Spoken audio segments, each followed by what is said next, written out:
The moon had risen high outside, and the lanterns hanging along the corridor were still lit, swaying in the wind.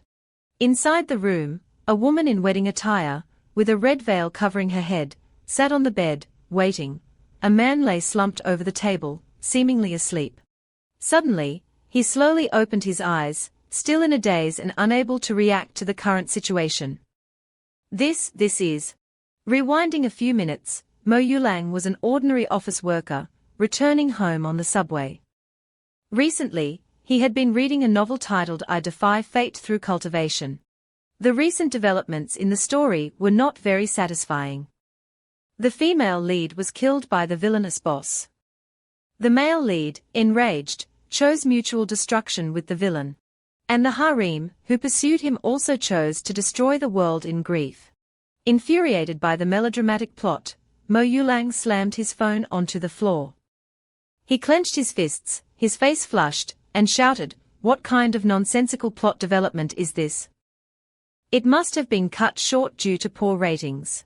Suddenly, the phone he had just dropped emitted a strange light. He instinctively covered his eyes and exclaimed, "Huh?" And just like that, he was sucked into the light. After waking up and remembering this, he excitedly jumped up, slammed his hand on the table, and thought to himself, "So I've transmigrated into the novel's male lead." Just then, a strange creature appeared before him and announced, "Welcome, host, to the Lanchuan continent. I am Xiaoji, your intelligent system, pleased to serve you." Looking at the system interface before him, he smiled smugly. As expected, the male lead's golden finger had arrived. But it didn't seem quite like the original work. Why is it a chicken, and not a beautiful girl? After being activated, Xiaoji continuously flew around him. He said excitedly, "Master, Xiaoji has prepared countless prop cards and precious treasures for you." Hearing this, he clenched his fists in joy and determined, "Oh my God, doesn't that mean I'm invincible? This time, I won't let that lousy plot happen again." He turned to look at the bride sitting on the bed, calculating. He remembered that Ling Lai's wedding was at the beginning of the novel. If that's the case, he might as well go with the flow. Thinking so, he impatiently leaped towards the bride, drooling, and shouted, Yeah, we should consummate our marriage.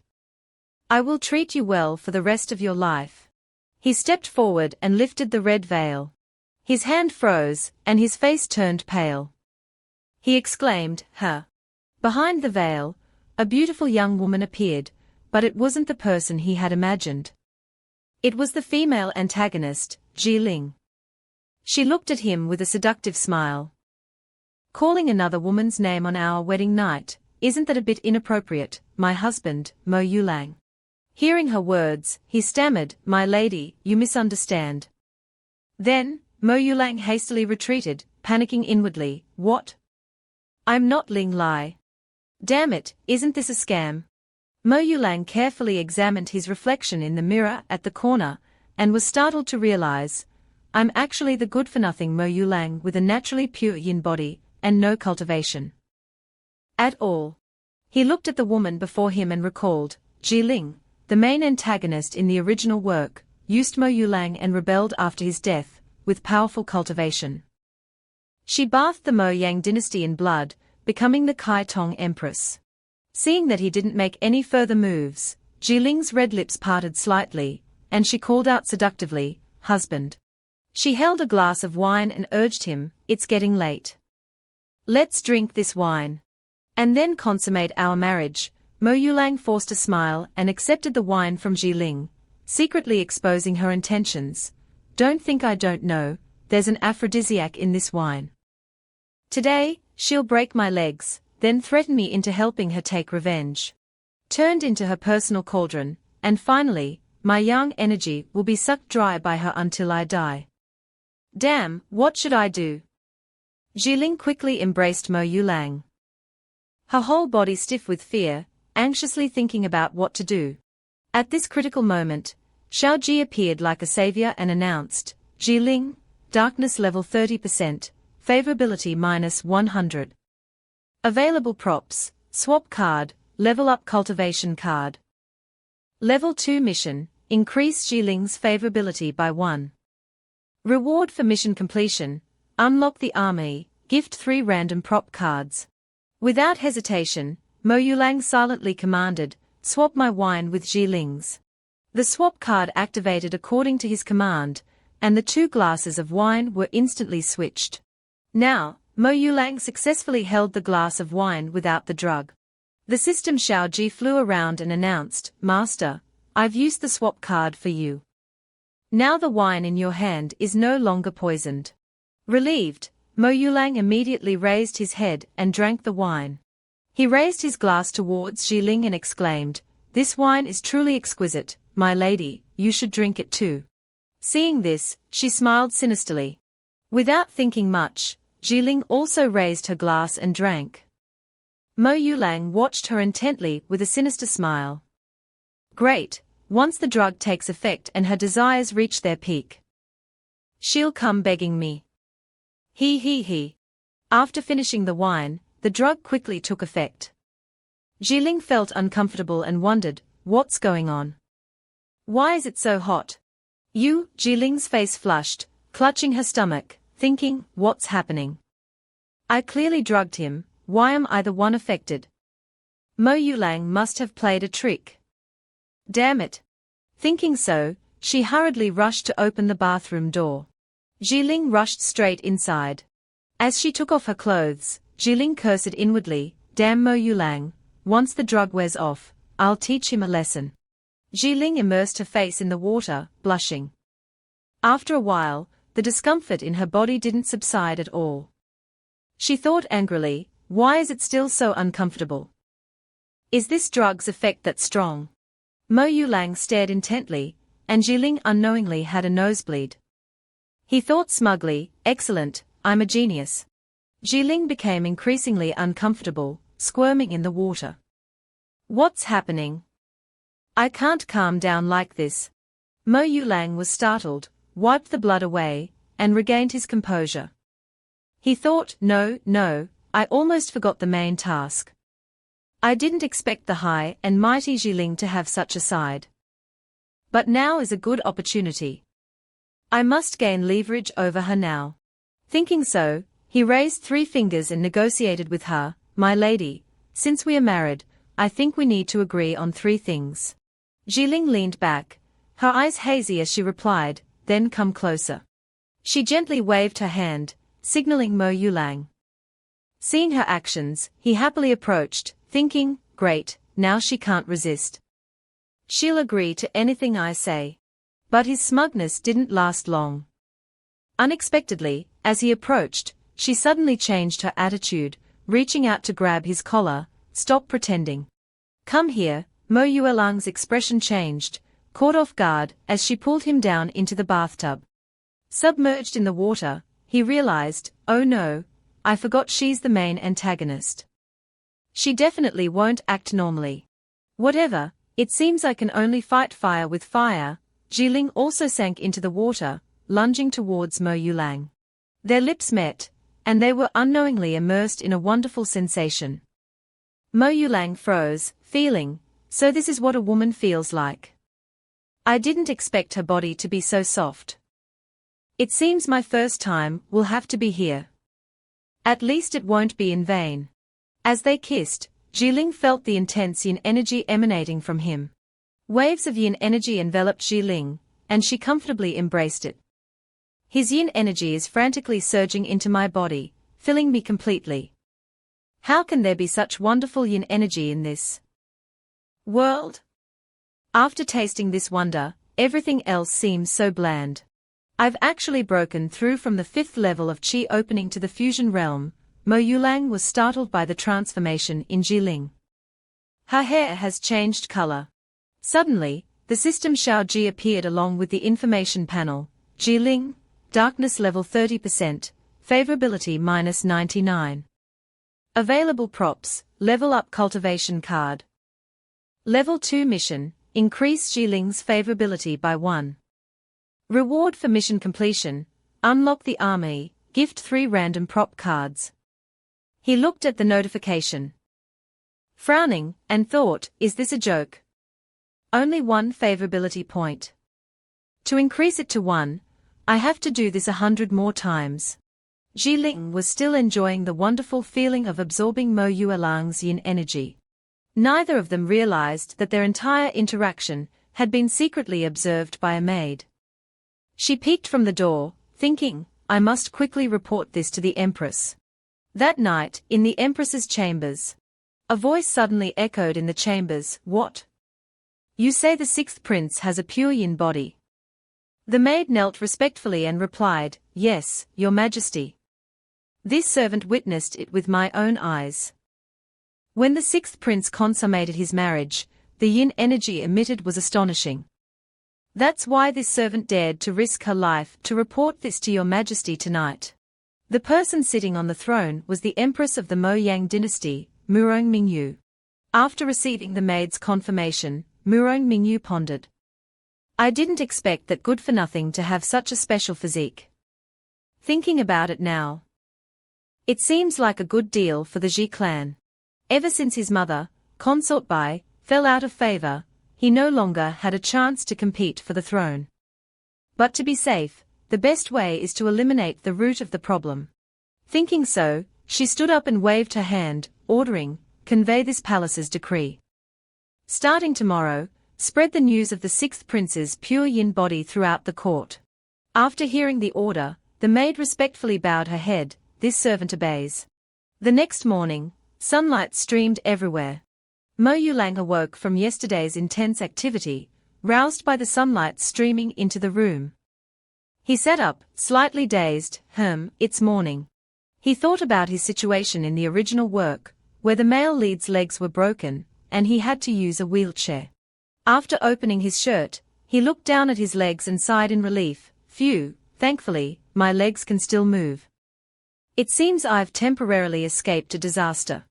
After getting dressed, he calculated in his head, the important task now is to quickly increase Jiling's favorability towards me. Thinking so, he glanced at Jiling, who was sound asleep on the bed. Sometime after the wedding, Mo Yulang had become accustomed to his current situation. Today, he took his wife and maid for a stroll, thinking, finally, I've managed to keep my little life. But why is favorability increasing so slowly? Thinking about this, he glanced at Jiling's information panel, darkness level 30%, favorability -95. Available props, level up cultivation card. Mo Yulang couldn't help but sigh. His face was contemplative.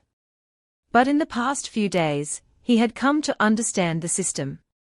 It had various props that could be used not only on others. Xiao Ji appeared behind Mo Yulang, but he didn't notice. His attention was focused on the system interface before him. Available props, level up cultivation card. Harmony incense, greatly increases favorability. Mo Yulang stroked his chin, looking at the cards on the panel, continuing his train of thought, but also on himself. It's just that some props seem to have restrictions and can't be used yet. It's probably because I haven't completed the missions. Jiling noticed him lost in thought, lagging behind, and called out softly, Husband. She frowned, secretly wondering. This Mo Yulang clearly doesn't have any detectable cultivation. Yet he gives off an unfathomable aura. Mo Yulang, startled, responded, Coming, my lady. He closed the system panel, sighing inwardly, as expected of the woman who becomes the future antagonist. Her aura is truly impressive. He quickened his pace, just as he passed a man and a woman with elegant appearances. The man was the second prince of the Mo Yang dynasty, Mo Yu. Seeing him, Mo Yu turned his head slightly and sneered, Isn't this sixth brother? I apologize for not attending your wedding. Although reluctant, Mo Yulang stopped and replied politely, Elder brother is busy with important matters. My wedding is a trivial matter. Elder brother needn't worry about it. Unexpectedly, Mo Yu didn't intend to let him go. He scoffed at Jiling, This is your wife, right? I've long heard that this Jiling is neither human nor ghost. Seeing her today, it seems the rumors are true. Hearing his words, Jiling angrily turned around and shouted, Ugly creature, what did you say? Killing intent surged within her, Mo Yu, I will definitely kill you. Angered by the second prince's taunts, her darkness level rapidly increased from 30% to 35%. Her eyes turned crimson as she stared at Mo Yu. Mo Yu was momentarily speechless, choked by her retort. Mo Yu Lang immediately felt uneasy. Oh no, her darkness level has increased. If we don't leave now, I'm afraid she'll send this second prince to heaven. Thinking so, he quickly stepped forward, holding Mo Yu's hand, and pleaded, Elder brother, please don't be angry. Please forgive any offense. Mo Yu was still unwilling to give up. Trying to retort, but not letting him finish, Mo Yu Lang quickly interrupted, My wife is not for you to judge. We have other matters to attend to. Farewell. Saying so, without waiting for Mo Yu's response, Mo Yu Lang pulled Jiling away. Mo Yu watched them leave with a strange look in his eyes, thinking, why does this sixth brother feel like a completely different person? Could the rumors be true? After walking a distance, Mo Yu Lang looked at Jiling smugly, thinking, how was that? Wasn't I just incredibly cool? Let me see how much her favorability has increased. He stared at her face, which still held an indifferent expression. The information panel showed no change. Darkness level 30%, favorability -95. This stunned him. What? It didn't increase at all. Mo Yuelang's face darkened. Do I really have to do that to increase her favorability? He held Jiling's hand and continued walking, recalling the strange looks people had been giving him. Also, is it my imagination, or have people been looking at me strangely lately? The scene changed to the Empress's chambers, where she sat on the throne. A young woman had been summoned for an audience. This young woman, with beautiful features and pink hair, was Murong Jing's daughter, Murong Hua. She held a gemstone, intending to present it to the Empress. Your Majesty, this is the dream illusion jasper that my father specifically asked me to bring to you. It has the effect of preserving beauty and youth. Seeing the gemstone, Murong Mingyu smiled happily, come here quickly, let this palace see. Has my precious Hua improved her cultivation recently? Murong Hua smiled charmingly, taking the opportunity to inquire. This niece heard about the sixth prince and came specifically to inquire. Your Majesty, is it true that the sixth prince has a pure yin body, as the rumors say? Hearing her question, the Empress waved her hand, her face full of smiles. Ha ha ha, you're the fifth person to ask me this in the past few days. The sixth prince indeed has a pure yin body. Murong Hua, hearing the confirmation, was filled with excitement and hurriedly said, this niece's cultivation has been stuck at the fusion realm for a long time and hasn't broken through. If I can have the sixth prince's assistance, I'm sure I'll succeed. This niece doesn't wish to compete for favor with the other sisters. I only ask to be a concubine. Hearing her words, Murong Mingyu pondered. This girl's personality is simple. Perhaps she could become a pawn of mine in the future. The Murong and Ji clans have had some grudges for a long time. I might as well take this opportunity to let Murong Hua drain Mo Yu Lang and seize the chance to eliminate Jiling. Two birds with one stone. Thinking so, the Empress smiled sinisterly. If you have such feelings for the sixth prince, this palace will find a way to facilitate your marriage. Saying so, she called out loudly, someone there. And then waved her hand, giving the order, convey this palace's decree, summon Jiling for an audience. Following the Empress's order, not long after, Mo Yu Lang and Jiling arrived at the Empress's chambers. They bowed towards the throne, Your Majesty. Mo Yu Lang sighed inwardly. What must come will come. He recalled the original plot, where the Empress originally only wanted to summon Jiling, finding an excuse to strip her of her position as the main wife. Not only that, but the Empress also humiliated Jiling. Mo Yu Lang remembered Jiling as a vengeful deity, her eyes clouded, her right hand holding a sword, her left hand holding the Empress's head. This was also one of the reasons for the dynasty's downfall. Thinking of this, he clenched his fist, determined, this life will not be the same. I will not only avoid becoming a cripple, but I even came to the palace with her. To protect my life, I must seize this opportunity to increase the antagonist's favorability. Muronghua, who had been standing beside the empress observing Yulang, blushed slightly, even showing a hint of longing. All of this was caught by Yuelang's eyes. And he couldn't help but feel a little frightened. Oh my God, she's looking at me like she wants to eat me. At this moment, Murong Mingyu looked down at Jiling and spoke, Jiling, have you experienced any discomfort after entering the palace? Jiling frowned slightly at the empress and asked directly, what does your majesty mean by that? Murong Mingyu smirked sinisterly, speaking in a tone, this palace has heard that the ghost clan always prefers dark places. Suddenly arriving in a brightly lit place like our palace. This palace fears you might not be accustomed. Oh, I almost forgot, you're not a pure-blooded ghost clan member, just a half-breed. Being so blatantly mocked, how could Jiling endure it? She flew into a rage, ghostly energy erupting around her darkness level increasing from 30% to 33%. Mo Yulang, standing beside her, panicked, this is bad. He hurriedly stepped forward and took Jiling's hand, which surprised her. He addressed Murong Mingyu, Your Majesty, my wife is perfectly fine now. You needn't worry. If Your Majesty is merely concerned about such matters, you could send someone to inquire next time. There's no need to trouble my wife with a trip back and forth. Jiling was deeply moved that Lang stood up for her. He actually spoke up for me. Her darkness level returned to its initial 30%, and her favorability towards him increased from -95 to -90. After speaking, Mo Yulang looked at the changes in the system and rejoiced inwardly, although the darkness level still increased a bit, the favorability went up. I finally found a way to increase favorability besides that, and it even increased by 5 points at once. Seeing Mo Yulang defending Jiling, Murong Mingyu felt displeased. HMPH, just a prince born from a disgraced concubine, and he dares to show off in front of me. The empress quickly regained her composure and waved her hand, getting down to business, all right, this palace won't beat around the bush with you. This palace always felt Muronghua is more suitable to be the sixth prince's consort, so this time, I've invited you here to discuss your divorce.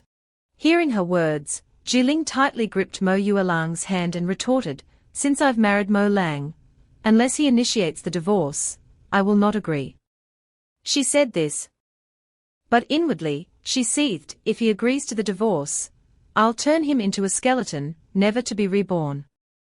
Mo Yulang, having no cultivation, his face paled from Jiling's sudden tight grip. Ouch! My dear, thank you so much. Seeing Jiling defying her, Murong Mingyu angrily pointed at her and ordered, silence. You have no right to disobey this palace's decision. If that's the case, sixth prince, divorce her. The empress pointed at Mo Yulang and continued her command, marry Muronghua as your consort, and I will reward you with countless rare treasures. Muronghua, standing aside, frowned slightly, confused. This wasn't what we discussed earlier. I clearly said I would be content even as a concubine. Seeing the situation escalating, she stepped forward to mediate, Your Majesty, if it's handled this way, this maiden also feels it's inappropriate. How about letting this maiden and consort Ling have a fair competition? It's said that the imperial wives have always been skilled in painting, embroidery, singing, dancing, and possessing noble talents. This maiden, though unskilled, is willing to compete with the consort in embroidery, singing, dancing, and cultivation. If this maiden is fortunate enough to win, I hope the sixth prince will grant my wish. Murong Mingyu fell into thought for a moment. This competition is also a legitimate way to eliminate her. This girl will probably lose in the first 2 rounds, she thought smugly. Then, the empress stood up and gave her order, very well, then do as you say. But if Jiling loses, she must relinquish her position as the main consort. Mo Yulang looked at Muronghua and thought, although this woman is beautiful, I can't let her become my wife. Jiling is already enough to drain me dry, adding another one. I'm afraid I'll be completely depleted soon. Fortunately, I have this almost invincible system. I might as well help Jiling win this competition. As planned, he leaned close to Jiling and whispered, "My lady, just accept a challenge. I have a way to help you win." Jiling frowned suspiciously. What is this Mo Yulang really thinking? 3 days later, the day of the competition between Jiling and Ronghua arrived. Early in the morning, Yulang brought Jiling to the venue. The two women sat at opposite ends of the table, Yulang standing beside his wife. A servant brought 2 identical sets of materials for them to use. Jiling sat down and smirked, catching Yulang's attention. She asked, "What are you planning to do?" Yulang waved his hand, smiling reassuringly, "Don't worry, just listen to me. I have a way to help you win, my lady." A servant brought an hourglass, announcing as she walked, "This competition will test the embroidery skills of both contestants. The time limit is 2 hours, and the theme is unlimited. This old one will determine the outcome. Begin." As soon as she finished speaking, 2 girls brought each of them a roll of fabric and colorful threads. Ronghua, confident in her skills, smiled continuously, her hands moving swiftly. A vibrant floral pattern began to take shape on the fabric, clearly demonstrating her experience. Jiling, sitting opposite her, frowned, propping her chin on her hand, wondering, what is Mo Yulang up to? Does he intentionally want me to lose this competition? Just as she was pondering, Yulang suddenly took out a glowing blue card and showed it to her. "The time has come. Watch me." The card depicted a lotus flower with the words Emperor Flower embroidery written beneath. Jiling's fabric glowed strangely. She gasped in surprise, "What's this?" After a while, the sand in the hourglass ran out, signaling the end of the first round. The old woman approached, clasping her hands and looking at Jiling. "All right, time's up. Please present your works." As soon as she finished speaking, both women stopped their work. She picked up Ronghua's fabric, pointing and praising profusely, as expected of the Murong family's precious daughter. "This newly bloomed lotus is truly exquisite, so lifelike." Quickly putting the fabric down, she turned to Jiling, speaking softly with a hint of disdain, "Next, let this old one see Consort Lu's work." In Murong Mingyue's eyes, Jiling was just a girl, the child of the second Miss Ji's affair with the Ghost clan, likely uneducated and extremely crude. This time, Hua would surely win. Such were her malicious thoughts, but upon seeing Jiling's embroidery, her jaw dropped, and she stammered, "See Consort Lu, this landscape embroidery is truly magnificent. This old one has never seen such a majestic and spectacular work." She was so astonished that her knees buckled. And she slammed her hand on the table, as if in disbelief. Yulang thought smugly, "Success." The old woman began scrutinizing every detail, her finger stopping at a small Tom and Jerry. The more she looked, the more astonished she became, praising endlessly. "These playful creatures in the forest, this old one has never seen before." She didn't know that Yulang had transmigrated, and these 2 small creatures were from another world. Not knowing how to explain it properly, he could only pretend to cough a few times and make up an excuse. "This, you wouldn't understand. This is abstract art." Hearing this, the old woman believed him completely, nodding, "So that's how it is. This old one's knowledge is limited. I never expected Consort Lu to be so creative. I declare that Consort Lu has won this round." Murong Mingyu, hearing that Jiling had won, was also stunned and in disbelief, her face contorted as she asked, "What?" Deng Hua crossed her arms angrily, facing Jiling and thought, "I must win against you in the next round." Jiling, still astonished, wondered, how could Mo Yaolang actually make me win? How did he do it? An hour later, the next dance competition began. The wicked empress gestured with her hand, thinking triumphantly, "You were lucky to win the last round, but this time, you won't win no matter what." The music started, a pair of hands with red nails appeared dreamily, the clinking of bracelets sounded like rubber, the legs were also nimble and fast, moving smoothly. Jiling wore a red Indian-style scarf, along with light makeup, but her beauty was top-tier, like a beauty stepping out of a story. Well, she really was a beauty from a story, with perfect curves, graceful and gentle dance moves that captivated the audience, coupled with her exceptional beauty.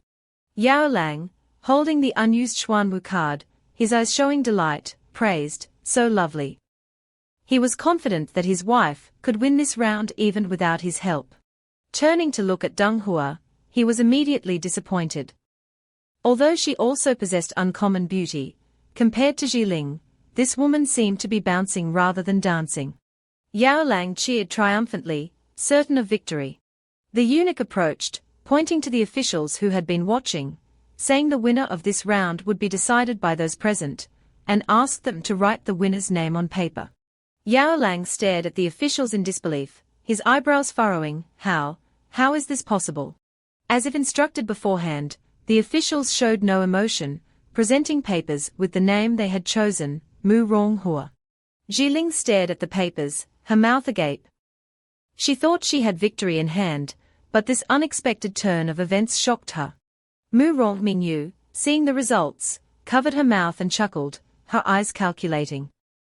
These judges were all her people, so Jiling couldn't win no matter what. Yao Lang clenched his jaw in anger, thinking, very well, playing this trick, are you? He looked at his unhappy wife and the smug Mu Ronghua, cursing inwardly, damn old woman, I'll win and show you. The third competition, a martial arts match, began. Yao Lang approached Jiling and gave her a sparkling ring, saying, wife, wear this, you'll need it later. Jiling took it and asked softly, what is this? He replied gently, you'll know when the time comes. Jiling wore the ring, examining it and thinking, I can't even sense the grade of this ring. Deng Hua and Jiling stepped onto the stage, swords in hand. After a ceremonial bow, they both greeted their opponent. Immediately, they clashed. Deng Hua leaped into the air, brandishing her sword and shouting, excuse me. Jiling, startled, looked up. Reacting quickly, she raised her sword, blocking Deng Hua's swift attack. The blocked blow caused Deng Hua to land unsteadily. Soldiers watching the two beauties fight exclaimed, surprised that Ji, the royal consort, could block Mu Rong's attack.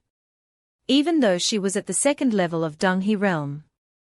The gap between levels was significant. Another soldier retorted, saying she must be relying on a secret treasure given by the sixth prince to temporarily withstand the attack. Mu Rong's fifth level of Deng He realm was insurmountable. She would surely be defeated quickly. Jiling, having blocked the blow, felt the immense force as their swords clashed, creating a blinding light. She thought, such powerful force. Deng Hua, seeing they were at a standstill, leaped high into the air with a powerful thrust, sending Jiling tumbling to the ground. Jiling stood up, wiping the blood from her lip, acknowledging the strength of a fifth-level Deng He realm cultivator. She was frustrated by her weakened state, but couldn't afford to lose. Divorcing Mo Yao Lang would render all her plans useless. Mu Ronghua, back in her fighting stance, raised her sword and plunged down, shouting, an opening. This time, Jiling wasn't surprised. With a flick of her wrist, she blocked Deng Hua's attack. Deng Hua frowned, what? Jiling's hand holding the sword suddenly glowed. She looked down, her mouth agape, is the ring glowing? The officials watching were equally amazed. A protective spirit treasure. Cultivation artifacts were classified by grade, artifact, spirit artifact, magic treasure. Spirit treasure, an ancient treasure. A man in green robes exclaimed, pointing, the power just now clearly surpassed a top-grade magic treasure, it's at least a spirit treasure level. But even in the Moyang dynasty, there are only 3 artifacts above the spirit treasure level. The empress gasped, sweating with worry for her favorite, how did she get a treasure of this level? Could it be a secret treasure left by the nobles? Jiling lowered her sword, but the ring continued to glow. She wondered, what's happening? The surrounding spiritual energy is constantly converging into it. Deng Hua, seeing Jiling unarmed, seized the opportunity and lunged forward for a swift strike. But upon contact, her sword snapped in two. The power from the ring repelled the attack, sending Deng Hua flying back in pain. Jiling began to feel dizzy, losing control of her body. Panicked and uncomfortable, she felt as if the power was consuming her. She cried out, "Ah!" Her eyes glowed red, her face darkened. With her hand radiating that power, she turned towards Deng Hua, who was slumped on the ground, muttering in a frightening voice. "I must win this competition." Mu Ronghua's face paled with fear at the terrifying aura. Seeing Deng Hua near death, a judge intervened, slashing his sword and declaring, "Enough. She can no longer fight." Jiling heard this like a thunderclap. Enraged, she turned and with a flick of her hand, sent the judge flying back, spitting blood. The officials cried out in terror, "She's gone mad." As expected, those not of our clan have treacherous hearts. The man beside him gasped, "The power of that strike has reached the 5th level of the heart-moving stage." The furious empress pointed and shouted, "Rebellion! Seize her!" Yaolang's face paled, realizing the gravity of the situation. It's gone wrong. With Jiling's current cultivation, she can't control this ancient treasure. If her mind is completely consumed, she'll become a killing machine. This damn system, why give me such a dangerous item? What a nuisance. He thought, system, how long can this consumption card last? He hurriedly opened the system interface, Mo Yaolang, male, cultivation, none, size, 2x. Then he selected the golden core stage level 1 card. The system quickly displayed information. Due to Jiling's increased favorability, cultivation up to the 5th level of the heart-moving stage is unlocked, but it can only be maintained for about 10 seconds. However, the system detects Jiling's spiritual power fluctuation is at the 3rd level of the heart-moving stage, so the host can safely suppress her. Yao Lang, holding the card, mumbled awkwardly, "Thanks for the reminder. Unexpectedly, you're quite kind." He raised the card high, and his arms seemed to split into 4, each holding a glowing golden card. Suddenly, his eyes widened, sensing something amiss. Spiritual power surged into his dantian. In an instant, power coursed through his body. His eyes shone brightly, his entire being radiating a golden light like flames. He opened his eyes wide, feeling the surge of power. This feeling is exhilarating. As he approached, Jiling sensed him and exclaimed, "Such powerful energy." Yao Lang dashed forward, leaping high. Jiling looked up, startled, "What?" Yao Lang punched Jiling in the stomach. She groaned in pain, her chest feeling weak. He then struck the back of her neck, causing her to lose consciousness, her eyes rolling back. Jiling fainted in his arms. Yao Lang chuckled, praising himself, perfectly handled. His arms still glowed. The onlookers gaped as Yao Lang carried Jiling away. Since when did the 6th prince become so powerful? Isn't a pure yin body unable to cultivate? Another person looked up at the darkened face of Mu Rong Mingyu. Could the empress have deceived us? Yao Lang carried his wife to the empress. "Mother, Jiling won the competition today. Don't mention divorce again. Even if she's not of our clan, I won't abandon her for this reason. I won't even consider taking concubines." He thought, are you kidding? Jiling is the main villain in the original story. If I really take a concubine, she'll devour me alive. The empress, her face still displeased, said, "Enough, everyone leave. I'm tired." Turning away, she harbored resentment. I didn't expect the 6th prince to hide his power so deeply. I must investigate him thoroughly. Deng Hua, watching Yao Lang carry Jiling away, felt resentful. I didn't expect to lose. I'll have to find another way. That night, Jiling awoke to find restorative food brought to her.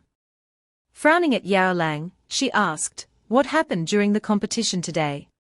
Why don't I remember anything after waking up?" My last memory is of that protective treasure. She held up the ring. Where did you get this? How many secrets are you hiding from me? Yao Lang jumped, then laughed. Wife, you're overthinking it. I found this by chance in a cave while traveling. I simply kept it with me, he said with a wide, innocent smile.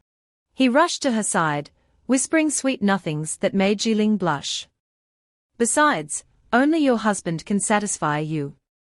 Do you still doubt me? Her cheeks flushed, Jiling pulled her hand back and turned away, muttering, Stop flattering me. Yao Lang, seeing the system notification that Jiling's favorability had increased from -90 to -85, rejoiced inwardly. Great! Her favorability has increased again. System notification, current cultivation, golden core stage, level 1. Cooldown time, 1 day. Expression change. He thought, it seems increasing favorability can also increase the cultivation level I can use. It seems the most important task now is to increase favorability. But the 1-day cooldown time is a bit of a problem. Jiling stood up and trotted off, I'm going to bathe. Yao Lang replied, all right. He frowned, muttering, Xiao Ji, what's the origin of that ring? Hearing its master's call, it appeared.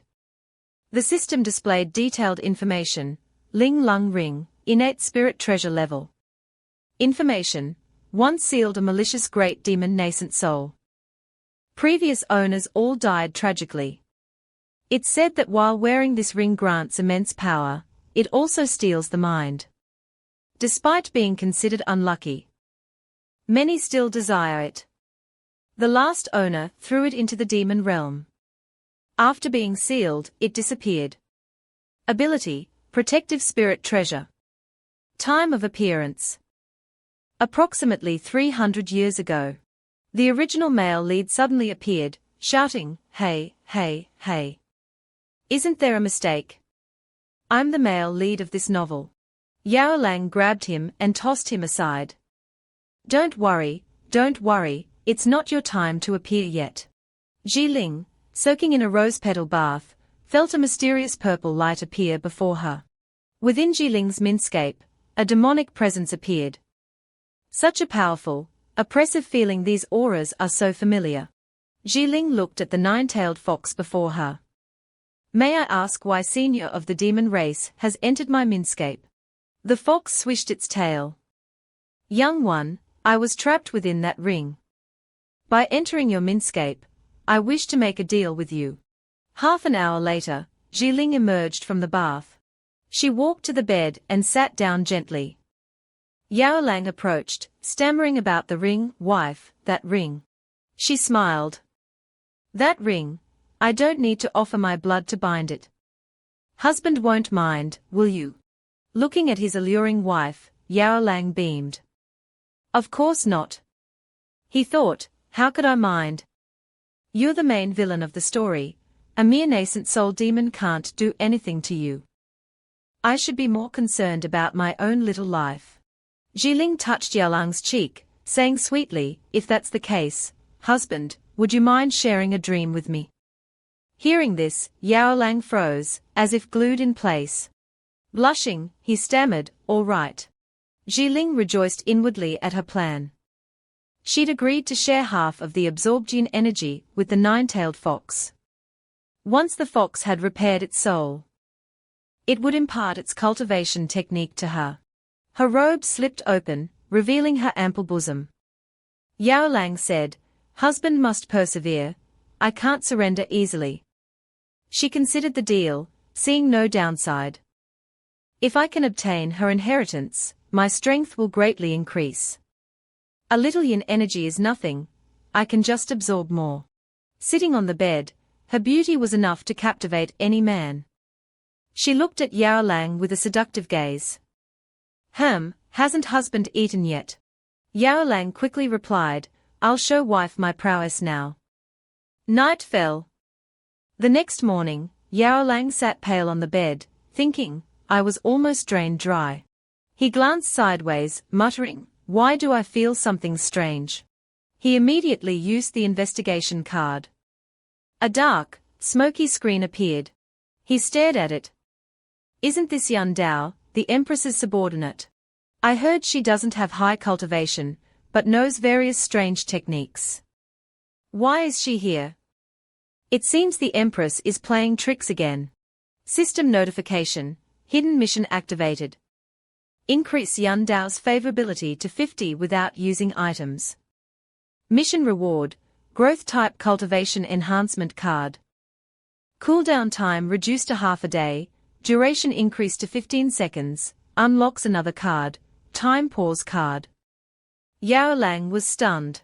He clutched his head. What a scam. How can I increase favorability without using items? But I can't let Jiling's darkness increase any further. Besides, the mission reward is really tempting. Stroking his chin, his expression changed.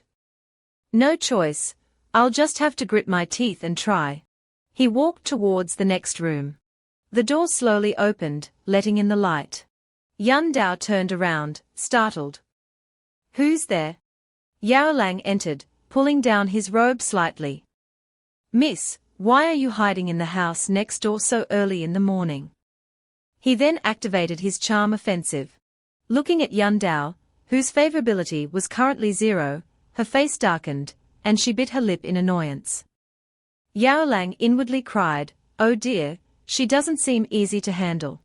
He recalled his pre-transmigration days, when he often read romance stories like one sentence makes a rich woman spend 5 million on you, 100 ways to chase a girl. And how to win a rich woman's heart by protecting her. He smirked, pulling his robe further off his shoulder. Luckily, I've read some related books before. He looked at Yan Dao. Aren't you Yan Dao, the Empress's attendant? Why are you at my residence? She didn't look at him, her eyes closed as she replied, I'm acting on the Empress's orders. Your Highness needn't worry. On the contrary, isn't it stranger for your Highness to be visiting the next room so early in the morning, right after your wedding? He stepped closer, placing a hand on her shoulder. Miss Yan Dao, you might not know, but I was also forced into this marriage with Jiling. She flinched at his touch, exclaiming, let go.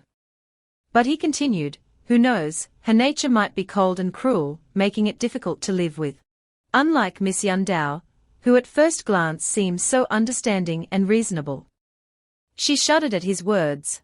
Her favorability rose to 40. Blushing, Yan Dao pushed Yao Lang away. Your Highness, don't speak such frivolous words. I am several years older than you. Seeing the increase, he continued, Miss Yan Dao, with your flower-like beauty, age is certainly not an issue. On the contrary, the Empress keeps you by her side, burdened with important tasks. What a waste of heavenly beauty. Unlike my wife. When the time comes, I'll demote Jiling to concubine status and make you my princess consort. Yan Dao, drawn in by his words, stammered, what? Are your Highness's words true? No one had ever spoken to her like this before. Yao Lang leaned close to her ear. Absolutely true.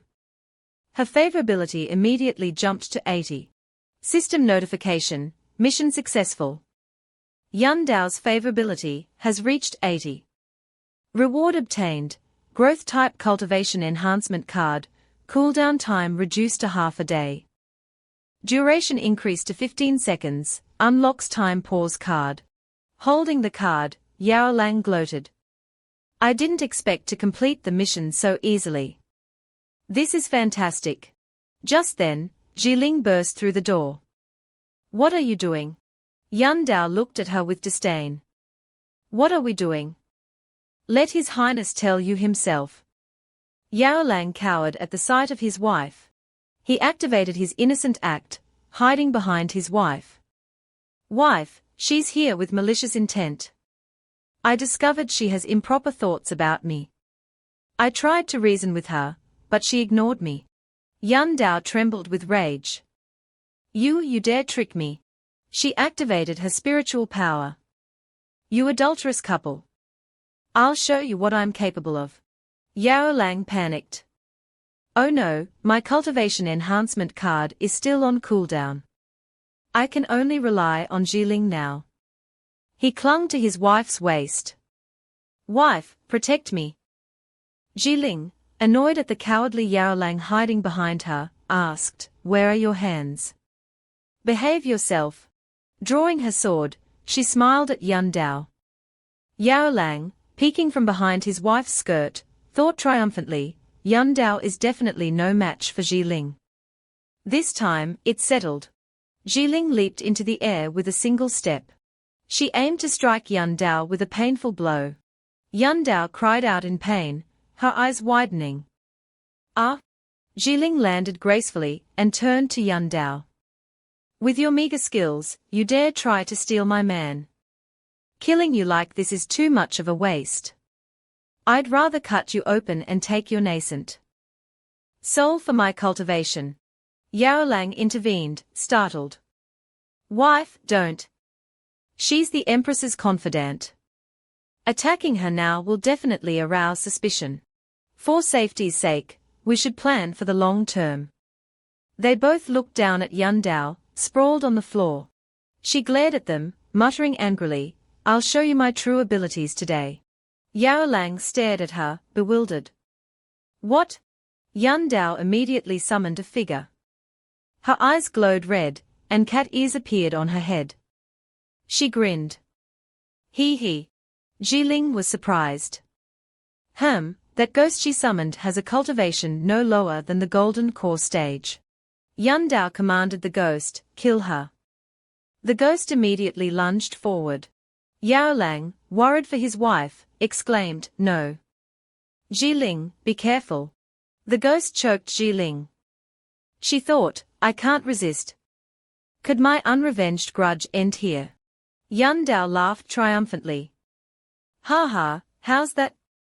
You can't do anything to me. Killing you outright would be a waste of this shell. I'll turn you into a medicine puppet for my use. Ha ha ha ha. Yao Lang gritted his teeth in anxiety. Damn it. My cultivation enhancement card is still on cooldown. It seems I can only temporarily boost Jiling's cultivation.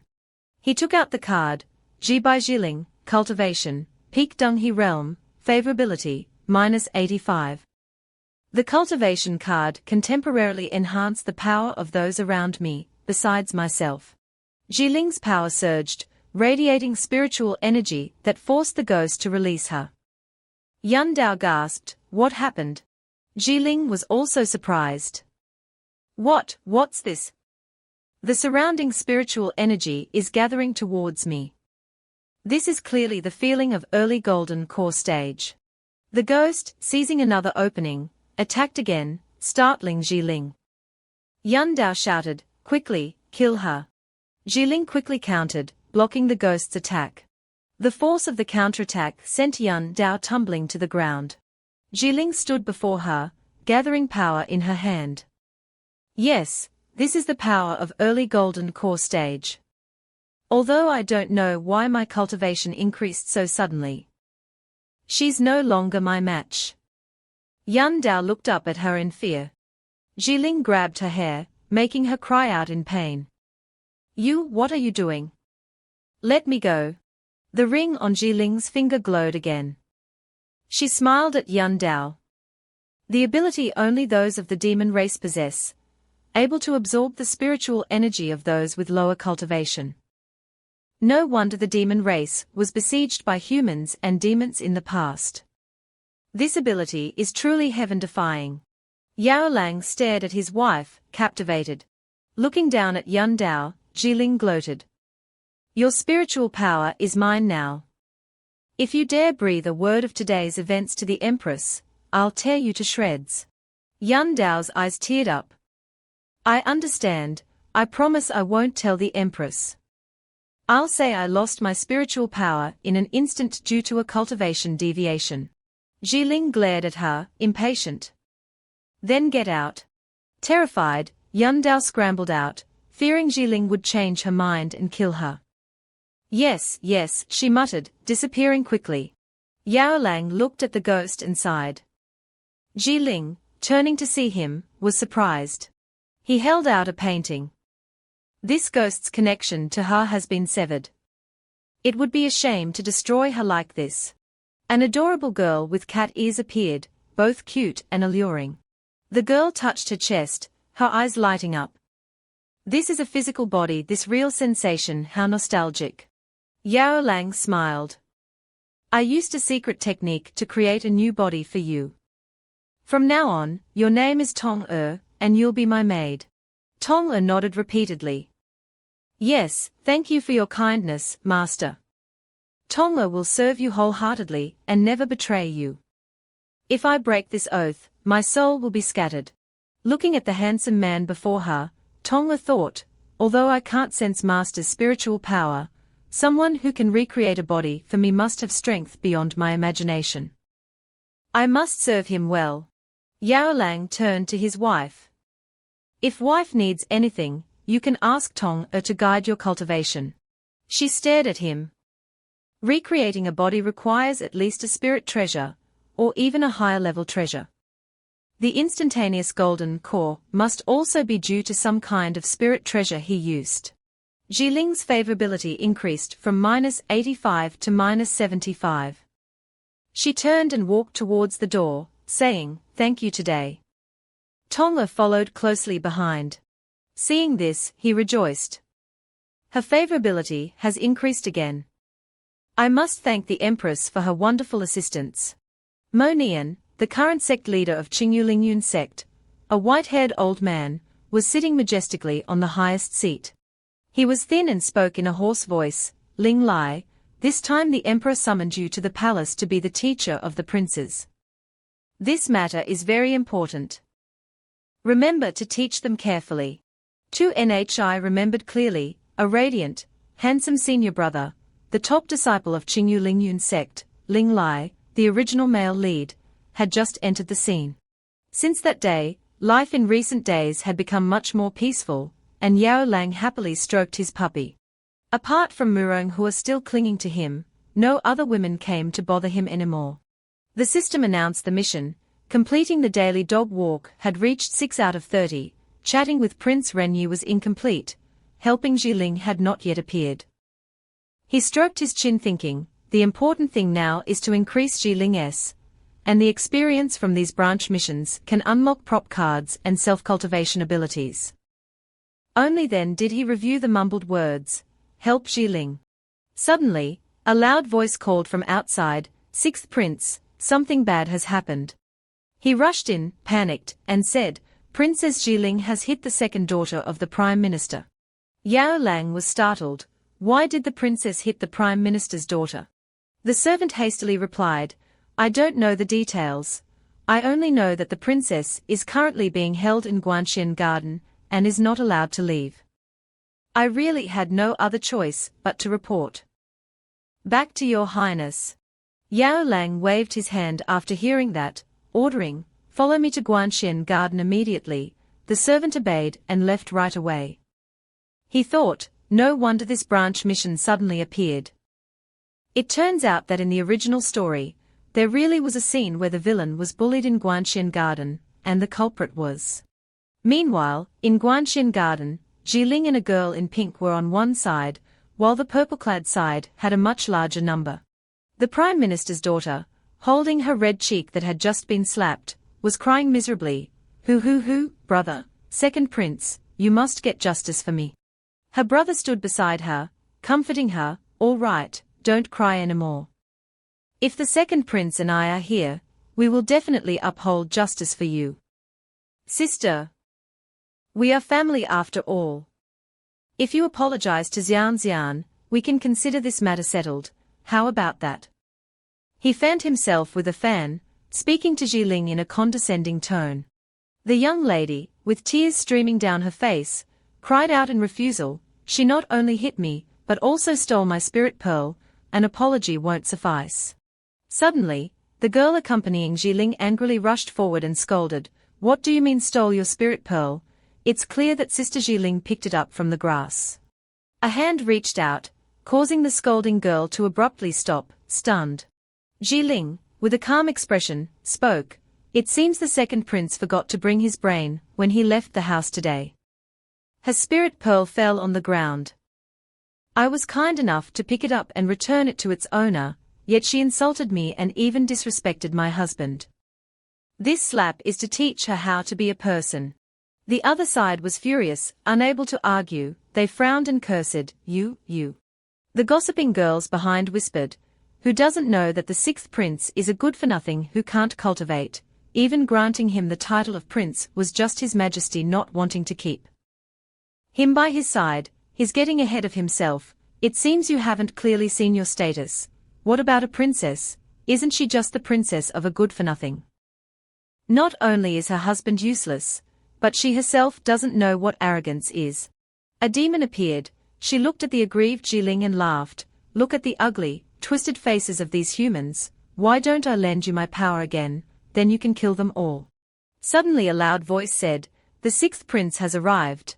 Upon hearing those words, everyone turned to look at the handsome, bright young man approaching. A voice called out, cousin. The girl accompanying Ling ran to hug his arm and complained, it was that woman who falsely accused sister-in-law, they even ganged up to bully her. Yao Lang asked in surprise, who are you? The girl's tears rolled down her cheeks, sadly, brother, you don't remember when Jian anymore. Yao Lang said awkwardly, I remember, the last time I saw you, you were still a child. I didn't recognize you for a moment. Only then did he think to himself, Hua Yang Wen Jian, the daughter of Mo Yao Lang's mother's younger sister, in the original story, she met Ling here, and later became her loyal fan. At this moment, turning to see Ling, in Mo Yao Lang's eyes, the blackening level had increased from 30% to 45%, thinking it would increase the blackening points. Unexpectedly it increased this much, this is a massacre. In short, he must first dispel his wife's blackened state before talking. Thinking so, he turned to his wife and called, wife. She regained her senses upon hearing his call. His hand reached out for her to take, affectionately saying, come to me. Seeing her husband calling, Ling ran over, why are you here? Yao Lang cupped her upset face and comforted her, my wife is being bullied outside, how can I, your husband, not come? Ling was embarrassed, is he concerned about me? On the other side, the second prince found the display of affection too dazzling, coughing a few times. He spoke in a contemptuous tone, sixth brother is still so shameless and impolite, not even greeting his older brother upon seeing him. Yao Lang didn't care much, turning to his wife and saying, I wondered why I smelled something foul upon arriving, it turns out it was older brother spewing nonsense everywhere. He was enraged upon hearing that, what do you mean? The Prime Minister's son stepped forward and said coolly, yo, sixth prince, it's been a while. He looked at him with an unchanged expression, thinking, Chu Yang, at the forefront. In the original story, when Mo Yao Lang was 12 years old, his mother became seriously ill and went insane. After losing the emperor's favor, she died on a snowy day. Mo Yao Lang, without cultivation, was bullied everywhere in the palace. Mo Yu, Chu Yang, Chu Zhenxian were the first. He had his ball stolen, angrily running to get it back. Give me my ball back. Not only did they not return it, they kicked him, rolling him on the cold snowy floor. He continued to sneer, the emperor has many heirs, you can't cultivate, you're just trash. So what if you're a prince, I, Chu Yang, can hit you without consequence, ha ha ha, that young lady was even worse, thankfully concubine Bai went mad, and his majesty annulled the previous engagement. I don't have to marry a useless thing like you, it's truly disgusting. Looking at them, he felt resentment on Mo Yao Lang's behalf, it seems if he hadn't been taken in by the Bai family, he would have died early in the palace. His expression changed, and he said loudly, I also heard that some blind fool wanted to make things difficult for my wife, so I came here specifically to see which commoner dared to bully my sixth princess. The Prime Minister's daughter, not knowing her place, rushed forward and yelled, Mo Yao Lang, who are you cursing? He smiled brightly and replied, whoever it fits, of course.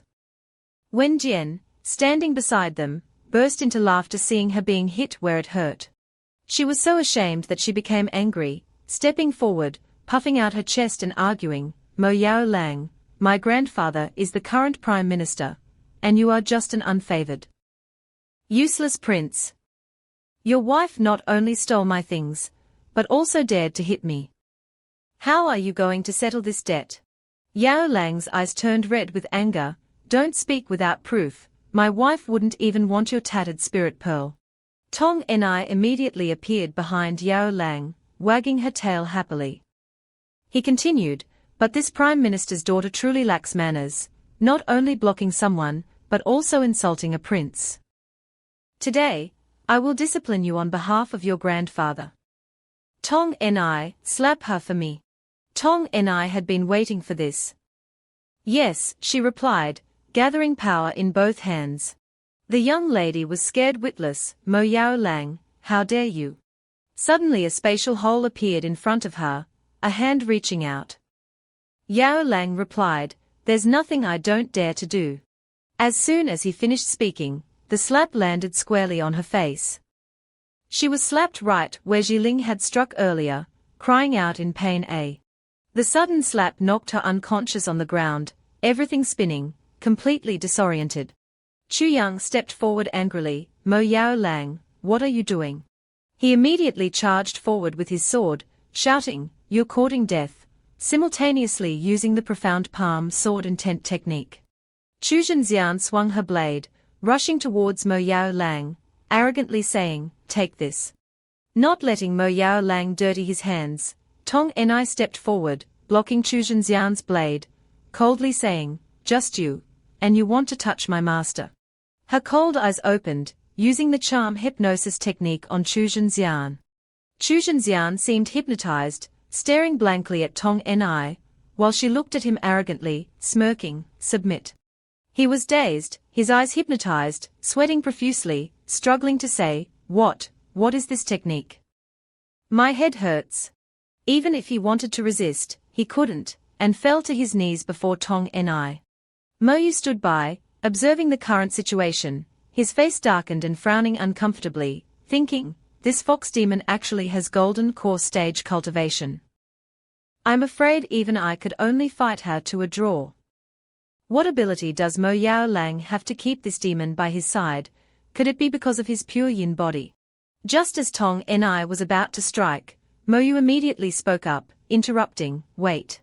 Hearing Mo Yu's interruption, Mo Yao Lang looked at him with a cold smile and asked, older brother wants to join in too. Mo Yu waved his fan and said with a smile, sixth brother, the Prime Minister's daughter has fainted, if she's not treated, it will leave lasting effects. For older brother's sake, release Chu Yang from the control technique, let him take his sister back, all right. Mo Yao Lang sneered upon hearing this, saying, all right. He turned to leave, looked at Mo Yu and waved, saying, since older brother wants to be a good person, then take the two of them back yourself. Anyway, after a while, this technique will automatically dispel. My wife and I will take our leave. He heard the sarcasm in his words, angrily tightening his grip on the fan. Mo Yao Lang. Mo Yu didn't pay him any more attention, walking over to help Chu Zhenxian up. Are you all right? Chu Zhenxian said painfully, his face pale, I'm fine. A sound rang in his ear, causing him to darken his face and look over curiously, frowning, what? A voice? He looked over and saw a cute dog lifting its leg and urinating where Chu Zhenxian was sitting. He was stunned and enraged, grinding his teeth. Even a dog is humiliating him. Chu Zhenxian couldn't swallow this insult, roaring furiously, Mo Yao Lang. On Mo Yao Lang's carriage, a sneeze shook the entire vehicle. His sneeze caused Hua Yang Wen Jian to stare at him in surprise, while his wife looked at him with half an eye. These gazes made him break out in a cold sweat, and force a smile. At the Imperial Palace. On the long road, Mo Yao Lang dragged his feet in anger and annoyance. He recalled Murong Mingyu's hateful expression, her face scowling, coldly reprimanding him, Mo Yao Lang, you're quite something, disrespecting your elders. Lawless and unruly, you even dared to humiliate your older brother in front of so many people. Starting today, you will stay in your residence and reflect, You are not allowed to go anywhere. The more he recalled, the angrier he became. Damn old woman, you think you can just forbid me? Thinking so, he angrily returned to his residence. Sensing footsteps behind him, he turned his head in surprise. He was stunned to see the person walking beside him. Isn't this Ling Lai, the male lead in the original story? Why is he here? That's right, I remember, in the original story he was appointed as the second prince's assistant, so he came. He is the key character connecting all events. If I can keep him by my side, perhaps I can avoid the ending of the original story. Thinking so, he stared at Ling Lai. The system's electronic panel immediately displayed notifications.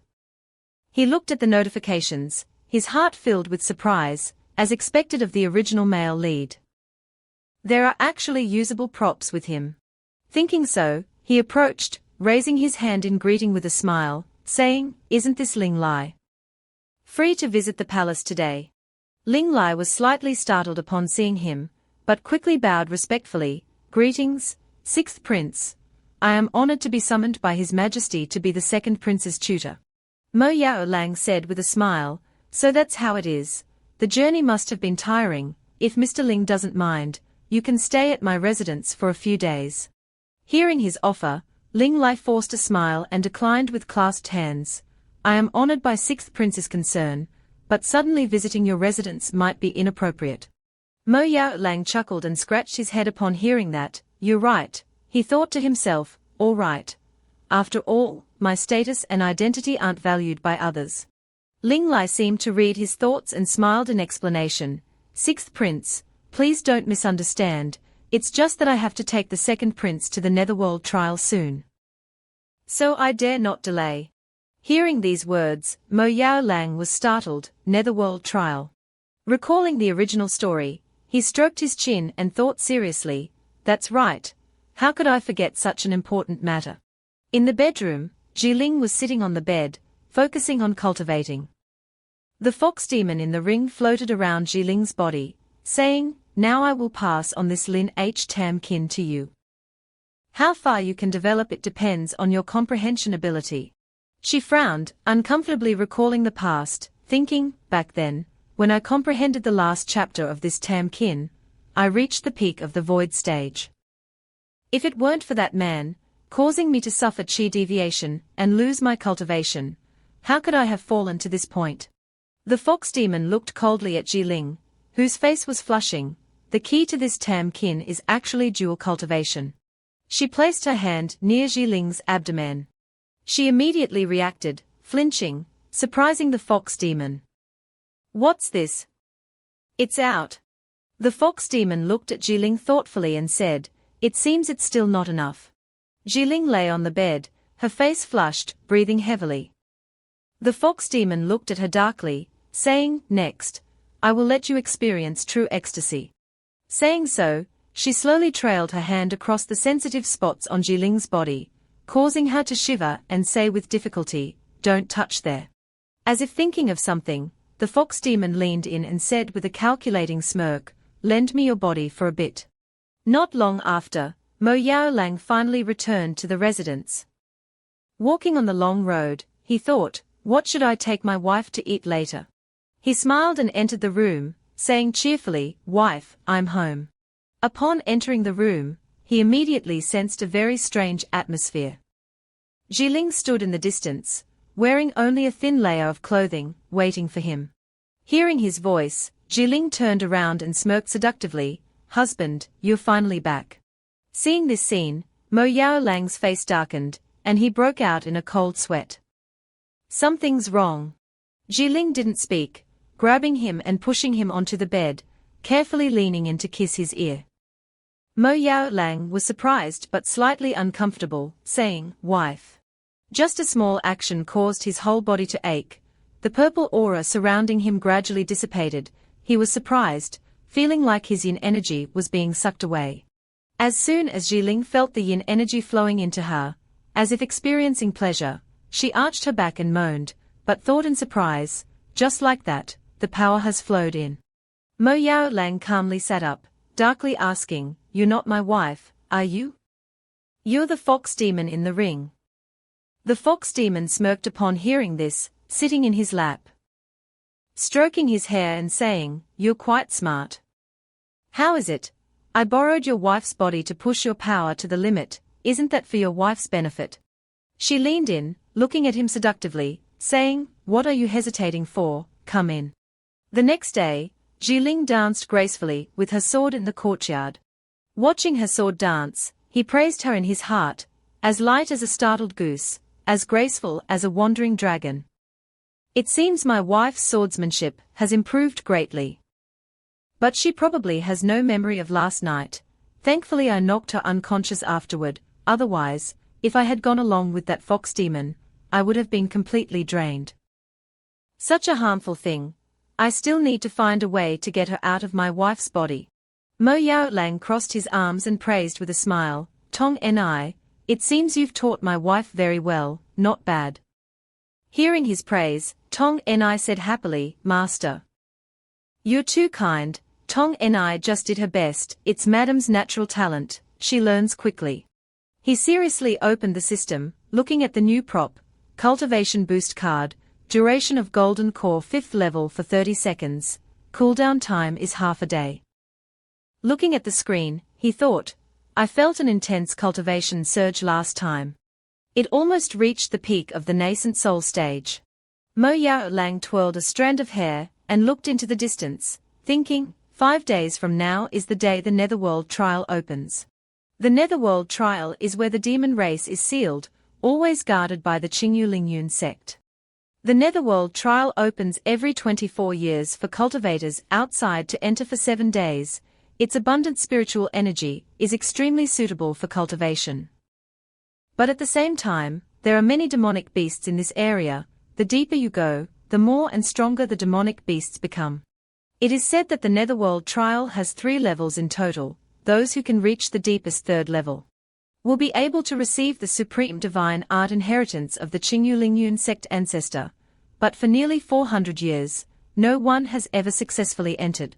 He pondered further, recalling the original work. In the original story, Ling Lai was the one who received the golden finger here, but it was Ji Ling. Reaching this point, he stopped thinking, smiled, and reached out, calling loudly towards Ji Ling, "Wife, pack your things, it's time to depart."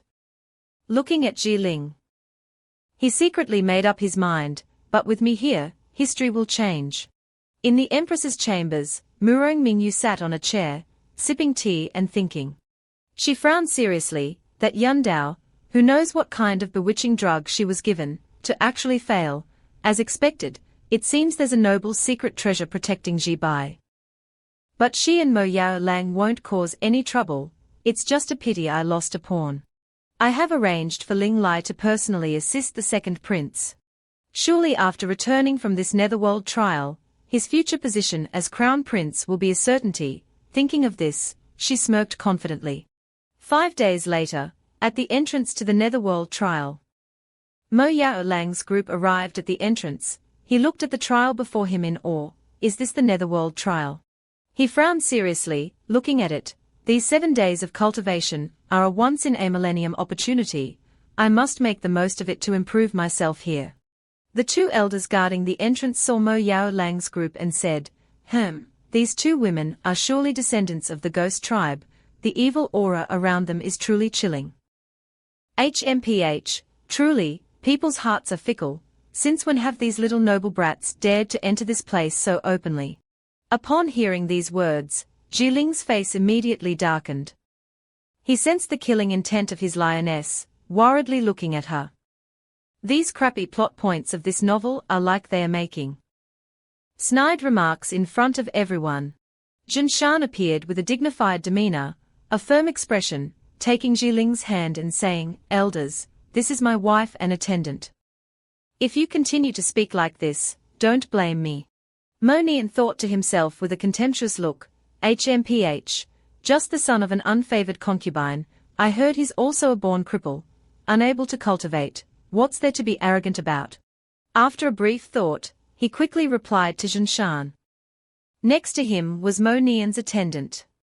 "Ah, I didn't know it was the 6th prince and princess. I have offended you." He continued, But your highness's body is precious. The netherworld trial is an extremely dangerous place. Isn't it dangerous to come here this time without any guards? Jinshan replied with an extremely dignified and confident expression, there's no need for the elders to worry about this. I have my wife to protect me.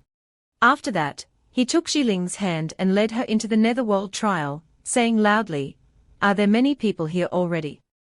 It seems everyone doesn't want to miss this once in 20 years cultivation opportunity. Soldiers appeared in striking armor, holding spears, looking at Jinshan with burning enthusiasm. Jinshan stepped into the netherworld trial and saw a sign that read fairy water, immortal cultivation, only 20 gold taels for one bottle, along with a crowd surrounding the stall and the owner smiling brightly. He couldn't help but exclaim, oh my, 20 gold taels a bottle, is this robbery? These people have no conscience for business. He showed worry on his face and whispered to Xiling, there are too many people here. This week's spiritual energy can't satisfy my current cultivation level, let's go deeper. As soon as he finished speaking, Xiling tightly grasped Jinshan's hand. He cried out to Xiling in a panicked voice, wife, slow down. A group of soldiers appeared deeper, within the first level of the netherworld trial, blocking Ling Lai and his wife, Shi Yu. Ling Lai spoke to Mo Yu with a dignified air, second prince, this place has abundant spiritual energy, and no distractions. It's extremely suitable for your current cultivation level.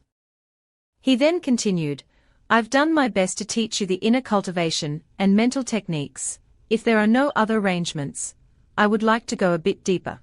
Mo Yu replied to Ling Lai with a kind expression, go ahead, the terrain of the netherworld trial is complex, be careful on your way.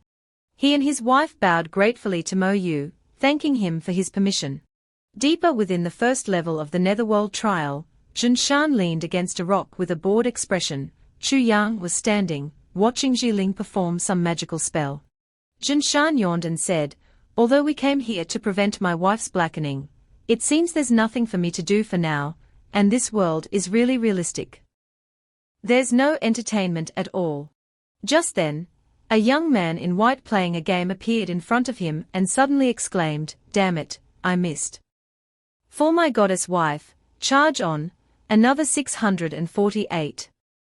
Jinshan looked at the scene with boredom, it's not easy to finally escape working life, but I can't even touch my favorite games anymore. What a pity. Jinshan then turned to Xiling, wife, you can cultivate here in peace. I'll go wander around and see what's there.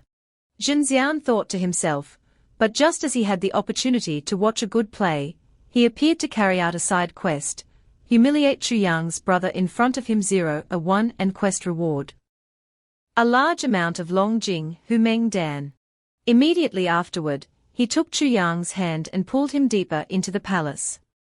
Chu Yang hurriedly asked, brother, are we going deeper? Jinxian quickly replied, of course. The girl became more and more uncomfortable, and asked him in a harsh voice, but why aren't we going with the second prince? Wouldn't it be safer to go with them? Seeing Chu Yang's worried expression, Jinxian replied, the second prince's personality is too conservative, and this time he brought so many guards with him. He definitely won't go deep inside. He continued to persuade her, don't you want to go deeper into the place with more spiritual energy and quickly increase your cultivation? Seeing that, Chu Yang was somewhat reassured and gently replied, all right. However, just at this moment, someone's shadow flashed before the two of them. Both of them were extremely frightened and screamed loudly to calm themselves down. Suddenly, a man appeared with a defiant look. It was Yao Lang. He said loudly, what a small world. I didn't expect to see you again so soon. Continuing his speech, he continued to challenge loudly, yo, isn't this the sixth prince? Why aren't your fox demon and noble wife with you? Your non-cultivatable physique will be very dangerous here. Jinxian, not to be outdone, replied, who said I can't cultivate? Yao Lang, with a smug look, continued, it's time to appear. Fortunately I know the plot in the original work. I have a clear grasp of this place. He thought as he continued to mock Jinxian, the path from the first floor to the second floor in this nether palace has a total of 3 paths, 2 of which will have monsters appearing. The remaining path, although there are no monsters appearing, but it is dark and narrow, very few people know. These 2 brothers are courting death, deliberately going down the path where monsters appear. In a very tense situation, suddenly from afar came the roar of some animal howling and roaring. The girl exclaimed, "What's that sound?" Suddenly, an extremely ferocious beast appeared with surrounding lights that made everyone terrified to see it. Junxian, looking panicked, hurriedly exclaimed, "It's a monster. So strong." He continued to analyze. According to the demonic energy it emits, it must have at least the strength of the heart-moving stage. After saying that, he took the girl's hand and fled from here. As he ran, he said, "Sister, we are no match for the monster. Quick, let's get out of here."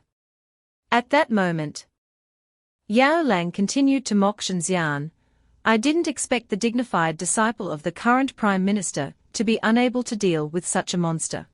Unable to bear the humiliation, Junxian retorted, "What are you showing off here? If you have the ability, you deal with the monster." The girl also continued to challenge him. "That's right, Yao Mo Lang, I'm telling you, you're dead today." The monster became stronger and stronger. It stretched out, as if it wanted to eat Yao Lang alive. Its mouth was wide open, and its eyes had purple rays of light surrounding it. However, Yao Lang still stood there boldly, not afraid of anything. With a confident look on his face, he said, "A monster of this level is not worthy of me using my full strength. Increasing my cultivation to the golden core stage is enough." Immediately afterward, Yao Lang, with his divine power, became truly powerful and majestic, preparing to fight the monster. After being hit by Yao Lang's palm, the monster became weaker and weaker. It screamed miserably and gradually lost its strength. Yao Lang still stood majestically, with his invincible magic. Flashes of light appeared around him, making the scene even more magical. Junxian and Chu Yang were extremely panicked when they saw the scene just now, exclaiming, "What?" Then Yao Lang, with determined eyes and confidence, replied to the other 2, "I didn't complete the mission for that Long Hu Meng Dan, I simply wanted to humiliate them." Both of them were astonished by Yao Lang's absolute power, thinking to themselves, unexpectedly he wasn't pretending. Although not really convinced by Yao Lang's talent, Junxian still had to exclaim in admiration, "Huh? I didn't expect your kind to be able to cultivate. It's truly rare." Still indifferent, upright, fearing neither heaven nor earth, Yao Lang continued, "Oh, I forgot to tell you, the monsters here are not just the one from earlier." After that, he pointed his thumb to the left, where several monsters appeared with fierce roars. He still showed a terrifyingly calm demeanor despite facing several monsters. The commotion of the fight just now must have been sensed by nearby monsters, and they should be bringing a group of monsters soon. Both Chu Yang and Junxian were shocked after hearing Yao Lang's words, hurriedly shouting, "How is that possible?" And then, Yao Lang continued to hum tunes even though he was surrounded by extremely terrifying monsters.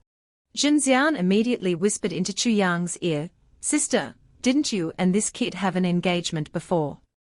Then he continued with sweet words that fell on Chu Yang's ears.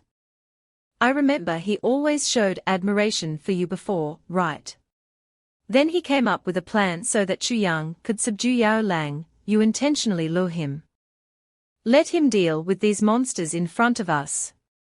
After we escape, we will meet with the second prince, tell him about this, and then humiliate him." Then she thought to herself, "This Mo Yao Lang has indeed liked me since childhood, it's just that I looked down on his status." Extremely pleased, she continued to think. "Now even though he is married, as long as I give him a little favor, he will surely obediently submit under my skirt." After thinking for a while, she replied to Junxian, "Leave this matter to me." After that, Chu Yang, with full calculation, stood in front of Yao Lang and called him by an extremely intimate nickname, Sixth Prince. Her eyes gradually became mesmerizing, as if hypnotizing him. Unexpectedly the Sixth Prince hid it so well, unexpectedly having such high cultivation. At this time, Yao Lang with a contemptuous look replied to her sweet words, I still prefer your arrogant look just now. She became even more blatant, continuing to flatter Yao Lang. You and I have had an engagement since childhood, even if we are not husband and wife now, for old time's sake.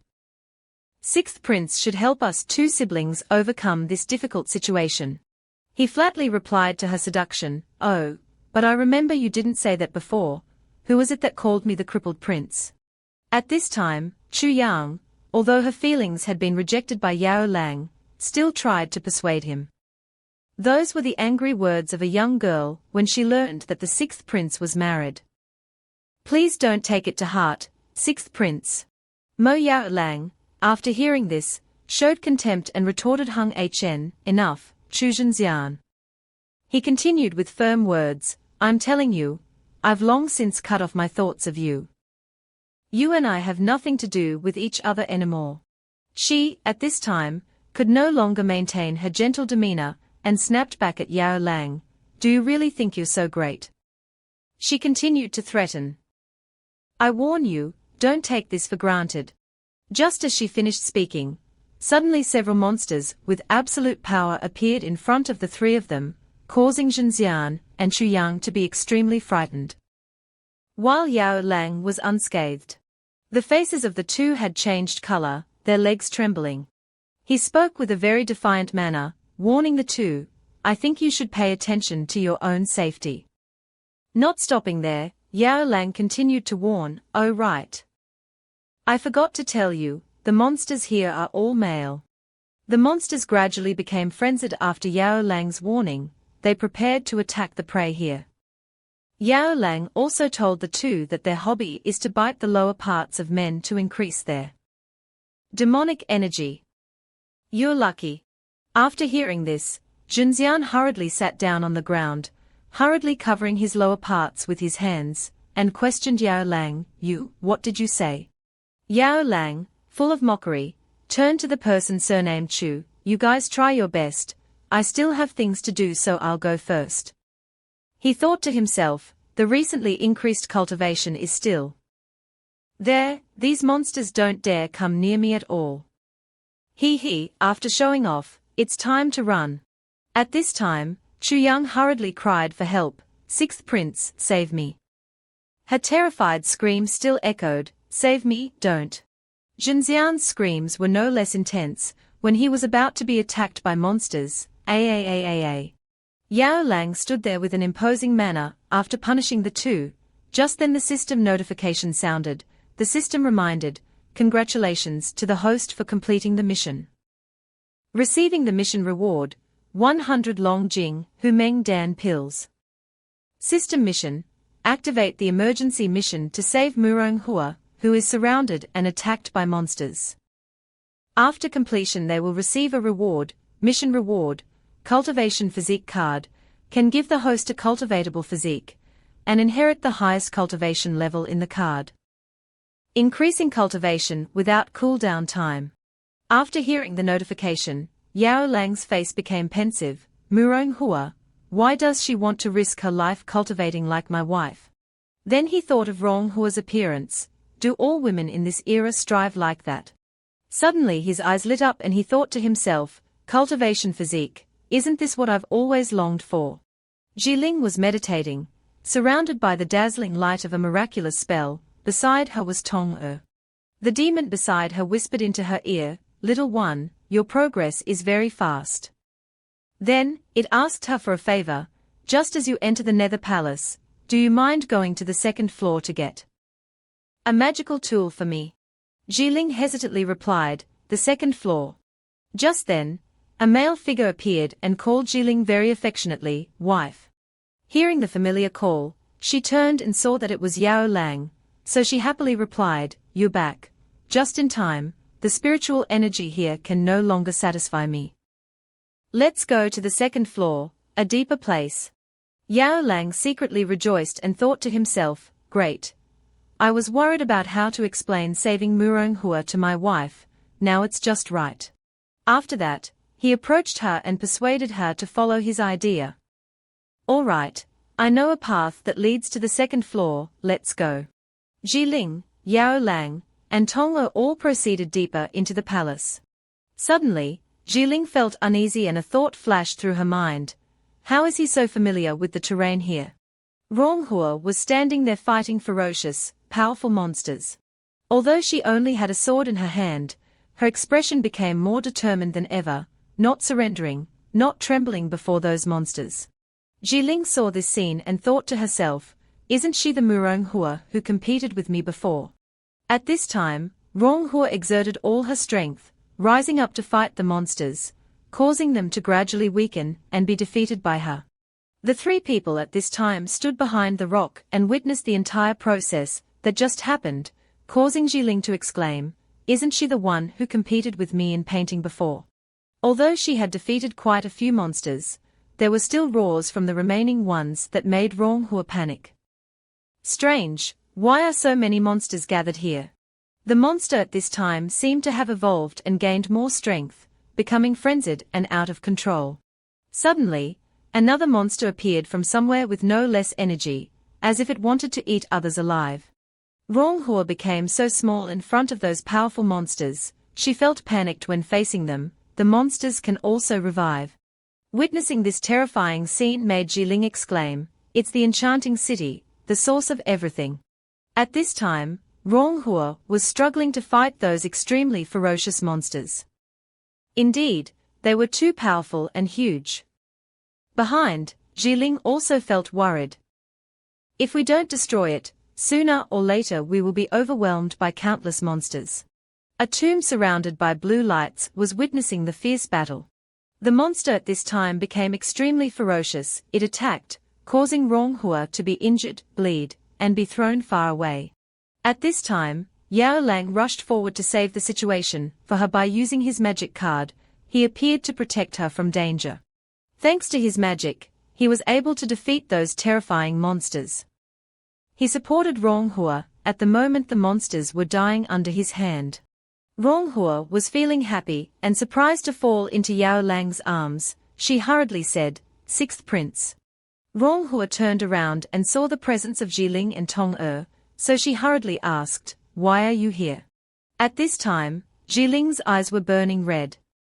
She was becoming angrier than ever when she saw that scene. Yao Lang hurriedly pushed Ronghua away when he saw Jiling standing opposite him in a state of fury. Immediately afterward, Yao Lang happily talked to Ronghua, "My wife's darkening points have increased again, I have to explain clearly soon." He continued to explain to Ronghua, "We were planning to go to the second floor of this palace, and this is the only way to get to the second floor." After hearing the explanation from Yao Lang, she thanked him gratefully, "So that's how it is. Thank you, Sixth Prince, for saving me." Yao Lang was also happy to reply to her, "It's nothing." Just then, the system notification sounded. System notification: congratulations to the host for completing emergency mission 1/2. The next mission is to help Jiling, Tong-er, and Muronghua advance at least 3 levels. Next is the reward after completing the mission. Mission reward: Cultivation Physique card, can give the host a cultivatable physique, and inherit the highest cultivation level in the card to advance cultivation, without cooldown time. After hearing the notification from the system, Yao Lang complained in frustration, "Damn it, what the hell?" He continued to complain, "I knew this mission wasn't that simple. I didn't expect it to be even more difficult later." At this time, extremely ferocious monsters appeared in front of Yao Lang, Jiling, Ronghua, and Tong-er as if they wanted to eat them alive. Everyone was extremely surprised and panicked in front of these strange creatures. Ronghua's face changed color at this time, constantly wondering, what is going on? Starting from just now, these monsters seem to keep coming endlessly. Jiling at this time stood from afar looking towards the ravine, where there was a strange creature emitting a dazzling light. She declared, "I just used my spiritual vision to observe. It's the demonic crown city." Jiling confidently assessed the situation at this time. These monsters can die and revive because of that magical tool. Dazzling lights appeared around her, and she continued to offer a solution to deal with the monsters. As long as we destroy it, these monsters will probably not be able to revive anymore. Yao Lang stood next to Jiling with full of curiosity. Wait, infinite revival. He thought to himself, in this environment rich in spiritual energy, there are good training subjects full of stamina. Continuing that train of thought, he recalled in his mind, cultivation will definitely advance extremely quickly. Then he confidently declared to everyone, just treat these monsters as inexhaustible training subjects. When you feel that you can no longer withstand the physical exertion, take this pill. He only instructed everyone a little, leave 10 pills for me, this much is enough to complete the mission. After hearing Yao Lang say that, all three of them turned around in surprise. Is this the way to quickly advance cultivation that you mentioned? Jiling, Ronghua, and Tong-er, although unwilling, still had to put all their faith in Yao Lang. We'll trust you for now. Then Tong-er rushed forward to attack the monster with her magic, causing the monster to scream in pain. The monster at this time became truly pathetic under Tong-er's hand. The monsters at this time were dismembered into many pieces, due to the overwhelming attacks of the three people. The monsters kept dying miserably due to the super magic of the three girls. After dealing with the monsters, Jiling turned to ask Tong-er, are there any pills left, Tong-er? She immediately replied, no more. Yao Lang leisurely lay down on the rocks and said to Jiling, all right, wife, destroy that demonic crown city. Then, using her magic, Jiling destroyed the demonic crown city, causing it to be cut in half. The monsters were destroyed, vanishing before the eyes of all four. Muronghua merged with the 5th level of the scene realm, the 3rd level of the heart-moving stage. Tong-er, the 1st level of the golden core stage, the 4th level of the golden core stage. Jiling, the 2nd level of the heart-moving stage, the 1st level of the golden core stage. Jiling confidently declared, I directly advanced 3 realms, and even broke through. Yao Lang smiled and replied to her, all right, it seems this way of advancing cultivation is very good. Tong-er expressed her wish to continue the journey with him. 6th Prince, can I go with you next? Yao Lang's face clearly showed embarrassment and replied to Tong-er, this you should ask my wife. Based on my wife's personality, she will definitely chase you away, he. After hearing the conversation between the two, Jiling said firmly, I don't mind. This made him so surprised and shocked that he exclaimed, huh? Yao Lang also thought to himself after hearing that conversation, forget it, just consider it as having one more person to help. He then invited everyone to rest for a bit after fighting with all their might. Now that the monsters have been dealt with, everyone must be tired. Then he found a place, a blessed land, suitable for a night's stay and said to everyone, let's rest here for a night, and go to the 2nd floor tomorrow. Jiling, full of doubt, questioned him, so many treasures, where did you get them from? He replied with a smug look and a hearty laugh, ha ha ha, they were all given to me by the emperor before. Ronghua stood next to Yao Lang, gently expressing her desire to become his concubine. 6th Prince, about taking me as a concubine, I hope you will consider it further. Yao Lang's face was full of boredom at this time, just wanting to chase Ronghua away. Help, how much do you crave my body? Just at this moment, the system notification sounded. System notification, congratulations to the host for completing emergency mission 2 halves, receiving the cultivation physique. Yao Lang was sitting down leisurely when a notification sounded. Now the host's physique will be promoted to the 1st level of the nascent soul stage, and the cultivation level will be hidden through the system. He secretly rejoiced and thought, great, I finally completed the mission. All his efforts were rewarded, making him overjoyed. Finally, I'm no longer a good-for-nothing who can't cultivate. He was happy that from now on he didn't have to depend on anyone's fate. The feeling of holding my own destiny in my hands is truly wonderful. Mo Yao Lang looked at the system in front of him, couldn't help but exclaim, this system can also hide cultivation, it's so humanized. From now on, no one can trample me underfoot. A creaking sound rang out, the door opened, someone was walking in. A girl with platinum blonde hair walked in. Yao Lang looked at the girl in front of him, and asked with concern, wife, it's so late, why haven't you rested yet? Jiling appeared shy and stammered, today I've made a lot of progress. I think I should consolidate my cultivation tonight. Suddenly her attitude changed 180 degrees. She boldly took hold of the edge of her clothes and took them off, her face flushed red. All right, let's start. Jiling immediately pushed him onto the bed, touching his clothes. Yao Lang was pushed onto the bed with a confused expression. Suddenly two figures walked in, the two said in unison, wait. The two immediately turned around. Jiling's face showed a bit of anger at missing a good opportunity. It was Ronghua and Tong-er, their hands intertwined, their cheeks flushed. They shyly said, we also want to consolidate our cultivation, can we join you? Yao Lang was a little surprised to hear them say that. His face flushed, wondering what was going on with them, if it was related to eating too much Longjing Hu Meng Dan. But looking at the beauties in front of him, he couldn't lie to himself and could only comfort himself. It seems, it's not impossible. At this time, Jiling, Tong-er, and Ronghua all looked at him with expectant eyes. They were all so shy that their cheeks were flushed. Seeing their expectant faces, he panicked a little, reached out his hand and asked, why are you all here?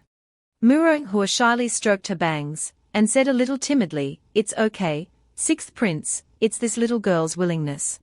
Looking at the beauties in front of him all coming towards him, Yao Lang panicked a little. He cursed himself for still supporting the idea of taking a ride before paying. What had to happen happened. The door outside slammed shut, leaving only the joyful silhouette of someone in the room. After a night passed, the next morning, all three girls woke up full of energy, their faces rosy. Only Yao Lang, worn out by them all night, lay in a corner exhausted. He cursed silently, why do I feel even more tired after resting all night? Suddenly Jiling turned her head and said to Yao Lang, I want to go to the second floor to get the magical tool. He immediately sat up, thinking to himself, how could I not know what magical tool is on the second floor? He guessed that this was the intention of the nine-tailed fox in the ring lung. Thinking that way, but on the surface he still cheerfully agreed with her, okay, wife, lead the way. Jiling smiled when she heard his reply. At the entrance to the second floor of the Nether Palace, Jiling led Yao Lang's group to a hidden door in the cave. As soon as they passed through the door, Yao Lang was immediately surprised. This is the second floor of the Nether Palace. At this time they had all passed through the door. Everyone was astonished that they were standing on a high cliff, surrounded by a hazy fog. Jiling led everyone along the path formed by many cliffs. Yao Lang couldn't hold back his curiosity. He asked, what's with this fog? She just indifferently told him to ignore it. I can sense the magical tool is nearby. But he still couldn't ignore the fog. Looking at Tong-er in seductive clothes pouncing towards him, he blushed and had a nosebleed, complaining, but why does this illusion feel so unusual? At this time, the system notification sounded. System notification, the fox demon's illusion only works on men. Hearing the system notification, Yao Lang became smug, looking at the beauty surrounding him and said, all right, it seems this kind of trial is only for me to enjoy alone. Wife, you all just leave me, go ahead. Jiling, Ronghua, and Tong-er heard that and fell silent, their heads full of question marks. At this time, right in front of them, a brilliant magic formation guarded by three women appeared. The four of them immediately proceeded towards it. At this time, a voice spoke up, reminding Jiling. It was the voice of the fox demon. She said, these people are all my former followers, you can take the magical tool, spare them a way out. Then she raised her voice to remind the three fox demon girls in front, you all immediately leave this place, otherwise don't blame me for being unkind. Jiling was surprised. She asked, your followers, are they them? At the same time, at the entrance to the second floor, a young man and a young woman approached. Facing them were three other disciples guarding the entrance. One of them clasped his hands and said respectfully, Senior brother, you're finally here. The other two smirked. Lingzhe greeted them back and calmly explained, yes, there was something on the way. Thai Nuyet beside him immediately asked him, Lingzhe, are we? Hearing her question, He turned around and smiled, explaining, "Don't blame me, Nuyet the purpose of this trip to the Nether Palace, besides cultivating, is to take this opportunity to go to the deepest part of the third floor. I heard that there we can obtain the supreme inheritance of our Qing Yu Lingyun sect's ancestor." Lingzhi turned to introduce the three fellow disciples in front of her. "These are our inner sect disciples. The third floor is extremely dangerous. Having them come along is also to help us on the way." One of them snorted when he heard him say that. "We don't have a good future like senior brother, we are not interested in the ancestors' inheritance." The other one quickly added, "It's just that after senior brother succeeds, don't forget the benefits for us junior brothers."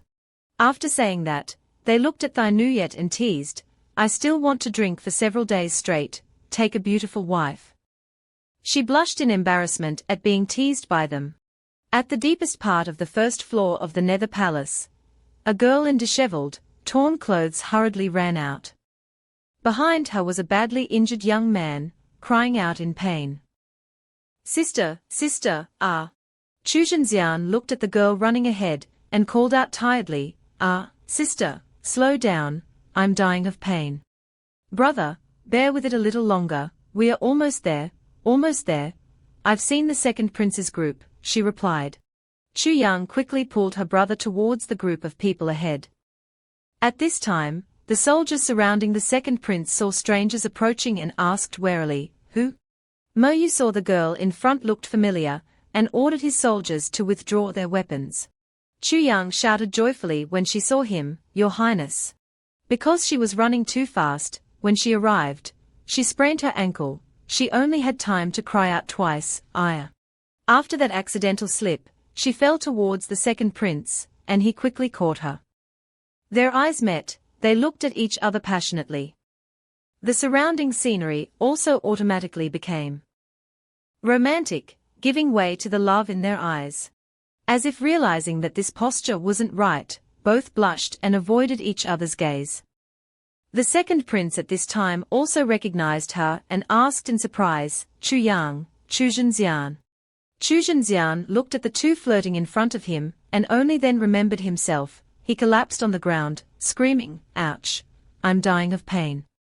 But in his heart, he couldn't help but feel contempt, a bunch of people who forget their friends when they see beauty. The second prince at this time helped Chu Yang up, held her hand and asked caringly, "What happened to you? Why are you so badly injured? I told you before that the Nether Palace is extremely dangerous. And told you not to go deep inside carelessly." Chu Zhenxian crawled painfully on the ground. He thought to himself, "I can't tell the second prince that we went deep into the palace ourselves. That hateful Mo Yao Lang. He made me look like I'm half dead." The confident image of Yao Lang appeared in his mind, making him even more angry the more he thought about it. He made up his mind, "I must make him die without a trace. I might as well push all the blame onto him." After thinking, Chu Zhenxian hurriedly explained to the second prince, "No, Your Highness, my sister and I were cultivating in the palace. Unexpectedly, we met that Mo Yao Lang. He and his ghost clan wife led monsters to attack us." As if it wasn't enough, he dragged his wounded body up and continued, "Look, now I'm really in so much pain that I don't want to live." Chu Yang, hearing her brother say that, hurriedly chimed in, "That's right, that Mo Yao Lang is truly too vicious." She said pitifully, "Your Highness, you must help us. My brother's lower half is probably completely crippled." Chu Zhenxian panicked when he heard the words lower half crippled and hurriedly covered his lower parts with his hands. Hearing that, the second prince's face immediately darkened and he said angrily, "What? Mo Yao Lang also entered the palace? I can't believe he did such a thing." Mo Yu waved his hand to comfort them, "Don't worry, I will make the decision for you." He ordered the soldiers beside him, "Someone, take them out of the palace and treat them well." He was full of spirit. "Mo Yao Lang, don't think that you can do whatever you want just because you have that fox demon," he told himself. "After the Nether Palace closes, I will definitely report to my father and mother and completely strip you of your prince status." In contrast to the tense atmosphere on the other side, Tong Jiling, and Ronghua had cheerful expressions and looked extremely happy. A girl with flushed cheeks was panting. She was tied up in the air with ropes and shouted in shame, hateful. Beside her, a fox demon with blue hair was also tied up. She struggled, let us go. Yao Lang couldn't help but admire these girls. It seems that after their cultivation has greatly increased, these fox demons are no longer their match. But looking at the tied-up girls with seductive appearances before him, he couldn't help but be mesmerized, murmuring, "Whose tying technique did you learn from?"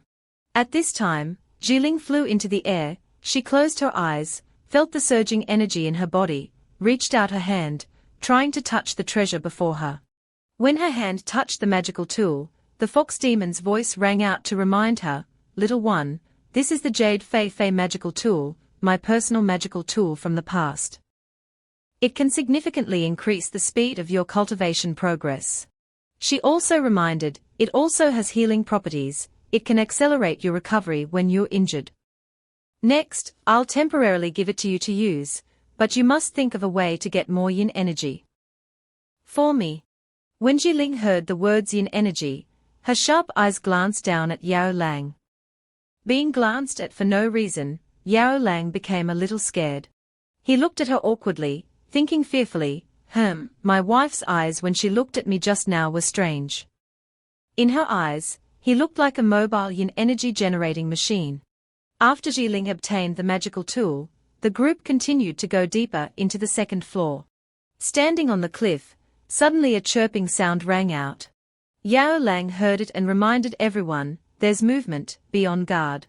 At this time, above them was a flock of bats that had just awakened. He thought to himself, as I thought, after reaching the second floor, the number of monsters has significantly increased.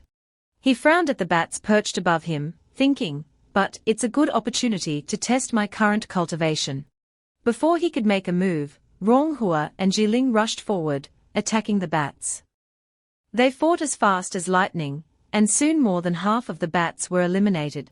Yao Lang saw them fighting so enthusiastically, so he waved his hand and shouted to let them know that these small fries would be left to them.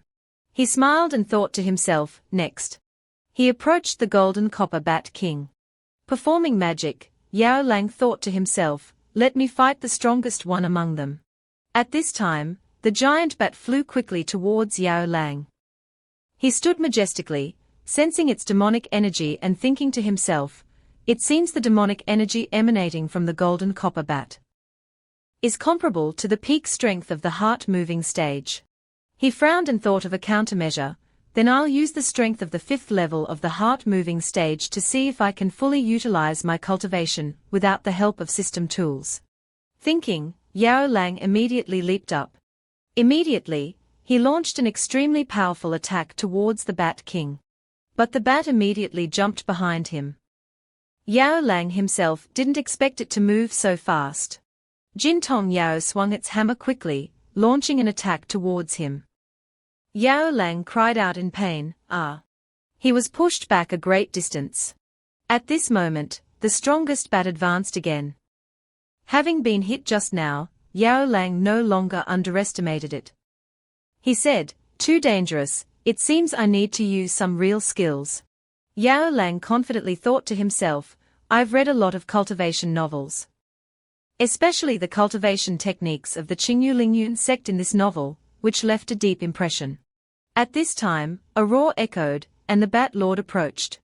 Facing its roar, he wasn't afraid at all. Jiling shouted worriedly, dangerous. But he was just playing around, dodging the streams of power created by the bat. When those streams of power collided, creating an explosion, he hurriedly flew up, dodging again. At this moment, unfortunately, his head hit the cave ceiling. He could only cry out in pain. Yao Lang fell to the ground, his head swollen. He rubbed his head and complained, oh my head hurts so much. Jiling, Tong Ni, and Ronghua, seeing him like this, were speechless. Yao Lang confidently stood up, dusted himself off, and said, but I've gradually grasped the secret. This is the last time you can touch me. The bat, hearing him say this, was extremely angry. It used its cloud-stepping technique to take him down, but Yao Lang skillfully dodged all its ultimate moves. Getting closer and closer to Jin Tong. The three girls on this side, seeing him like this, showed their admiration. Tong Ni proudly jumped up and down, "Master is so good." Ronghua blushed, staring at him intently. Only Jiling had a thoughtful expression. She wondered when Mo Yao Lang had cultivated this technique without her noticing. Jin Tong Yao Bu, seeing him easily avoid its attacks, was furious. It roared, emitting a terrifying sound. Yao Lang, standing in front of it, couldn't react in time, only able to freeze in surprise. That sound caused both Tong Ni and Ronghua to cry out in pain, clutching their heads. Jiling quickly erected a barrier, explaining, "This is a spiritual attack. My defensive shield can block it. Don't move." Jin Tong seized the opportunity and quickly lunged towards Yao Lang. 773, seeing Jin Tong fiercely rushing towards him, he guessed it was getting impatient, probably a stronger attack was coming. He frowned, thinking, running away all the time is not the solution. Let's fight it head-on. Thinking this, he summoned 9 swords behind his back. This was called the 9 Nether Profound Swords. The 9 swords, under Yao Lang's command, immediately attacked Jin Tong, which shrieked violently. A loud explosion echoed, and dust and debris flew everywhere. Yao Lang appeared from the smoke. Jin Tong had been blown away by him, its flesh and bones shattered. He held its demon core in his hand and happily thought to himself, "This Jin Tong Yao Bu's demon core, after swallowing it, can increase my spiritual power a bit." Witnessing the scene just now, Jiling couldn't help but look suspiciously at the cheerful Yao Lang. She thought, he really does have cultivation, and moreover, his movements just now were like rapid growth in battle. The more she thought about it, the more curious she became. Could it be that he has a natural talent no less than mine? Mo Yao Lang, you are becoming more and more unreadable to me. In contrast to her frown, Ronghua's eyes lit up beside her, looking at him infatuated, thinking, wasn't it said that the 6th prince had a physique that couldn't cultivate? Unexpectedly, he has cultivation. What should I do? He feels even more charming. At this moment, he suddenly looked at them and said, "There's still some time before the mystic realm closes. We don't need to rush to the next level. Let's stay on the 2nd level and gradually increase our cultivation. We can go to the 3rd level later." Suddenly, he turned to Jiling and called, "Hey." She looked at him blankly and replied, "What is it?" Looking at the hand offering her the demon core just taken from Jin Tong. She couldn't help but be surprised. He winked and said to her, "Good things are naturally given to my wife first." Hearing him say this, she blushed and stammered, "Thank you." At this moment, the system notification suddenly sounded, "Eliminate the 3 evil cultivators of the Shenshan sect hiding on the 2nd level. Quest reward, favorability increase card. Using it can increase Jiling's favorability by 10 points." He was surprised to hear this, 10 favorability points. Hearing this, he looked at the shy Jiling beside him and thought, it seems that this quest must be done. Jiling held the glittering demon core in her hand. A golden aura quickly enveloped her body. Jiling sat down, quickly absorbing the aura, circulating it through her meridians. Feeling the aura slowly entering her body, she frowned, thinking, the power of this demon core is so hot after entering my body, trying to merge with me like the fire before. At this moment, the scene of that day suddenly appeared in her mind. Jiling was still very young then. When she ran home, she was greeted by the sight of her house burned to the ground. Her entire family beheaded by bandits. She ran to her grandfather's side. He had a sword piercing his chest, but he still managed to call her name and instruct her, "Ling you must live well, you must." At that time, before he could finish speaking, he was gone. Recalling those years, she secretly despised those cultivators who considered themselves righteous messengers, but burned houses and robbed people in her own homeland. If it weren't for her father's ingenuity in bringing a treasure that could conceal all the demonic aura on her body. Pausing for a moment, the tragic image suddenly appeared in her mind, when her entire clan was gone except for her, only she sat crying on their graves. She thought, I would have been killed like the other clansmen, how could I have lived until now? So I must constantly become stronger, then take revenge on them, and I must reshape this twisted world. At this time, outside, seeing Jiling's darkened face, Yao Lang called out worriedly, wife. He called again, and finally she opened her eyes and looked at him, tears welling up in her eyes. Seeing her like this, he thought, has she thought of something unpleasant?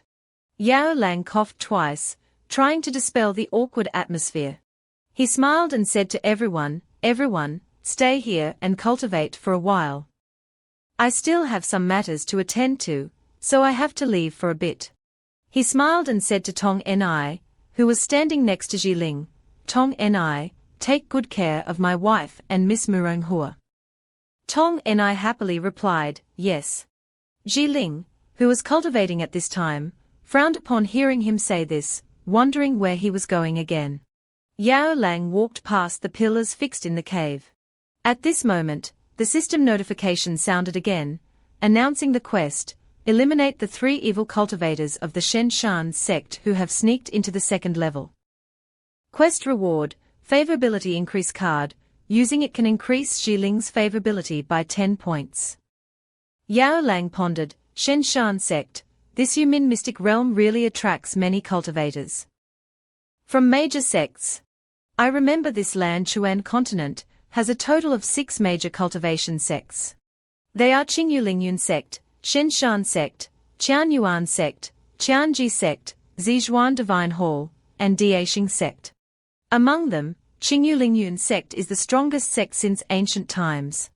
In recent years, Qingyulingyun sect, leading the 6 largest sects, has formed an alliance to protect humans and resist the demon and devil races. After the Great War of the 3 races, the devil race was sealed by powerful cultivators, leaving the human and demon races to confront each other. Yao Lang pondered, the original work did mention that there are some cultivators in the Shenxian sect who have fallen into evil ways, doing things that cannot be known to others in the Yumin mystic realm, it's just that they haven't caused any trouble yet. But since there's such a rich quest reward, I naturally have to eliminate evil, he thought, immediately becoming interested. However, the original work rarely describes them, but I roughly know where they are now. Thinking this, he flew forward. At this moment, on a cliff, a giant octopus was attacking 2 young girls. Its tentacle caressed the red-haired girl. The girl next to her, seeing this, reminded worriedly, "Ayuyu, be careful, this monster is too strong." Suddenly, another tentacle reached out. It wrapped around the blue-haired girl. The girl cried out, "Ah!" as she was entangled. On this side, the girl named Ayuyu was also entangled. She realized it was trying to absorb her spiritual energy. The octopus shamelessly added, "So delicious. I still want more, and it laughed disgustingly. Ayuyu, hearing the monster say this, was furious, "Damn monster." She yanked her hand, breaking free from its tentacles. Then, unexpectedly, she lunged forward, unleashing an unimaginable force, slashing at the octopus in front of her, angrily roaring, "Die!" The octopus screamed as it received the blow. After the attack, Ayuyu hugged the girl next to her and gently asked, "Ayuzu, are you all right?" Ayuzu replied, "I'm fine, it's just that I lost quite a bit of spiritual energy just now." At this time, on the cliff opposite where the 2 girls were standing, 3 figures appeared. One of them ordered, "The time is ripe, prepare to strike." Yao Lang hid below, observing the whole situation. Hearing them say this, he suddenly understood, so these 3 evil cultivators want to reap the benefits. At the same time, he made up his mind, this time I'll let you understand the principle of being blinded by immediate gains and forgetting the dangers behind. The three evil cultivators appeared in front of the two girls, grinning sinisterly. The two girls, hearing a strange noise, turned around and asked, "Who's there?" Yu looked at them and asked worriedly, "Who are you?" The leader looked at her with disdain. "Humph, cut the crap. Blame your bad luck." Then he laughed smugly. The three evil cultivators joined forces, creating a powerful energy palm. Yu quickly shielded Ayuzu behind her. Thinking, my spiritual energy has been exhausted in the previous attack. At this time, the energy ball had flown in front of them. Ayuzu fearfully grabbed Ayuyu's hand and called out, "Sister." Ayuyu shielded her behind her back and reassured her, "Don't be afraid." At this moment, a figure shielded them. Ayuyu was surprised to see someone taking the attack for them. "He actually took that attack for us." They thought he would be badly injured, but Yao Lang was unharmed. Instead, he confidently said, "Luckily, I made it in time." Taking advantage of people's vulnerability and outnumbering them. "You are truly shameless." They were angered by his interruption and asked, "Who are you?" Inwardly, they were wary. "To be able to withstand our combined attack, his strength cannot be underestimated." He didn't bother to answer them, instead reassuring the two beside him, "Don't worry, you two. These three evil cultivators want to take advantage of your weakened state and steal your spiritual energy to strengthen themselves." The two girls behind him were startled upon hearing this. Yao Lang confidently winked at them. "Now that I'm here, I won't let them succeed," he thought. "I heard that the Zizhuan Divine Hall is all female disciples, and most of them are not interested in men. Often using paired cultivation." He excitedly thought, "Isn't this the legendary Yui?" In his mind, he was already imagining the two girls being intimate with each other. At this time, his eyes sparkled even more, further confirming his guess. At this time, looking at the three evil cultivators still there, he became serious again. He told himself, "Let's put these things aside for now, completing the quest is more important." The leader, seeing him ignore them, angrily shouted, "You brat, how dare you ruin our plans?" All three of them attacked him simultaneously, shouting, "Then die." Yao Lang just snorted lightly, displaying his own techniques. An energy palm was unleashed, knocking them all down. Mo Yao Lang focused his spiritual energy in his palm and analyzed, "What? These guys' strength isn't even as good as the Jin Tong Yao Bu from last time." Then, he launched an attack towards the three evil cultivators. Consecutive golden lights struck them. They couldn't react in time, taking the full brunt of the attack, screaming miserably. One of them, with blood still trickling from the corner of his mouth, knew Mo Yao Lang was a tough opponent. With a resentful look, he took out a gourd, opened the stopper, and said, "TSK, this is really strange. It seems like today, I have to let you taste suffering." The gourd was opened, and a large amount of spiritual energy flew out from within, which was absorbed by the three of them. Another one grinned ferociously at Mo Yao Lang. He, "You're dead today." After absorbing the spiritual energy, the strength of these three greatly increased, their bodies emitting terrifying spiritual energy, as they leaped into the air. Mo Yao Lang silently observed everything, understanding something in his heart. So that's how it is. Their so-called evil cultivation is using artifacts to absorb the spiritual energy of other cultivators and store it for their own use. This shortcut is indeed despised by the righteous sects. The two sisters behind him looked at him with great worry. Ayuzu reminded him, "Young master, be careful, their cultivation has increased by several realms compared to just now." Mo Yao Lang smiled calmly and replied, "It's all right, they still can't scare me with this." The three of them heard this and charged at him together, saying, "You're still talking big even when you're about to die." Another one added aggressively, "Your life is mine." 3-in-1, Evil Flame Whirlwind. Mo Yao Lang smiled, and his body erupted with spiritual energy, forming a large vortex. He mocked, "Whether I'm talking big or not, won't trying it out tell us?" He raised his hand, and with a palm strike, the spiritual energy vortex quickly sucked the three evil cultivators inside and threw them away. And then, with a boom, the palm strike hit the ceiling of the cave, causing a massive explosion. Rocks and debris were destroyed, falling everywhere. After the attack, the three evil cultivators were covered in injuries. They looked at him in disbelief, one of them gaping, "What? Just a palm strike had such power." Behind him, the two women stared at him with wide eyes and mouths, thinking, this is Yuan Ying's stage cultivation. After defeating the three, Mo Yao Lang smiled and said, "Now you know the difference in cultivation, right? Today, I will act on behalf of heaven, eliminating evil and upholding justice." Saying this, he suddenly dashed forward, grabbing the necks of two evil cultivators in the blink of an eye. The remaining one, seeing the scene before him, jumped in fright, fear and the intention to retreat rising in his heart. "I didn't expect to encounter such an expert here. If this continues, I won't be able to win. I'll retreat first and think of a way to teach this kid a lesson later." Thinking so, he immediately released a cloud of smoke, wanting to escape. Mo Yao Lang's vision was blocked by the smoke. He also guessed that this was a smoke screen. But when the smoke cleared, he was momentarily shocked to realize. Damn it, he wants to run. He shouted, "Hey, stop." But it was futile, as he had already disappeared. At the same time, with Ling's group, after Mo Yao Lang left, Muronghua and Tong Ni arrived in front of a giant ancient tree, surrounded by abundant spiritual energy. Muronghua, looking at the scene before her, whispered worriedly, "Jiling, is it really okay for us not to wait for Mo Yao Lang?" Jiling smiled reassuringly. "It's all right. Who knows how long it will take him to return? We can just search around. There should still be quite a few good things on the second level."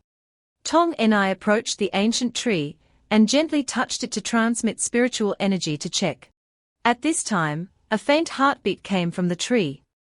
Tong Ni exclaimed, "This tree trunk not only contains powerful spiritual energy, but even has a tree heart." Jiling looked over in surprise, wondering inwardly, what's the truth? She held the sword in her hand and said, "A tree has to cultivate for thousands of years to condense a tree heart, so this tree is extremely precious. If the tree heart can be extracted to refine medicine, cultivation will definitely increase greatly." After Jiling finished speaking, without hesitation, she flew up and slashed at the tree trunk with her sword. Tong Ni was startled by what she saw and cried out, "Oh no." Jiling stopped at this moment, shocked. What? She looked at the giant tree in front of her. A terrifying spiritual energy suddenly emanated from its trunk.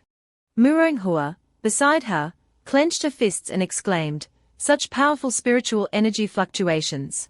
The giant tree released increasingly terrifying spiritual energy, its trunk twisting, and a ferocious face appeared, its eyes glowing red, looking extremely eerie.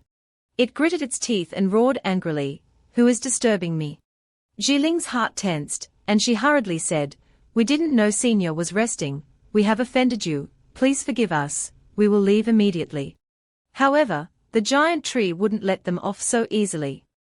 Its eyes darkened, and it sneered, "Since you have woken me up, stay with me."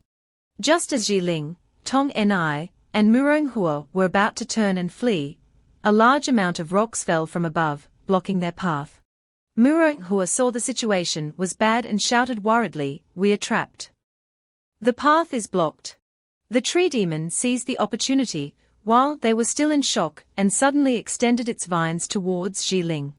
Jiling was startled. She swung her sword and cut the vines, shouting, "Don't come any closer." Another vine quickly shot towards her, seizing this opportunity. It wrapped around Muronghua, who was bound tightly and unable to move. Then it hung her upside down. Muronghua cried out in panic, "No." Tong Ni, seeing this scene, realized in fear, could it be the mandala tree? Only the vines of the mandala tree can secrete corrosive mucus. This mucus will slowly corrode and absorb anything it touches. I didn't expect it to appear here. Looking at Muronghua hanging there helplessly, Tong Ni continued, If it's a 1,000-year-old mandala tree, I'm afraid none of us can defeat it. Tong Ni quickly cast a spell and said to Jiling, Madam, hold it back. You save Miss Murong, then we'll join forces to break the giant rock and leave here. Go? As soon as Tong Ni finished speaking, a vine suddenly pierced through her shoulder, catching her off guard. Jiling watched Tong Ni get injured and couldn't do anything in time. She exclaimed, Tong Ni. The mandala tree demon pulled Tong Ni closer, sneering with a sinister smile. I've lived for over 1,000 years, of course. I know you're planning to burn your golden core to increase your cultivation. To deal with me. With that, it used another vine to bind Jiling, lifting her upside down. Jiling didn't have time to react and shouted, What? She was tightly bound by the vines, feeling completely powerless. She was bewildered. What's going on? Why do I have no strength left? The tree demon's face showed a ferocious expression. How could I let you have your way? Don't even think about leaving here. Stay here and become my nourishment. Merge with me. Jiling was tightly bound by the vines, and the corrosive mucus made her extremely uncomfortable. She realized that this was mandala poison. Jiling suddenly cried out and screamed, Let me go. Suddenly, a vine seemed to open its mouth and lunge towards Jiling. Its tip, like a sharp mouth, bit into Jiling's shoulder. She cried out in pain and panic, What is this? As Jiling gradually lost her strength and her eyes began to close, a series of images flashed through her mind. Painful memories from the past surfaced. Back then, she collapsed from her injuries, and it was her father who encouraged her, Get up. Being born a demon is already difficult to survive. Let alone being half human, half demon. The road ahead will definitely be arduous. If you can't control your demonic power, when you truly despair, you can only fall into the abyss. Jiling burst into tears and cried out, Father. Her body was gradually overtaken by demonic energy. Her consciousness returned to reality, and Jiling's tear-filled eyes suddenly opened wide. Her eyes showed determination, her pupils turning into an eerie black. Demonic energy surged around her, and with a flick of her wrist, the vines wrapped around her body were shattered into pieces. After destroying all the vines, her feet slowly lowered to the ground. A terrifying demonic aura suddenly erupted from Jiling's body, as she walked forward step by step. She reached out and destroyed the vine that was biting into her shoulder. Then Jiling grinned ferociously and charged straight towards the tree demon. The tree demon was shocked. It hurriedly mobilized other vines to try and stop her. Unexpectedly, Jiling destroyed them with a single blow. She sneered, Such petty tricks. With that, Jiling thrust her hand deep into the tree trunk. Her 5 fingers sank deep, piercing through the bark. The tree demon screamed in pain, pain, pain, pain, pain, pain. The tree demon's spiritual energy was gradually absorbed by Jiling. Suddenly, Jiling felt a change. Spiritual energy and demonic energy merged, constantly flowing into her body. This numbing sensation was like all her senses being activated. Sensing the spiritual energy released by Jiling, the tree demon hurriedly exclaimed, This ability to plunder spiritual energy, you're a demon. Stop, quickly stop. It's a misunderstanding, it's all a misunderstanding. Jiling didn't stop, looking at the tree demon with disdain. Can a single sentence of misunderstanding make me stop? You're too naive. The tree demon's face darkened, and it could only slowly explain, there was once a powerful demon, who had shown me kindness. I promised him that I wouldn't harm any demons. You didn't reveal your demonic aura earlier, so I mistook you for one of those intruders. This mystic realm is filled with demonic poison. Inhaling it for a long time will damage your meridians. Behind me, there is a spiritual spring. Bathing in this spring can heal your injuries. And drinking it can cleanse your meridians. Looking behind it, there was indeed a spiritual spring, with steaming water. But Jiling was still wary, continuing to probe, but if I kill you, I can still bathe in the spring and also get the tree heart. The tree demon patiently said, Demon woman, if you want my tree heart, take it. But after I die, the guardians of the mystic realm will awaken. By then, it won't be a matter of whether you can bathe in the spring or not, but the entire mystic realm will be affected. Jiling pondered over the tree demon's words. It didn't seem to be lying, and I can't maintain this state for long, might as well let it go. Thinking so, she decided to trust the tree demon once, turning and walking towards the spiritual spring, saying casually, then I won't take it. Those two nuisances on the ground. Please bring them in here for me. Jiling walked over and sat by the spiritual spring. She scooped up some water with her hands and brought it to her lips to try. She was surprised as a refreshing sensation spread throughout her body. Unexpectedly, it's so sweet. As it entered her mouth, a fragrance lingered on her tongue. She wiped the water droplets from the corner of her mouth, her face flushing slightly, thinking, my body is starting to heat up. If Mo Yao Lang were here, I would want to try this warm feeling with him too, she thought as she began to remove her clothes. Immediately afterwards, Jiling stepped into the spiritual spring. Stepping into the spring, the pleasant sensation made her sigh. Every corner here is filled with spiritual energy. If I can soak for a while, it will not only help me recover from my injuries but also help the demon core in my body transform better. Jiling sat down, immersing herself in the water, moaning softly. This feeling is wonderful. She subconsciously turned her head to look. At this time, Tong Ni and Murong Hua had been brought over by the tree demon and placed beside the bank. Then, several small monkeys suddenly jumped down from the tree. They began to remove the clothes from Murong Hua and Tong Ni. Before anyone could react, they threw both of them into the spiritual spring.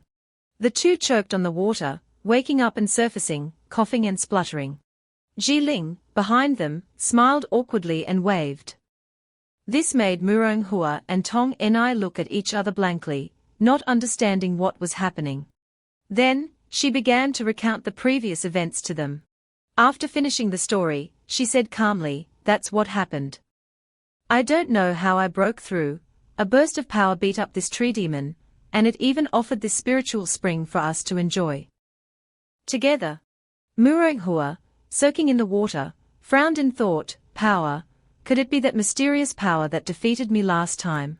Tong Ni enjoyed the feeling of soaking in the water and said comfortably, this is so comfortable. I thought I was going to die earlier. Hearing this, Rong Hua also stopped thinking about what had just happened, relaxing her mind, forget it, I'll investigate later. Suddenly, a monkey from the group abruptly grabbed Jiling's shoulder, making her look at it in confusion. Rong Hua also looked at the monkey in surprise, wondering what it would do next. The monkey's expression suddenly changed, from cute to a perverted blush, and the smile on its lips revealed a lustful look, as it stared at Jiling. It stretched out its hands, one on each side, making a gesture that would make any girl blush, but many boys would long to be that monkey at this moment. Its sudden action startled both Rong Hua and Jiling. Rong Hua, beside her, screamed in fear, covering her chest with her hands. Jiling, next to her, closed her eyes and immediately punched the monkey away, covering her chest with her other hand. Back with Mo Yao Lang, after beating up the two evil cultivators, he frowned, damn it, he got away. The system notification immediately sounded, reminding him, system notification, evil cultivator elimination progress 2/3, incomplete. Upon hearing the notification, his expression changed. He thought in annoyance and frustration, my 10 favorability points, are they just gone like that? This young master is so young yet possesses such high cultivation. A gentle voice came from behind, immediately attracting Mo Yao Lang's attention. He turned his head and saw two delicate and beautiful women with elegant appearances. The red-haired lady from before blushed and looked at him shyly, praising him with calmness in every gesture. She must be heaven's favorite. Upon seeing the beauty of the two women, his face flushed, his eyes widened, and his mouth opened in admiration, wow. But he immediately regained his composure, remembering the image of his lioness. He coughed a few times to calm himself down. Mo Yaolang calmly looked at the two women and said, "All right, the evil cultivators who ambushed you have been dealt with." His decisive words surprised the two women. Mo Yaolang didn't linger, turning to leave, waving his sleeve and saying, "Let's part ways here." He walked away with his eyes closed, sighing and thinking, "Useless, forget it, I'll just go back and reunite with my wife." The two women hurriedly stopped him. The red-haired lady spoke first. "Thank you for saving our lives, young master. We are disciples of the Zizhuan Divine Hall. I am Yu, and this is my junior sister, Zhu." Zhu, standing beside her, said, "If young master doesn't mind, would you like to be the Dao companion of us two sisters?" Upon hearing this proposal, he turned his head in astonishment to look at the two sisters, thinking in surprise, "What? Didn't you say that your Zizhuan Divine Hall is only interested in women? Could it be that I'm too handsome, and have bent their sexual orientation?" Just as he thought this, the two sisters threw themselves into Mo Yaolang's arms, catching him off guard and unsure of how to react.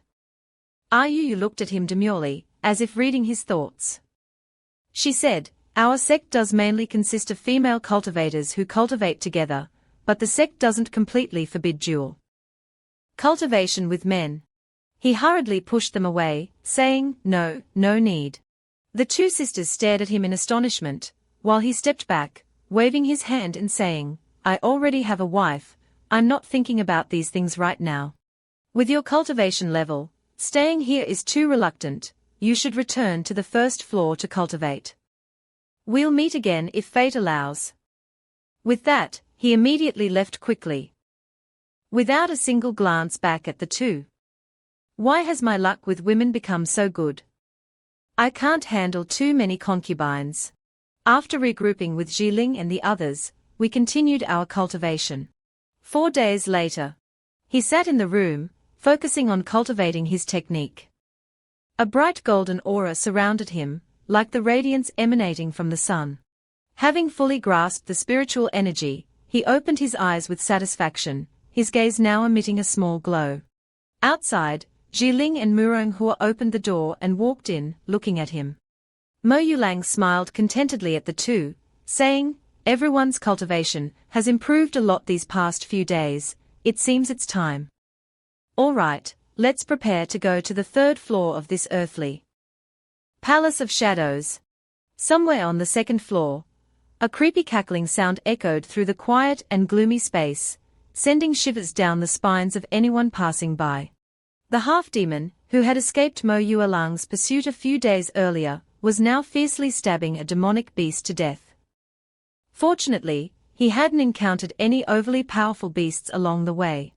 He gritted his teeth in anger and complained, "Damn it! I didn't expect to encounter such bad luck. This time, I didn't gain any benefits, and even wasted this extremely precious demonic soul technique." The gourd in his hand suddenly emitted a strong purple light, taking over the half-demon's body. He screamed in pain as the purple aura enveloped him, but he still thought resolutely, "But I will not give up." When the purple aura fully entered his body, the half-demon laughed triumphantly, "I will make that brat die in this earthly palace of shadows." He roared angrily, filled with resentment, saying, "Just you wait."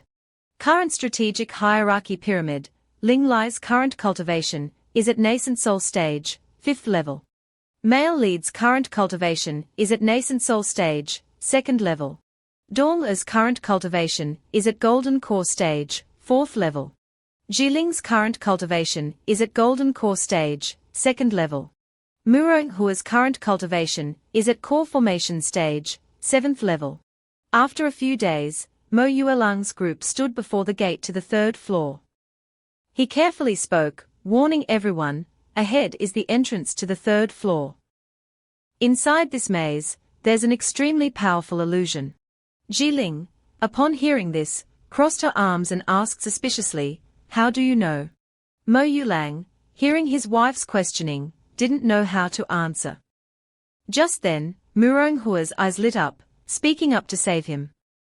Unexpectedly, Sixth Highness is so familiar with the terrain of The earthly palace of shadows, you must have planned a lot before.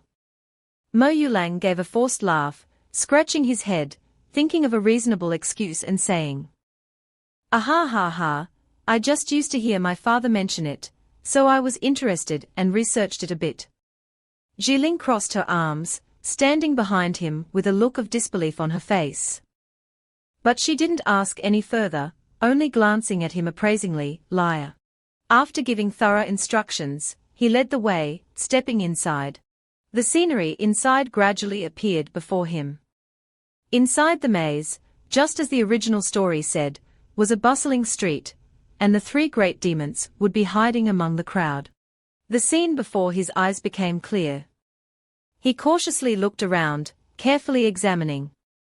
By the roadside, a butcher was holding skews of grilled meat, constantly inviting Mo Yuelang's group. Rabbit meat, top-grade grilled rabbit meat, also spicy rabbit head, want to try some?" He walked over and patted Mo Yuelang's shoulder, smiling and saying, Come, try my grilled rabbit meat, it's very delicious."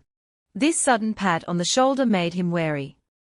He took the rabbit skewer from the butcher's hand and carefully observed it.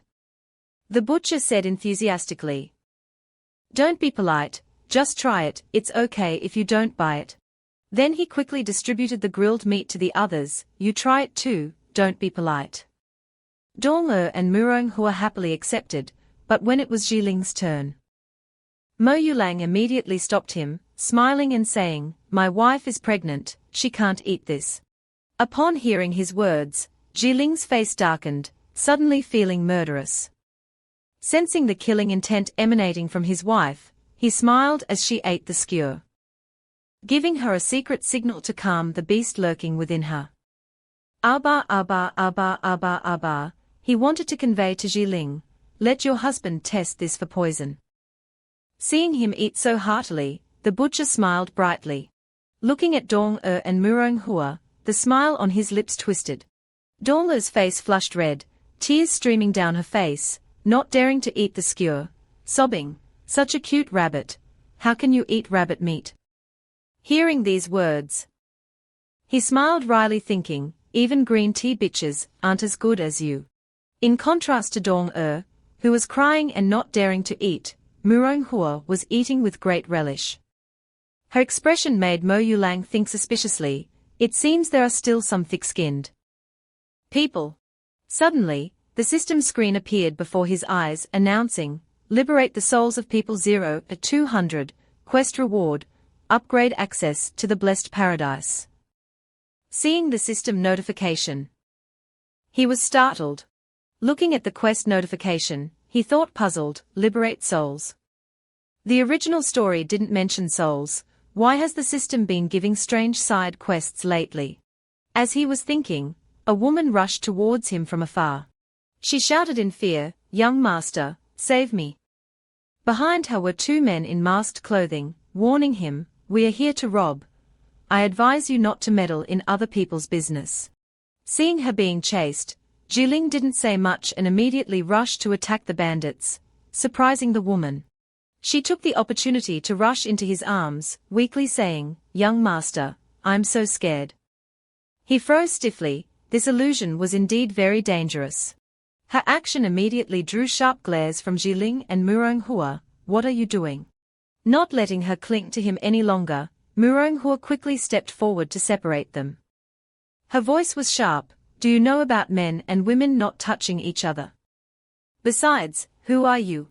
Hearing Murong-hua's question, he looked at her with half an eye, thinking, "You're clearly a lovesick fool yourself, you have the nerve to say that to others." The girl, upon hearing Murong-hua's question, smiled seductively and said, "Thank you for saving my life, young master. I am Ye-san, the young mistress of the Haitang Pavilion up ahead. If you don't mind, you can come inside and sit for a while, I will certainly entertain you well." Jiling walked over, stood between the two, and looked at Ye-san with a cold smile, saying, "All right, lead the way." Ye-san bowed and said with difficulty, "Just now, while I was running, I accidentally sprained my ankle. I can't walk now, could you carry me, young master?" Looking at Ye-san's revealing attire, Jiling said with disdain, no matter how serious it is, there's no need to trouble my husband, I can help you. Very quickly, everything was resolved by buying a donkey for Ye-san to ride on, while he led the donkey with a dark face. Why do I have to lead it? Manhwa, watching Jiling's excellent handling of the situation, walked beside her and praised, Jiling Ji is still the best. Jiling curled her lips confidently. I know how to deal with these kinds of people with unknown origins. They left without realizing the danger that awaited them. He seemed to sense the danger and suspicion surrounding the rabbit meat. After walking a short distance, he smiled with satisfaction, pulled out a purification card that could purify side effects, and sneered, thinking, I wonder what's in this illusion, this rabbit meat is definitely not simple. But he still sighed, thinking, it's a pity I only have one purification card. That thick-skinned person probably won't die too quickly. After all, they lived for several hundred chapters in the original story. At Haitang Pavilion, a sumptuous meal was prepared in a room. Ye-san entered, smiled, and gestured invitatively to Mo Yuelang's group, saying, this meal is a token of gratitude for saving me. If you don't mind, you can also stay in my pavilion for a few days. He walked in cautiously, looking around. Jiling followed, her eyes sweeping across the room, frowning suspiciously. Such a large brothel, yet there wasn't a single person around. She leaned against Mo Yuelang's chest and whispered, it's very strange here, be careful. With that warning, as Mo Yuelang's group sat down at the table, Ye-san immediately clapped her hands. Attend to our guests well. Following her clap, the curtain at the side was immediately drawn back. A group of graceful dancers, clad in revealing outfits, walked out with alluring smiles. The three dancers looked at him intently, their faces flushed as they introduced themselves, I am Xiaothai. The other two followed suit, I am Yinling, I am a Qi. Xiaothai said seductively, please allow me to play a tune for you. As soon as she finished speaking, her slender fingers gently brushed the strings of the instrument, and a mesmerizing melody began to fill the air. Yinling and a Qi joined in with graceful dance moves. Their flexible bodies and somewhat sensual dance, combined with the captivating music, seemed to want to steal the souls of those present. Mo Yuelang sat below, ignoring the icy glare from his wife behind him, and laughed loudly, raising his cup and saying, keep playing, keep dancing. Ye-san hid behind, watching this scene and smirking with satisfaction. It seems like another lustful fool. After a while, Jiling struggled to lead the drunken Mo Yuelang back to their room. As soon as she put him on the bed, she breathed a sigh of relief. Her gaze swept over his sleeping face, lost in thought. It seemed like it had been a long time since she had admired her husband's face while he slept. Suddenly looking at it now, she was a little surprised. Jiling stared at him, praising, looking closely, this guy's face is quite handsome. While she was looking at him intently, he suddenly did something that made her jump. Her face flushed red, frowning at him. Mo Yuelang opened his eyes and smiled at Jiling, asking, have you seen enough, my wife? Jiling jumped up, stammering, you weren't drunk. Realizing that she had been tricked and taken advantage of, she gritted her teeth angrily, do you believe I'll kill you? Seeing her about to explode, the lioness about to tear him apart. He obediently sat up, waving his hands to explain, my wife, don't get excited, I didn't do it on purpose, it was all to avoid that old demoness tricks. She looked at Mo Yuelang in surprise and confusion, asking, old demoness. He stroked his chin and smirked, that's right, from the moment we entered this illusion, we haven't been able to sense any demonic aura. These three demons must have used some method to conceal their demonic aura. In a situation where the enemy is hidden and we are in the open, what do you think they would do, my wife? Hearing this, Jiling stroked her chin in thought, they would definitely try to approach us to achieve their goals. Mo Yuelang crossed his arms with satisfaction and said, that's right. From the moment we entered until now, that uncle selling rabbit meat and Ye-san, the pavilion mistress, are the most suspicious. We still don't know what's wrong with the rabbit meat, so we can only test Ya-san's abilities first. Tonight, I plan to sneak into her room to find clues. Hearing Mo Yuelang's explanation, Jiling recalled the rabbit meat incident and his words about her pregnancy. Her face immediately flushed with embarrassment as she looked away, saying, "The rabbit meat, but didn't you eat it too? Besides, if you go to her room alone, what if she really is a demon? If you discovered, wouldn't it be very dangerous?" Mo Yuelang, hearing her mention the rabbit meat, smiled and said, "Don't worry, my wife, I secretly spat out the rabbit meat later." Realizing she had misunderstood him, Jiling became even more embarrassed. "It turns out he said that so I wouldn't eat the rabbit meat. I misunderstood him." Mo Yuelang smirked coldly and said, "As for going into Ya-san's room, I already have a plan." After finalizing the plan, in Ya-san's bedroom, she staggered towards the bed. Yuelang had transformed into a writing brush. He was still very confident. Who would have thought I would transform into such an inconspicuous writing brush? I'm so smart. While he was happily and complacently thinking, she suddenly stopped. This table, wait, how did I get over here? Unsure of what Ya-san was planning, her cheeks flushed red as she picked up the writing brush and looked at it, her eyes looking rather unusual. Yuelang couldn't help but panic inwardly. I haven't been discovered, have I? No, no, no. She managed to walk over and sit on the bed. Ya-san brought the writing brush to her chest, while he was confused, not understanding this action. What does she want to do? Her voice trembled, her lips pressed tightly together. There haven't been any interesting men here lately. The long nights make me a little impatient, she muttered to herself. Only a fool wouldn't know what she was thinking. Yuelang was brought down below. He questioned her in his thoughts. Big sister, I think you're really thirsty. Ya-san frowned, her cheeks flushing with embarrassment, and ambiguous sounds escaping her lips. Unfortunately, the scene was censored, so we can only imagine. Her legs curled up, her body leaning back, while he was gripped tightly between her two fingers. Hey, don't do that, Yuelang gasped at this spectacular scene. Finally unable to resist the beauty, he immediately transformed back into a human, his face as red as a boiled lobster. I'm done for. I got too excited and transformed back. Ya-san was also startled when another person suddenly appeared while she was doing something private. How embarrassing. Yuelang embarrassedly pushed her away, disoriented, and staggered back, fleeing as fast as the wind. Oh my, this moonlight is too enchanting. I didn't expect to get lost. I'll be going now. He picked up his feet and ran headlong. Seeing this, Ya-san angrily ordered, "Stop." He was so scared that he subconsciously obeyed, not daring to move. You saw everything and now you want to run away. It's not that easy, boy. He thought she would punish him for peeking, but unexpectedly, she lifted her skirt, her face shyly inviting Yuelang, "If the night is long, why don't you stay with me, young master?"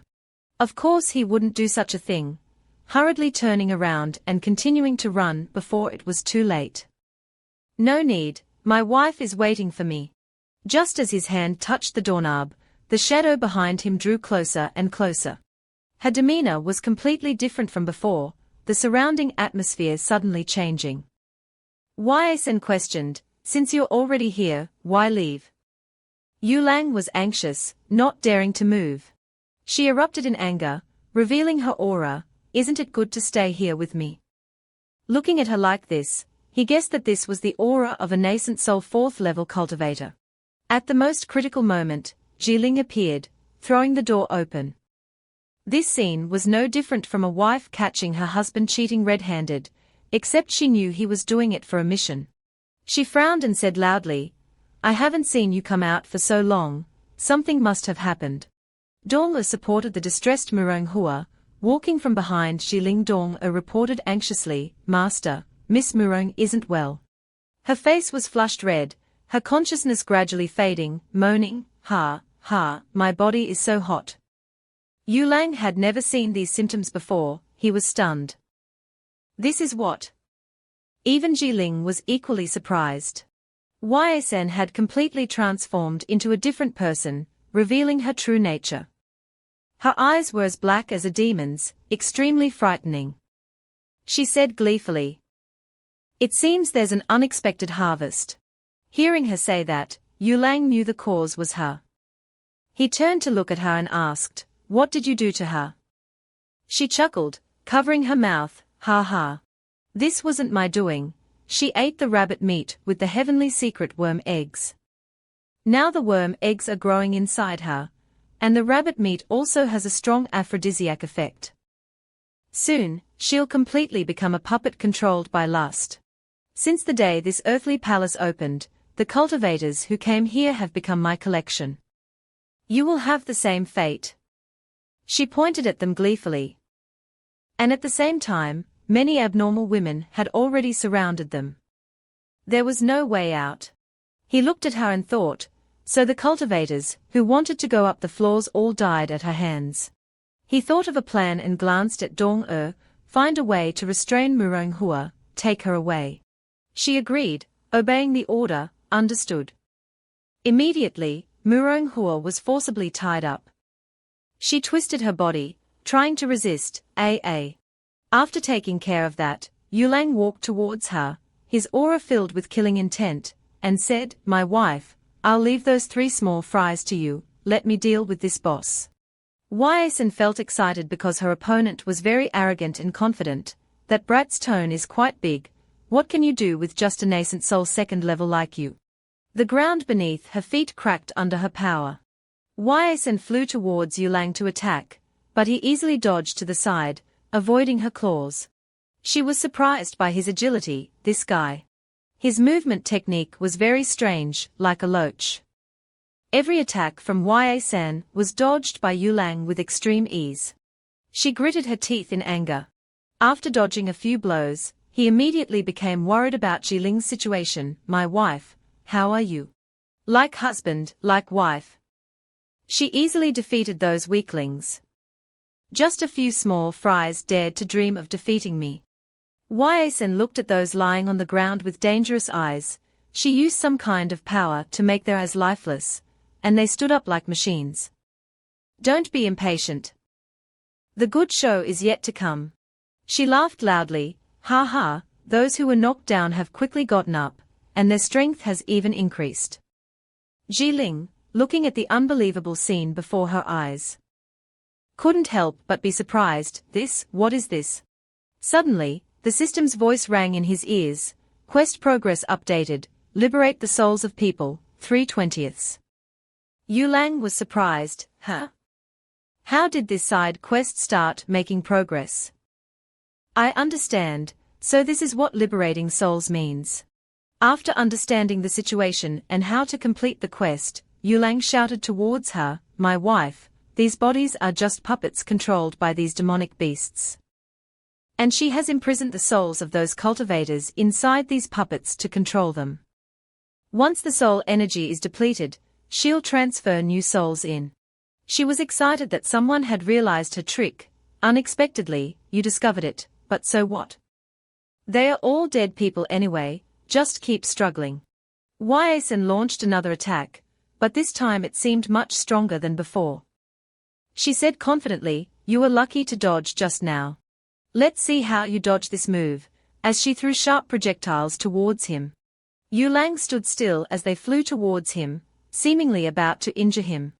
But surprise, old woman, he simply flipped his body and completely dodged them, as easy as eating.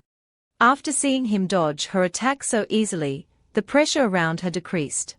She was also a little worried about Yulang's strength. Ysen swallowed to calm herself. Gulp. He saw that things were too easy, so he teased her, sticking out his tongue. Bleg bleg bleg bleg. Being mocked like this was unacceptable to Ysen. She roared angrily, "Are you only going to dodge?" Jiling and Mo Yulang were still standing still, observing. She was controlling the puppets to attack them with a dark and ambiguous aura surrounding the room. Only faint light filtering in from outside the door. Jiling remained calm, her eyes darkening. The view from below, around her, was tinged with a bright red blood color. She exclaimed, "Just 3 golden core 4th levels." Yasen burst into laughter upon hearing this, her face flushed with satisfaction. "I didn't expect you to have an incompletely awakened half-demon.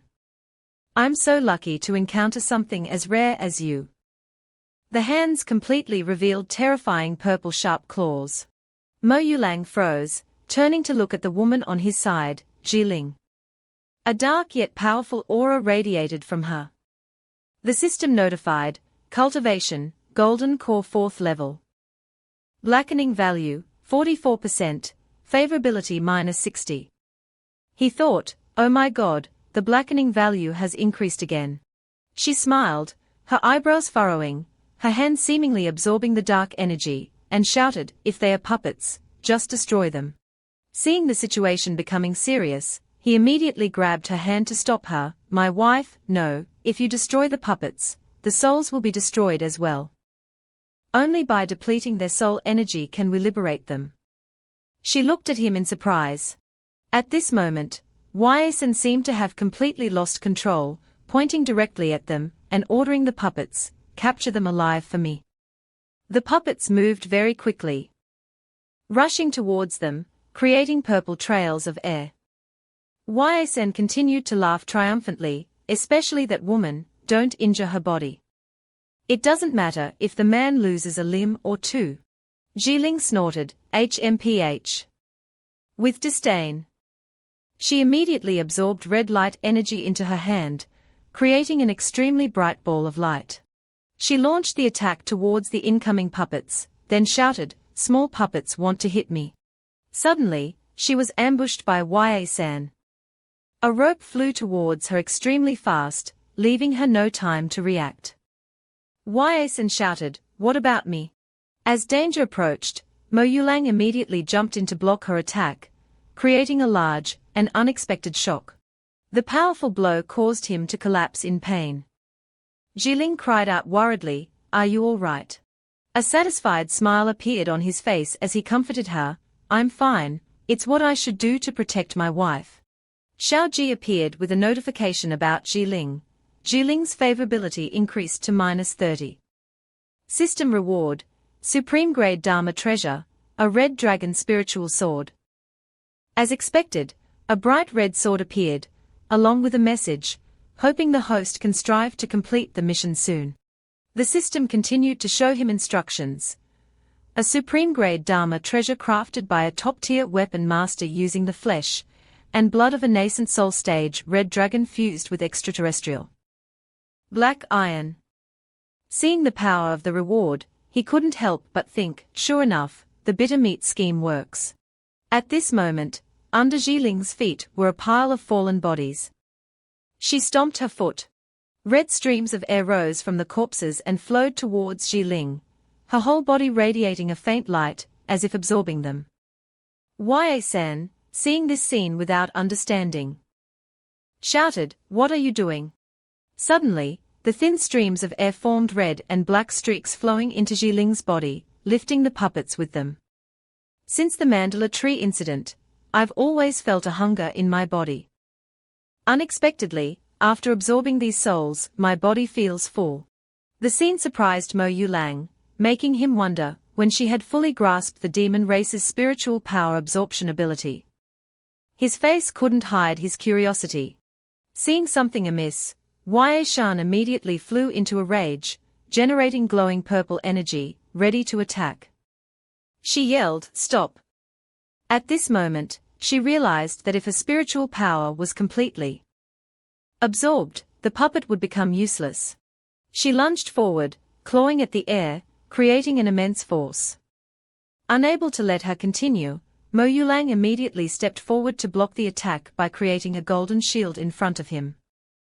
And exclaimed, "All the humans in this illusionary realm are ordinary puppets you created. Controlling them daily consumes a lot of your demonic energy, meaning even though you have the strength of nascent soul 4th stage, your attacks only have the power of nascent soul 2nd stage." Hearing the remark, Yasen revealed a smug smile, her hands still ready to fight with energy swirling around them, affirming her ability to deal with him. With her human body and snake tail, she created a sharp sword radiating extremely dark energy. She continued, more than enough. She charged directly, planning a swift victory in her mind, only to see him still standing there. She swung her sword, but he easily dodged it. He even thought, this direct attack is too easy to see through. Then he drew his sword from its sheath, creating a golden red light that spread everywhere. The sword was newly given by the system, and he thought, just in time. I can test the feel of this new weapon. He swung his sword, a sharp white gold slash passing over her. Inside the cave, Ye Shan's clothes were torn and tattered, trembling under Mo Yueling's blade. I didn't expect you to be this strong. You are clearly also at nascent soul second stage. Why? She carefully examined the shape of the sword tip in front of her. Her eyes suddenly changed, showing fear and disbelief, saying, this is the Scarlet Dragon spiritual sword. Isn't it only a pure yin body that can withstand the true dragon spiritual fire? Ye Shan stared at him, exclaiming, you have a pure yin body, how can a pure yin body cultivate? Who are you? Mo Yuling calmly looked at her, saying, what I am is none of your business. On the contrary, you have killed so many people. Today, I will destroy you to eliminate harm for the people. Hearing these words, Ye Shan gritted her teeth in anger, her whole body trembling. She suddenly burst into laughter, looking at Mo Yuling coldly and saying, ha, eliminate harm for the people. Have you humans ever shown mercy to our demon race? Everything I had was taken by you damned humans. As soon as she finished speaking, the system notification rang in his ears, side quest completed, Soul Liberation Progress 2020th. Congratulations to the host for receiving the right to use the blessed Paradise Cave. Mo Yuling seemed to sense something and flinched. Behind him, Jiling suddenly burst with power, her whole body engulfed in flames. She immediately clutched her stomach, collapsing to the ground, making Mo Yuling turn around in surprise and concern. Wife, what's wrong? Ye Shan, sitting in the corner, looked at Jiling and laughed loudly. Ha ha ha ha, she's the one who absorbed the spiritual power of my 3 spiritual demons in one go, including my demonic energy. Her body can't withstand it, she'll die from bleeding from her 7 orifices soon. Mo Yuling anxiously ran to Jiling, holding her in his arms and hurriedly leaving.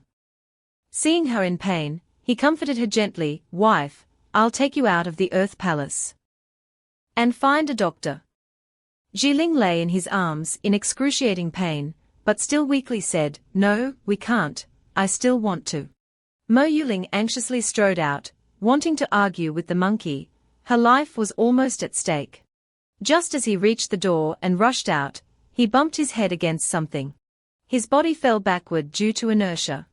Lang Yao Shimo entered, his face dark, looking at Mo Yuling coldly and saying, where do you think you're going? Mo Yuling held Jiling tightly, looked at the man in front of him in surprise. You're the uncle who sells rabbit meat. Sensing the aura around him, he thought. It's the aura of nascent soul 5th stage. Xiao Ji immediately flew out from the space and said, host can place Jiling inside the blessed paradise cave in the ring on your hand. Time flows twice as slow inside compared to the outside. Hearing Xiao Ji's suggestion, he looked at Jiling worriedly. After all, constantly holding her like this would make it difficult to fight. Those two. He immediately followed Xiao Ji's instructions, bringing Jiling into the blessed paradise cave. A light flashed past his eyes, and Jiling in front of him disappeared. Shimmer watched Mo Yuling put Jiling into the cave and sneered, a murderous aura radiating from his smile, his voice low and chilling. Unexpectedly, a nascent soul 2nd stage like you can possess. A blessed paradise cave treasure. It seems you have many things on you, kid. After I kill you, I'll strip you bare. Ye Shan immediately spoke up from behind, reminding Shimor, don't be careless. This brat is very strange. He not only has the Scarlet Dragon spiritual sword, but he also has a pure yin body. Shimor ignored Ye Shan's reminder, rushed forward, sneered, and confidently said, meeting me is like kicking an iron plate.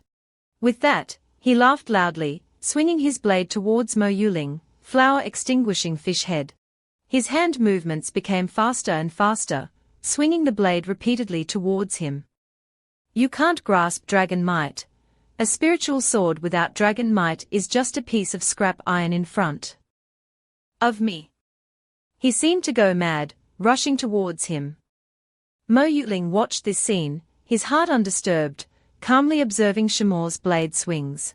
Just two basic sword moves, without exerting any effort, stopped Shimo's attack. Mo Yuling's basic moves sent Shimo flying back along with his large blades, leaving him unable to react or counterattack. Shimo's face was now filled with fear, his eyes looking at him in disbelief. Before him was a powerful, majestic dragon, radiating an imposing aura, hovering behind Mo Yuling. He looked at Shimo lying on the ground and said sternly, "Who said I didn't know?" On the second floor, Ling Lai, standing on a stone platform, suddenly froze as if sensing something. He was startled. Why is there such a powerful demonic beast's pressure coming from inside? Could someone have entered the illusion before us? Thinking this, Ling Tri turned and urged, "Everyone, we must hurry." Back on the first floor, Ye Shan and Shimo were stunned. Scarlet Dragon spiritual sword. Just one look and Shimo was covered in cold sweat, thinking, 2 golden beads on his forehead, at least a Scarlet Dragon divided spirit stage. Even just a dragon spirit can crush us. But he's clearly only at nascent soul second stage. How can he summon a dragon spirit? Only divided spirit stage experts can do that. Could he be using some treasure to hide his cultivation? Knowing he couldn't win, Shimo knelt on the ground and kowtowed. "We were blind and have offended Senior. I will hand over the antidote for the heavenly secret worm and the key to the 3rd floor. I only hope Senior can spare our lives."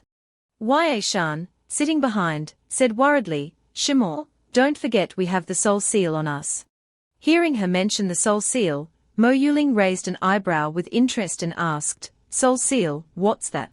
Hearing his question, Shimo lowered his head, gritted his teeth, and said resentfully, "It's the Netherworld old ancestors' method of controlling us." Ye Shan behind also choked up, "He slaughtered our flower snake clan. He placed the soul seal on me to guard this earth palace for him forever." She recalled the events of that year, unable to contain her pain and resentment, as she recounted it to Mo Yuling. Shimo painfully removed his hat, revealing the soul seal on his head. "Restricted by the soul seal, we cannot leave the Earth Palace unless we die. If you don't kill us but obtain the key, the soul seal's fire will continuously burn our golden cores until our cultivation is completely gone." He hurriedly presented the key and the antidote. Looking at him, he said, "Even if you kill us, I don't want to give up like this. Maybe there's another way to survive." Mo Yuling accepted the antidote and the key, looked at the two of them, and asked, "How can the soul seal be removed?" Shimo stepped forward and embraced Ye Shan. Hearing his question, she looked over and replied, "By receiving the inheritance, and destroying the old ancestor's corpse." Hearing this, Mo Yuling frowned, thinking, "If I can take this opportunity to turn these 2 great demons into my subordinates, wouldn't that be killing 2 birds with 1 stone? Thinking so, he smiled at the two and said, "I have a condition. As long as you agree, I can not only spare your lives, but also remove the soul seal for you." Hearing this, their expressions immediately changed. Ye Shan said unhappily, "The key and the antidote have been given to you, what else do you want us to agree to?" His face immediately turned cold. Shimo looked at his face in shock.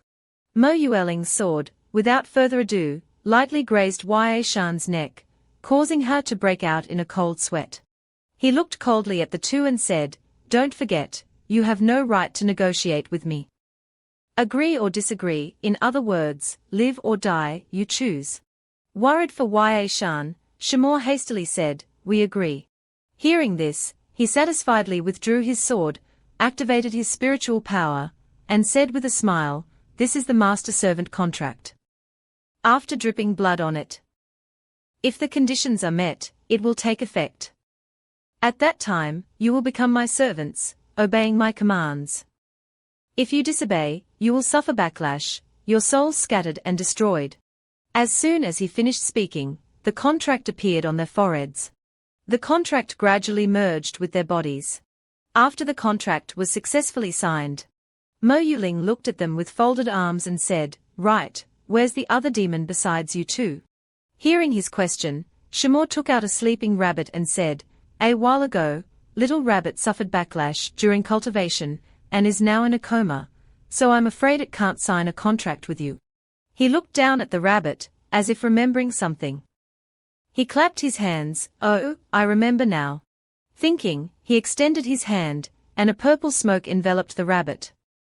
He smiled with satisfaction, thinking, in the original plot, this rabbit looked like it suffered backlash during cultivation. Due to cultivating a strange technique, but it's actually about to break through. It's a pity it was eliminated by Ling Lai before succeeding. Ye Shan, standing beside him, watched his actions and thought, a pure yin body is like a cauldron that can produce endless yin energy, and yin energy can combine with spiritual power to greatly increase cultivation speed, but this also seems to be a kind of curse. Since ancient times, pure yin bodies have been unable to cultivate. After finishing everything, he turned around and smiled before leaving. "All right. I've transmitted some yin energy to her, which can help her recover. You should also quickly adjust your state to face the fierce battle ahead." Hearing this, Shimor quickly said, "Thank you." Mo Yuling turned around and smirked, thinking, calculating the time, Ling Lai and his group should be arriving soon. This rabbit is about to break through too. Giving Ling Lai a little surprise, "I hope it doesn't disappoint me, you stinky rabbit." Watching his departing figure, Ye Shan said, "In the past few hundred years, let alone destroying the old man's corpse, there hasn't even been anyone who received his inheritance." Leaning against Shimor, she continued, "This kid, do you think he can do it?" Shimor embraced her waist, watching his fading figure and said, "Even if he can't, with a single swing of his sword, both of us would turn to dust now. Even little rabbit, we can only gamble on him." Back in the room, he immediately gave the antidote to Muronghua, who was unconscious on the bed. "This is the antidote. After she takes it, there shouldn't be any major problems." Mo Yuling looked at Muronghua lying on the bed and said, "Tong take Muronghua out of the Earth Palace and back to the residence.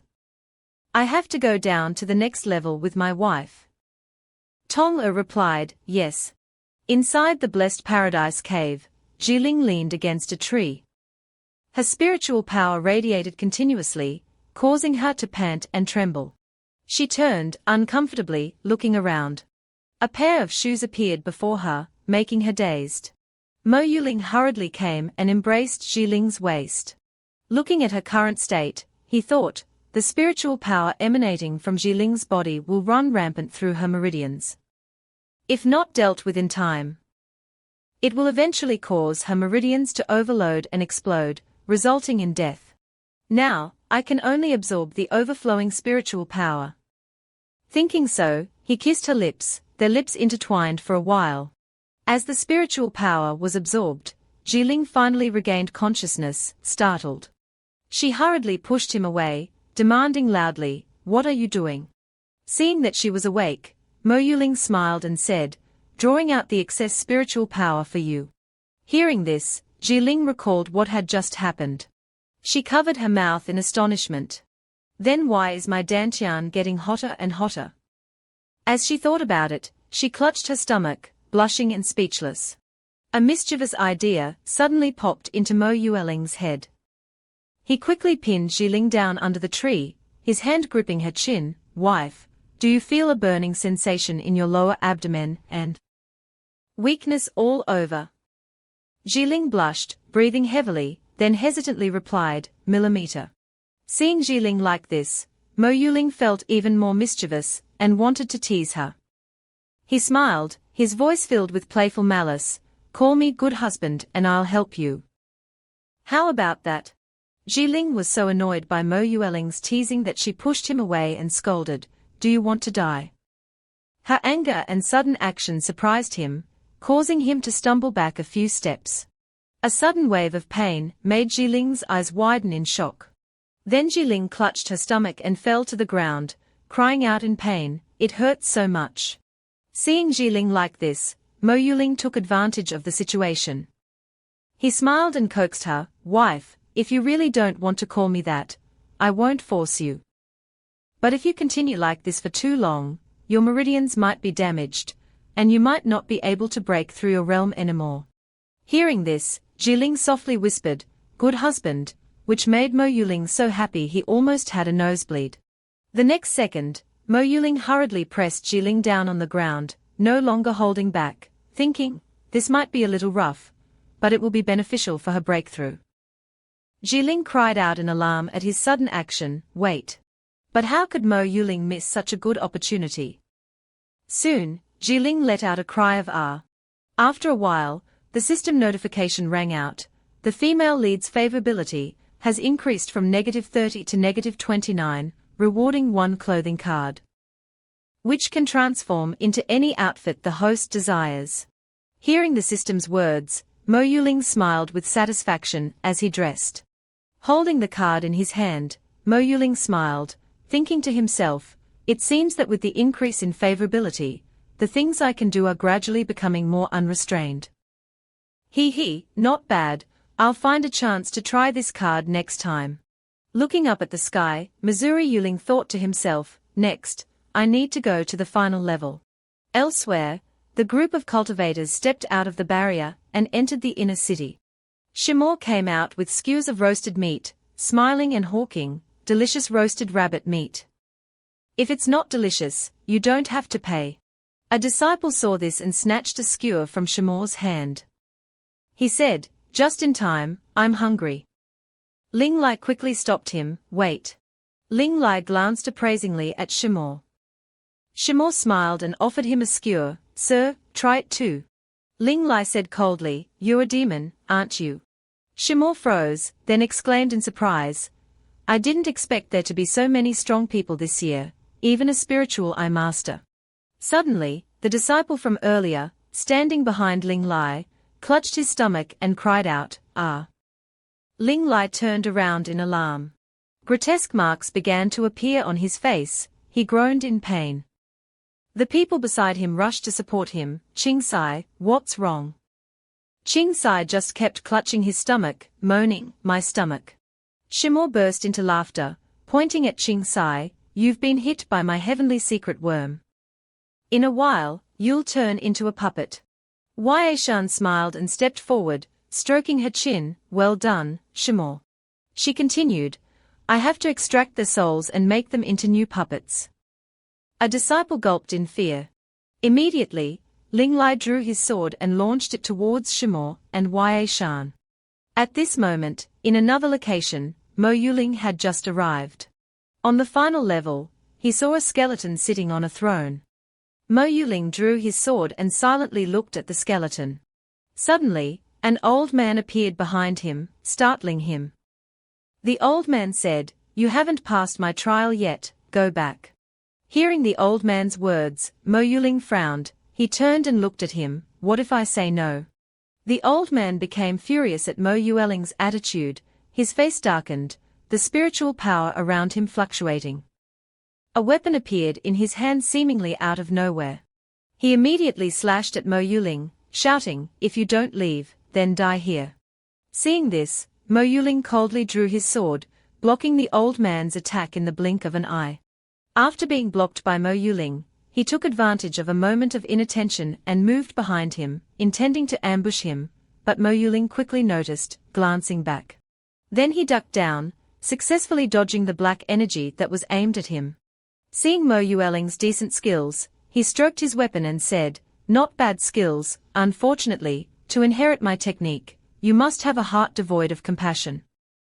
You couldn't kill the 3 guard dogs, so you're not worthy of inheriting my technique." Mo Yuling laughed, "I don't need your technique," he said coldly. Then, he pulled out a card from his hand, Cultivation Boost card, Nascent Soul 5th Stage, duration 40 seconds. Cooldown 1 day. Mo Yuling used the card. Quickly, abundant spiritual power surrounded him. He smiled, inwardly assessing the old man. This old man has divided spirit stage strength. Truly formidable. Too bad, I can boost my cultivation. Seeing Mo Yueling's actions and the change in his cultivation, the old man seemed to realize something. His eyes widened, then he charged at Mo Yuling with his weapon. Yelling, Nascent Soul 5th stage. You actually hid your strength in the Earth Palace. Those examiners outside are truly useless. He roared angrily. Mo Yuling blocked the axe that was about to strike him with just his sword, his face wincing slightly. Then, Mo Yuling stomped on the ground. He quickly kicked the old man in the face with a speed he couldn't dodge. With Mo Yueling's kick, the old man was sent flying, creating an explosion that sent sand, dust, and rocks flying everywhere. After taking Mo Yueling's kick, he clenched his jaw, struggling to speak, this power. But soon after, he was able to stand up again. The fact that he could still stand up surprised Mo Yuling. He stared at him, speechless. Then he narrowed his eyes. The old man standing before Mo Yuling moved with unimaginable speed, reaching his side in an instant. He swung his weapon, intending to assassinate Mo Yuling. But was quickly detected. He cried out, "Ah!" His neck was tightly gripped by Mo Yuling. He trembled, grasping his arm, saying, "You, let me go, I'll give you the technique." Hearing his words, Mo Yuling smiled, "I already said, I don't need your technique." Mo Yuling increased the strength in his grip, tightening his hold on his neck. He cried out, "Do you want to?" Mo Yuling didn't let him finish, crushing him in an instant. The cultivation boost duration ended, and the system notification sounded at the same time.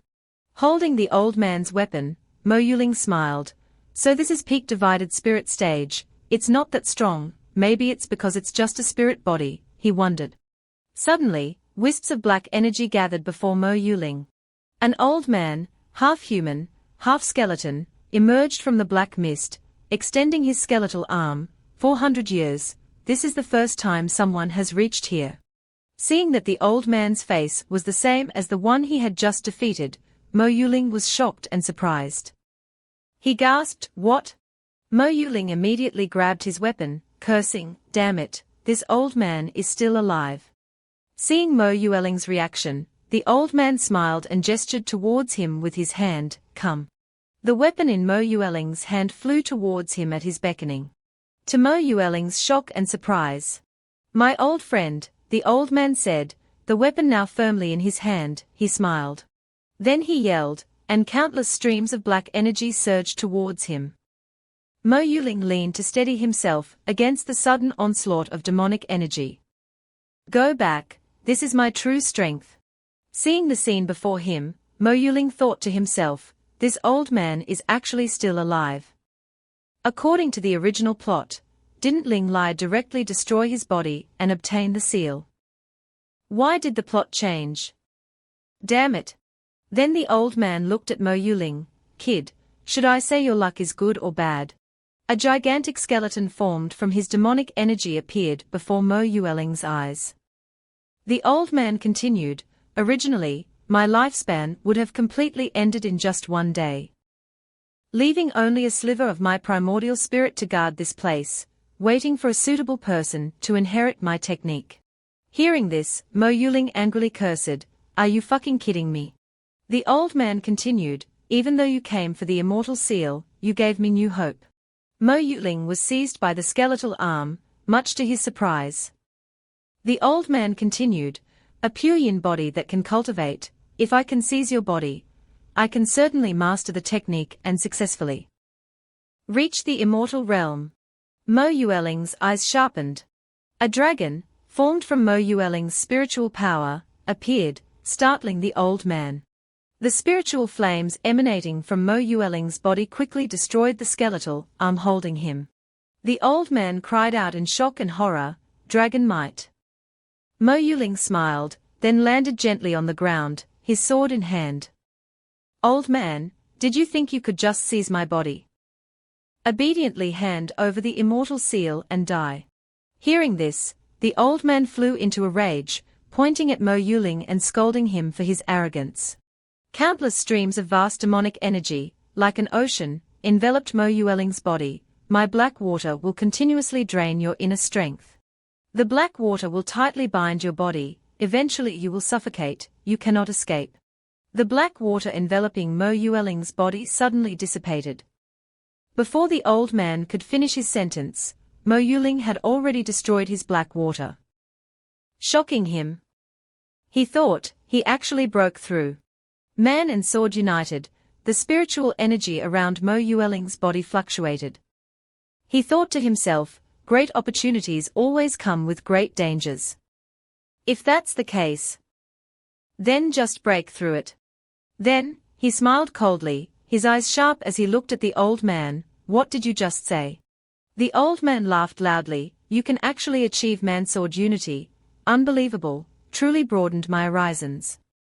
He continued excitedly, to achieve man-sword unity with a spirit treasure, one must first fuse the nascent soul and the spiritual chi, a process that takes at least 100 years, even 1,000 years, to cultivate. You're so young. How did you do it? Then he charged at Mo Yuling with his scythe, saying fiercely, I'll see your memories and learn all your secrets. Mo Yuling glanced at him boredly, effortlessly catching his scythe with one hand. Scattering star heavenly spirit sword, Mo Yuling smiled, and a dazzling formation appeared behind him. Old man, you're not dead yet, consider yourself meeting Yama today. The old man was shocked, staring at Mo Yuling in disbelief. What is that? He exclaimed. But of course, Mo Yuling wouldn't let him continue. He waved his hand, and chains emerged from the formation behind him, binding and imprisoning the old man, who became panicked. Mo Yuling walked towards the terrified old man. Mo Yuling waved his hand, and countless streams of spiritual power shot out following the direction of his hand. Those streams of spiritual power instantly rushed into the old man's body, attacking him. He screamed in pain and writhed. Watching him fall to the ground, Mo Yuling smiled, mocking him. Villains always die from underestimating their opponents. Mo Yuling thought to himself, after the system gave me this sword, the compatibility is 100%. It's just that with my current nascent soul realm, using man-sword unity has quite a large side effect. That's why I didn't use it before. He walked up to the old man, whose aged face now showed helplessness. Ha ha, he chuckled. At this moment, Xiaoji, the system, appeared, cheerfully flying around Mo Yuling. The system voice rang out, congratulations to the host for defeating the Netherworld Old Ancestor. His cultivation has been converted into a second-grade cultivation boost card. After using it, you will gain Nascent Soul second stage cultivation. Mo Yuling raised his hand and pressed use. Instantly, a powerful wave of spiritual power enveloped his body.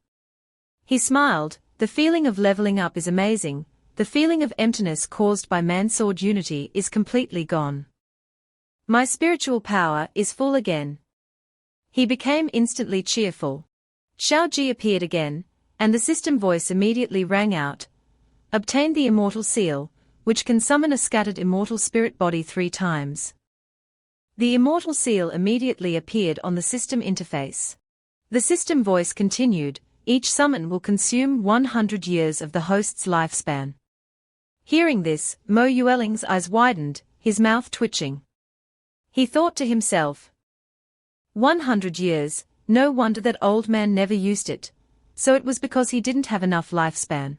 A moment later, Mo Yuling held the old man's scythe and casually took it to his netherworld heaven sect. This scythe and the technique, I'll just give them to Jiling, I don't need them. After Shimor and Ye Shan were defeated by the cultivators and tied up with demon-binding ropes, one of the cultivators interrogated them. My demon-binding chain can continuously drain your demonic energy. So stop struggling and obediently hand over the antidote. Hearing these words, Shimor and Ye Shan remained silent. Seeing their unwillingness to cooperate, the cultivator angrily whipped them, shouting, if you won't tell us where the antidote is, then die. Suddenly, At this moment, Shimo and Ye Shan sensed something. Surprise appeared in their eyes. They thought the soul seal disappeared. The situation reversed. To the cultivator's astonishment, Shimo and Ye Shan easily broke free from their restraints, powerful demonic energy radiating from their bodies. Ye Shan smiled and said, "After the soul seal disappeared, my demonic energy has actually recovered." The cultivator from earlier trembled in fear, saying in horror, You actually escaped my demon-binding chain." At this moment, a brilliant light suddenly emerged from Shimo's good, startling him. The figure of a young woman gradually materialized within the brilliant light. The young woman directly transformed and appeared before everyone's eyes. This was the snow rabbit demon, Mai Bai.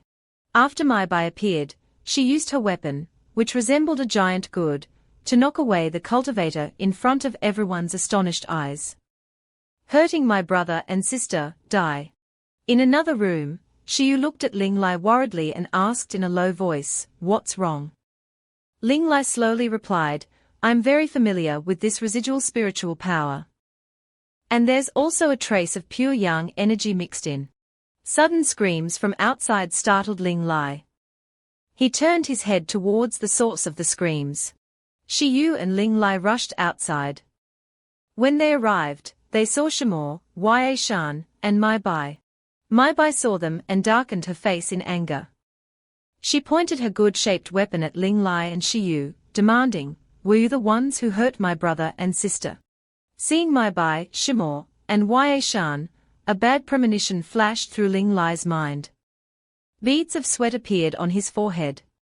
Nascent soul first stage and 2 peak nascent soul demons. He thought in a panic. At this moment, the ground suddenly shook violently. Everyone was shocked by the intense tremors. What's happening?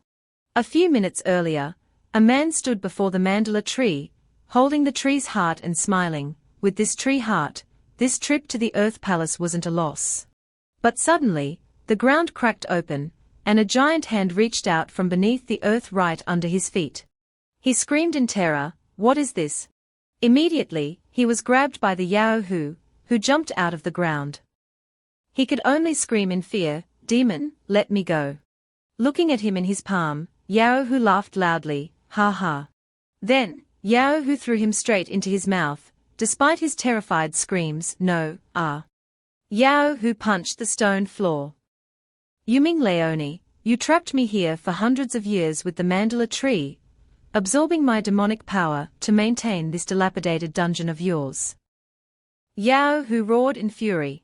Then Yao Hu continued to smash the ground in anger, shouting resentfully, "Damn it!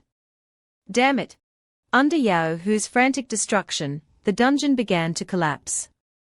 The cultivators fell to the ground in fear, one of them trembling and shouting, "The dungeon is collapsing." Seeing Yao Hu's frantic actions, Shiyu and Ling Lai quickly left. Ling Lai said that the demons in the dungeon had all run away. The giant Yao Hu suddenly transformed. He shrunk to a much smaller form and smiled. Then, Yao Hu jumped out of the rubble. Seeing this, the cultivators shouted, "You Yao Hu, you dare to destroy the dungeon. Surrender now." These arrogant cultivators recklessly rushed to attack Yao Hu. Hearing their words, Yao Hu turned to look at them. Then Yao Hu swung his arm and punched one of them in the face. The man was sent flying by the force of the punch, and then fell painfully to the ground. Seeing the miserable scene, the other man turned to his friend in disbelief, exclaiming, "What?" As Yao Hu charged towards him, he cowardly stammered and ran, pleading, "Great Demon Senior, spare my life." But of course, Yao Hu didn't let him say much, directly swinging his weapon and swiftly cutting him in two. Yao Hu stood there, holding his weapon, looking ahead. At this moment, Ling Lai ran in front of Yao Hu, stopping him. "Enough!" Ling Lai gritted his teeth, glaring at Yao Hu. "You?" Suddenly, a hand touched Ling Lai's shoulder, stopping him. "Wait!" It was Hua Wuheng, Spirit Severance Stage 4th level. Hua Wuheng covered her mouth with her fan, smiling at Ling Lai. Liar, still so impulsive. Seeing that it was Hua Wuheng, Ling Lai was startled for a moment before regaining his composure and greeting her, Elder Hua. The cultivators were overjoyed to see Hua Wuheng, as if they had found a savior. They excitedly said, "It's Hua Wuheng, one of the inner elders of the Qingyu Lingyun sect. It is said that her sealing techniques are very powerful, no one in the sect can surpass her. With her here, the Yao Hu can definitely be sealed." Hua Wuheng looked at Yao Hu for a moment in silence. Yao Hu also looked at Hua Wuheng. He said disdainfully, "Another one comes to die. Fine, I'll loosen up your bones." Hua Wuheng quickly engaged Yao Hu in battle. She thought in slight surprise, this monkey has become stronger during his confinement. Hua Wuheng's expression changed slightly at Yao Hu's strength, thinking, "No, my wound from last week hasn't healed yet." Yao Hu, noticing Hua Wuheng's strange expression, lifted his leg, preparing to attack. "You dare to be distracted." Yao Hu jumped up, aiming his attack at Hua Wuheng. She was startled, thinking, "I can't dodge." Yao Hu's staff struck Hua Wuheng hard in the forehead. She was immediately knocked off balance by the force, tumbling backward. Hua Wuheng quickly jumped up. She stood up. Hua Wuheng angrily touched the wound on her forehead caused by Yao Hu.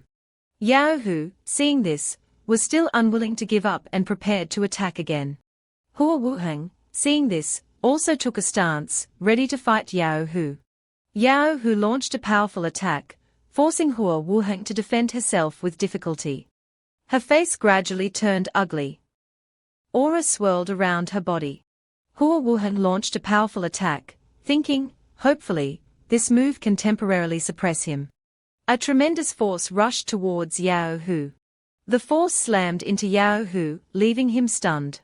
While Yao Hu was still stunned from the attack, unable to react, Hua Wuheng, with a serious expression, raised her bow and arrow, preparing for a second attack. An arrow carrying immense power flew towards Yao Hu. However, Yao Hu also created a defensive barrier to block it. A loud explosion followed, smoke filling the sky. Hua Wuheng breathed a sigh of relief, thinking, "I've used quite a bit of spiritual power." Immediately afterward, Hua Wuheng fainted from exhaustion. At this moment, a hand suddenly reached out to support her. Hua Wuheng slightly opened her eyes to look at the person in front of her. It was Mo Langyu. Mo Langyu asked worriedly, "Elder Hua, are you all right?" Hua Wuheng pushed Mo Langyu away haughtily and said, "I'm fine, just a relapse of an old injury. I expended quite a bit of spiritual power just now. I'm afraid I can't seal this Yao Hu alone. I need someone to suppress him for me first." At this moment, footsteps approached. Ling Lai quickly spoke, proposing, "In that case, how about your highness and I work together to suppress this Yao Hu?" However, Mo Langyu turned away, covering his mouth, muttering helplessly, "Damn it, I just finished a fight, now I just want some peace." At this moment, red aura emanated from Yao Hu. He spoke with murderous intent, "Woman, aren't you strong? Why do you need help?" Yao Hu sneered, "As expected, you cultivators don't follow martial virtues, just like that damned old man in Yuming." He charged towards Mo Langyu and the others. "You weaklings, I'm not afraid no matter how many of you come." Hearing Yao Hu's confidence, Mo Langyu quickly responded, "Oh, then this weakling will play with you." Then, he drew his sword, ready to fight. Yao Hu was not to be outdone, swinging his staff and shouting, "Cut the crap." Yao Hu unleashed a powerful attack. Mo Langyu immediately countered with the Dragon Fang arrow technique. Immense power surged through Yao Hu. His staff quickly snapped in two, falling to the ground. After the attack, he turned away coldly. Yao Hu, severely injured by Mo Langyu, sat there coughing. Ling Lai, witnessing this scene, thought, "This sixth prince's spiritual power is indeed the same as the one I sensed in the illusion." So, he was the one who entered the third level. He quickly thought, now that the ancestor's body and the Yuming dungeon have been destroyed, the immortal mark has most likely fallen into the sixth prince's hands. I must find a way to get it back. At this time, Mo Langyu said awkwardly, I accidentally used too much force, leaving Brother Ling no chance to act. Ling Lai replied politely, "It's all right. Your Highness's rapid progress is truly surprising. Did you receive some inheritance?" Mo Lang Yu scratched his head, feigning innocence. "No, it's just that Elder Hua had already severely injured the Yao Hu, giving me a chance to defeat him." But inwardly he cursed. "Trying to trick me into talking, do you think I'm stupid?" Seeing that he didn't want to talk, Ling Lai simply replied, "I see." Hua Wuheng, standing nearby, thought, although I injured the Yao Hu, a mere nascent soul first-level cultivator managed to suppress him in one move. This person is definitely not simple. Mo Lang Yu quickly asked, "Elder Hua, do you need any further assistance?" He thought, this is the first time I've seen a sealing technique. I heard they use some kind of medium to seal demons.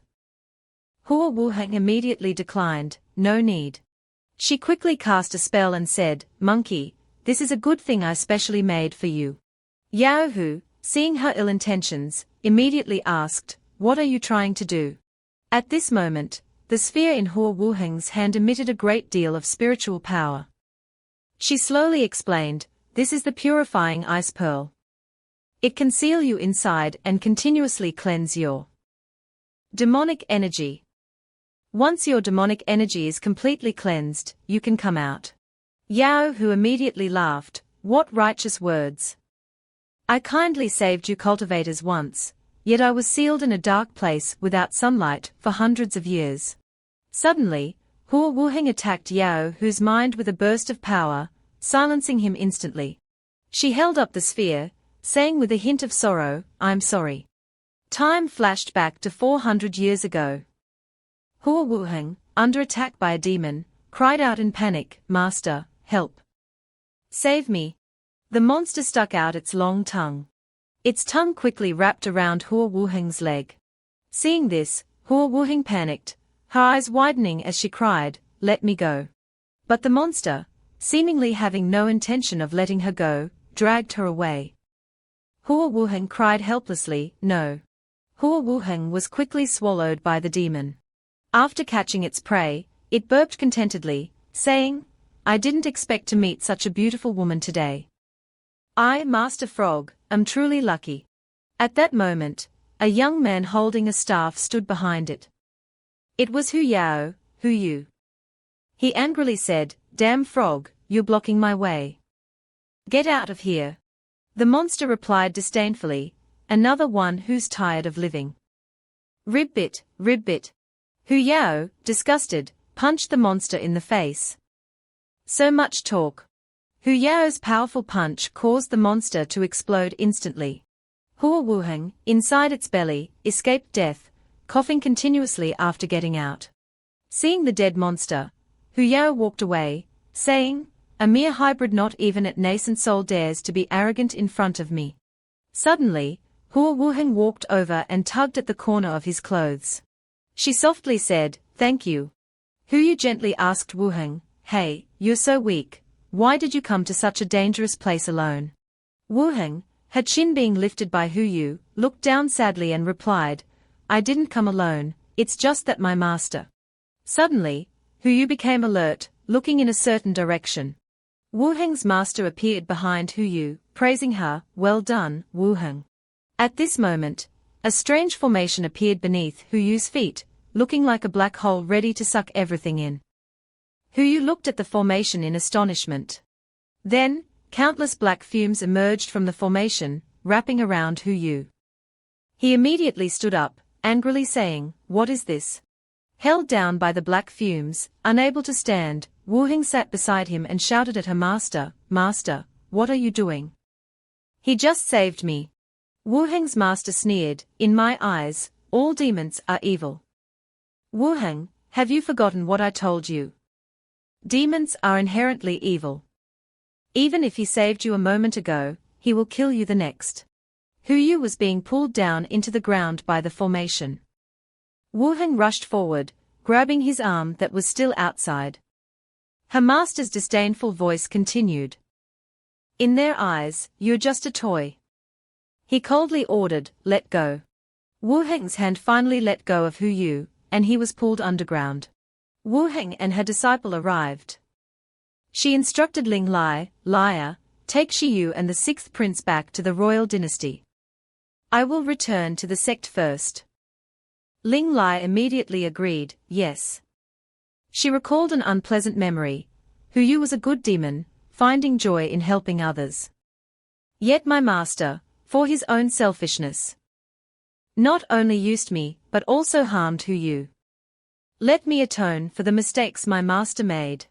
Inside the main hall of the Qingyu Lingyun sect, two people stood before Mo Nian. Hua Wuling reported her findings. This is the situation. The dungeon collapsed because the mandala tree guarding it was attacked, causing the demons to lose control. As for who passed master's trial, it is still unclear. As soon as she finished speaking, the man beside her scoffed, "Brainless woman with big breasts, you can't even handle such a small matter. I really don't know why master accepted you as a disciple. In the first place." Insulted, Hua Wuheng glared at him. "What did you say?" Hua Wuheng opened her fan, striking a seductive pose. She said to the man, "But senior brother, instead of concerning yourself with me, you should worry about yourself. I heard you're searching everywhere for a secret recipe for XX. Seems like that aspect isn't working out for you, huh?" Ming Xuanzi, ashamed and angry, gritted his teeth. "Shut up." Their eyes met in the air, sparking with intensity. Mo Nian stroked his beard, saying, "Forget it, time will tell. The most important thing now is to find out who attacked the mandala tree. If it was unintentional, then fine, but if it was deliberate." He ordered Ming Xuanzi, go back to the dungeon and investigate again. Ming Xuanzi immediately agreed, "Understood."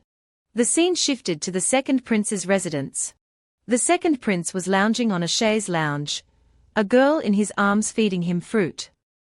He thought angrily, "I originally planned to cause trouble for Mo Langyu."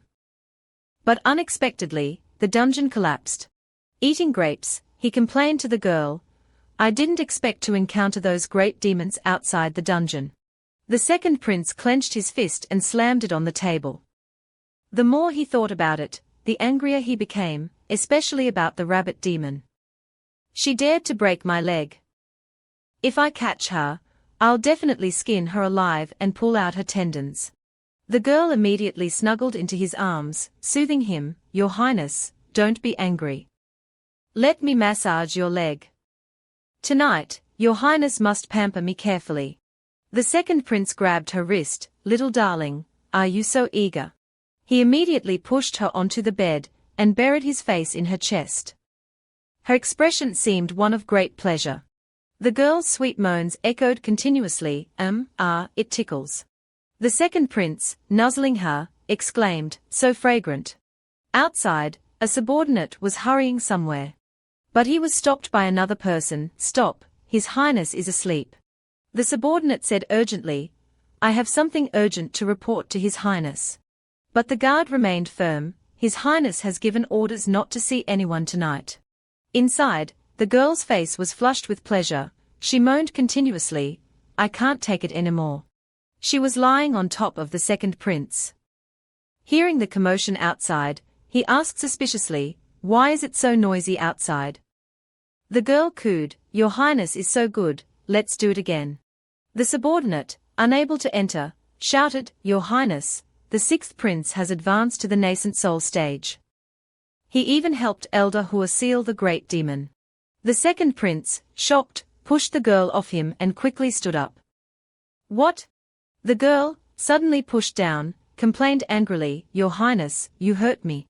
The second prince ignored her, glaring at her with sharp eyes. He raised his hand and struck her with a palm. "Shut up." His palm hit the girl's face, knocking her backward. She fell to the ground, dead, a wisp of black smoke rising from her head.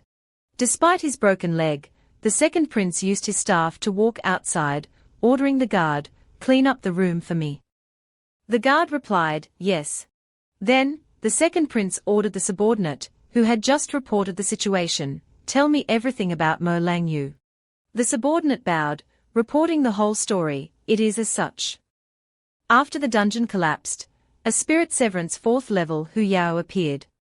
Unexpectedly, the 6th prince was able to help Elder Hua of Qingyu Lingyun seal the escaped Yao Hu. The 2nd prince took a sip of tea, his face darkening. He wondered, Mo Langyu has become so powerful. Could it be that he received the inheritance of Yu Ming Leone? Just then, a frantic knocking came at the door, accompanied by an urgent voice, 2nd prince. The 2nd prince set down his teacup. Enter. It was Chu Zhenxian, dressed as a maid. She addressed him, 2nd prince. Mo Yu stroked his chin, looking at her in confusion. Chu Zhenxian, you're dressed as a maid, what are you doing at my residence in the middle of the night? Chu Zhenxian unexpectedly knelt down and kowtowed before him, crying, 2nd prince, my 2 brothers are now confined by grandfather. I barely managed to escape. I beg your highness to help us. Mo Yu helped her up, comforting her, don't cry, I hate to see a beauty shed tears. Tell me, what's the matter? Chu Zhenxian embraced him, pleading, your highness, as long as Mo Langyu can be eliminated, I'm willing to do anything. It's all his fault that my brothers ended up like this. Mo Langyu's power is growing, to eliminate him, we can only rely on the power behind your highness. Mo Yu led her inside. Come, sit down. Then he ordered his subordinate, you may leave. The subordinate replied, yes. Mo Yu took out a token and handed it to Chu Zhenxian. This token can command my mother's shadow guards. They are the top assassins. He crushed the token in his hand. Black smoke emerged from the token, coalescing. A man with one eye covered appeared before them, bowing to Mo Yu. Wu Gui greets 2nd prince. Mo Yu stood up and ordered him, take a few men, and kill the 6th prince. Make it look like the work of demons. Wu Gui replied, as you command, and then vanished. After arranging everything, Mo Yu smiled and approached Chu Zhenxian. I've sent shadow guards to kill my little brother. You said you'd do anything. Mo Yu whispered in her ear, causing her face to flush, tears welling up in her eyes. Chu Zhenxian said coyly, your highness, you're so bad, but inwardly she was triumphant. Mo Langyu, you can finally disappear. Her clothes were gradually removed, causing her to shiver. Elsewhere, Mo Langyu, still unaware of the danger he was in, took a large bite of a banana. Yasu suddenly exclaimed, self-draw, same suit. Then, the other 3 were surprised, a draw. Mo Langyu wearily emptied his pockets, revealing a single coin. Out of money again, he thought. This mahjong is clearly copied from modern times, why am I the one losing so badly? Yaishan triumphantly collected the money, holding out her hand. Come on, hand it over. Mo Langyu drew circles on the table dejectedly. Not playing anymore. You guys are definitely colluding against me. Mai Bai winked at him. How could that be? If it weren't for Brother Mo taking us in, we would have been captured like the other demons. How could we possibly harm you? It must be just bad luck. Mo Langyu was deeply hurt by Mai Bai's words, the arrow of bad luck piercing his heart. Night fell outside the 6th prince's residence. Black smoke quickly enveloped the 2 guards at the gate. They looked at the black strands and cried out in fear, what is this? The black smoke tightened around them, causing them immense pain. Their groans began to echo. The black smoke emerged from their bodies, leaving behind 2 withered corpses. The smoke returned to Wu Gui's hand. Suddenly, someone punched the door open. Lai stepped coldly into the 6th prince's residence. The shadow behind her reminded her, Lai, don't be careless. This 6th prince helped Hua Wuheng seal the spirit severance stage great demon that escaped from the dungeon yesterday. He affirmed, he must have another good card up his sleeve. Indeed, Mo Langyu had a very good card. He slammed it on the table, exclaiming joyfully, I finally won a hand. He laughed, reaching out to collect the money. Suddenly, the door burst open, a figure appearing at the entrance. The money in Mo Lang Yue's hand flew away. He cried out in anguish, "My money!" Lai, hands on her hips, smiled at everyone in the room. Dorla slammed the table angrily and stood up, demanding of the uninvited guest, "Who are you?" Lai bent slightly, rising onto her toes. She suddenly jumped up, raising her leg high, preparing to strike Mo Lang Yu. Mo Lang Yu looked coldly at the girl in front of him. He quickly backed away to dodge. Lai's attack shattered the ground. Ye Shan, whip in hand, appeared behind Lai, swinging it towards her. However, her whip was easily caught by Lai. Mai Bai, holding a giant candid whore, jumped up, grabbing Lai's shoulder with one hand, preparing a sneak attack. But the tables were quickly turned. Lai grabbed Mai Bai's wrist. She slammed Mai Bai to the ground, scattering candid whores everywhere. Mai Bai's face was covered in blood. She sat up, enduring the pain, wiping the blood away. She said to Lai, "So you're also a body cultivator, no wonder your physical strength is so formidable." Lai suddenly looked behind her warily. Mo Lang Yu had appeared behind her, grabbing her face.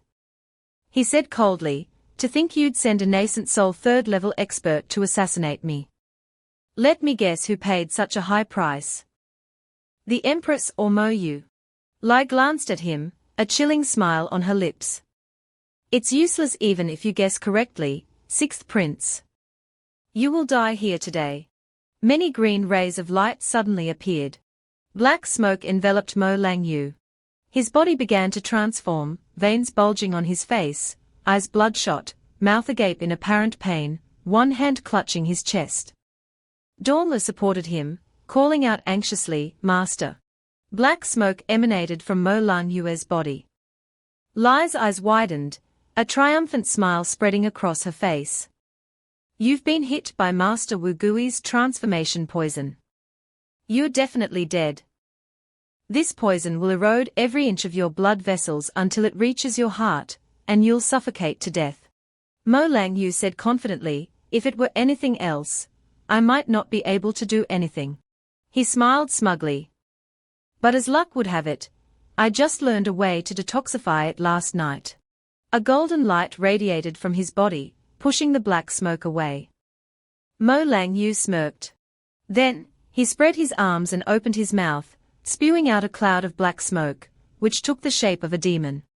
The demon coughed, also spitting out a mouthful of black smoke. Wu Gui sat on the ground, astonished that Mo Lang Yu could dispel his poison. "You've cultivated the Unine Vigus, which can detoxify all poisons," he thought. Unexpectedly, the Sixth Prince is the one who inherited Yuming Leone's legacy. He immediately ordered Lai, hold him back. "I must report this news." Lai agreed immediately, "All right." Wu Gui transformed into black smoke and fled. Mai Bai, holding her giant candid whore, shouted, "He's running." Mai Bai gathered spiritual power into the candid whore, intending to chase and eliminate Wu Gui. But Lai immediately charged forward to stop her. She punched Mai Bai in the stomach, causing her to cough up blood. Mai Bai groaned in pain. Mo Lang Yu summoned a sword. He raised his sword and slashed at Li's arm. Her arm was severed. Li clutched her severed arm, which was still emitting a golden aura. She couldn't believe it. "How is this possible? Aren't you only at the second level of the Shuchu realm? How could you break through my protective gang chi?" Li knelt on the ground, clutching her arm in pain. Mo DC turned and walked away. Before leaving, he instructed the others, "She's yours.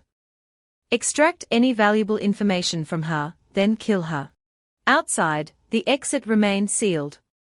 Wu Kuei knelt on the ground in agony, surrounded by black smoke. His eyes were bloodshot. Wu Gui grasped the object binding his neck. He found it unbelievable. "What's going on? Why do you also possess the 9 netherworld chi?" Jiling looked down at him coldly from above. She placed her sharp claws on his head and pressed down, causing him to scream in pain. "No. You demonic ghost." Jiling glared at Wu Gui with cold fury. She punched him, and with a single blow, Wu Gui turned into a pile of mud.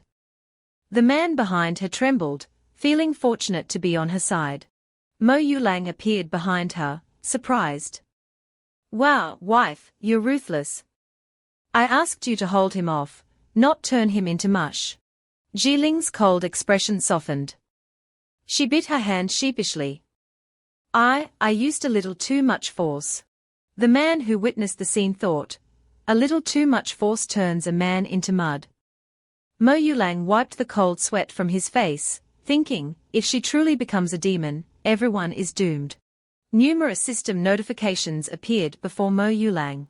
They described a top-grade evolving magic weapon, the Scarlet Dragon Sword. Its attack power increased by 100 after acquisition. It could devour enemies' flesh and blood to level up. Initially a first-rate magic weapon, its Dragon Might skill could shock and stun enemies. The Human Sword Unity skill allowed for fusion, achieving peak focus. But consumed 1 year of lifespan and all spiritual power. His status appeared, name, Mo Yulang, cultivation, Shuchu realm, 2nd level, function, none, spiritual power, 500, lifespan, 600, intelligence, 20, perception, 25, strength, 60, agility, 30, additional points, none. Items displayed, a chest, a potion shop, a block of ice, a cultivation technique shop. Mo Yulang stroked his chin. The control panel had expanded since he entered the Shuchu realm. There were no new missions, and his weapon suddenly gained new attributes. The low-grade Ichi powder could restore spiritual power, but cost 10 gold coins, which he lacked. Xiao Ji, how do I get gold coins? Xiao Ji appeared beside him. It explained that gold coins were earned by completing monster hunting quests and system-designated dungeons. Currently, Master needs to complete the main storyline quest and increase Jiling's affection by 1 to unlock the system dungeons. Mo Yulang sat in silence, realizing that completing the current mission was the only way to learn more about the system. He outlined his next steps. The plot had changed due to his intervention, making the future unpredictable. Tonight's assassination attempt, for example, was absent from the original novel. He needed to continuously improve his cultivation to survive. Outside the 6th prince's residence, Li Cheng spoke with a guard. He smiled and instructed the guard to inform the 6th prince that official Li Cheng requested an audience. The guard bowed and agreed. A voice interrupted, no need. Mo DC sat by the lake, fishing listlessly with dark circles under his eyes. Li Cheng was surprised to find him there. Mo Yulang propped his chin up, frustrated. 2 hours and no fish. The daily side quest to catch a fish rewarded a Dragon Vigor Tiger Strength pill, with a penalty of decreased affection with Ji Ling. Li Cheng approached him flatteringly. Your Highness has such refined taste. But these fish are uncooperative. If you desire fish, my house can send you some tiger grouper. Mo Yulang declined and exposed Li Cheng's true purpose. Thank you for your kindness, but your visit isn't solely about fish, is it? He thought, Li Cheng, the most trusted official of the Mo Yang dynasty. Li Cheng got to the point. Your Highness, His Majesty requests your presence, and your wife's. Mo Yulang wondered why the Emperor suddenly wanted to see him, perhaps because of the incident at the Heavenly Earth Palace. His fishing rod twitched. He reeled it in. A fish? I caught one. The system notified him of the quest completion and reward. My luck's turning around. He followed Li Cheng to see the Emperor. He pursed his lips nervously. This was his first meeting with the Emperor, the original Mo Yuelang's father. He hoped he wouldn't be exposed as an imposter. The Emperor sat on the throne, eyes closed. 2 officials whispered. Who is His Majesty waiting for? He summoned us so early. Hush, keep your voice down. Someone entered. The officials bowed. Greetings, 6th Prince, 6th Princess. The Emperor opened his eyes. He entered with a regal air. I hear you subdued the escaped demon ape, after returning from the Earth Palace. Mo Yulang bowed modestly. The demon ape was severely injured. I was merely fortunate. The emperor touched his forehead, his gaze sharp. When you were born, the physician said you had a pure yin body, unsuitable for cultivation. Now you've reached the Shu Chu realm. Is this a miracle or something else? Mo Yulang became wary. The emperor was getting to the bottom of it. He bowed his head, fabricating an excuse. Your Majesty, my princess consort used a secret medicine left by the ghost clan, allowing me to cultivate. He and Jiling had planned this. He'd attribute his cultivation to her medicine, claiming it was a ghost clan remedy, untraceable. The emperor observed him coldly. Mo Yuelang's appearance mirrored his mother's. The emperor gestured to the eunuch. There's another matter. Bring the tokens. These are clan tokens. The Qingyu Lingyun sex inner selection is in 3 days. The eunuch presented the tokens. Mo Yulang and Jiling looked at them. Use these to directly enter the inner sect, perhaps even become direct disciples. Suo Deshou objected. Your Majesty. The 6th prince is malicious. His presence at the selection will cause harm. Why do you say this, Prime Minister? Suo Deshou knelt, feigning grievance. Your Majesty, my grandson was severely injured in the Earth Palace, losing something precious. Mo Yulang glared at the slandering Prime Minister. Another official joined the protest. Your Majesty, we oppose the 6th prince and princess's participation. One is ill-tempered, the other half-ghost. The emperor rose in anger. Enough. My decision is final. I'll attend the selection to witness this ill temper myself. As for your grandson, I'll send someone to restore him. Dismissed? The Prime Minister bowed angrily. Thank you, Your Majesty. Out of sight, he gritted his teeth. That waste, Mo Yulang, has gained His Majesty's favor after cultivating.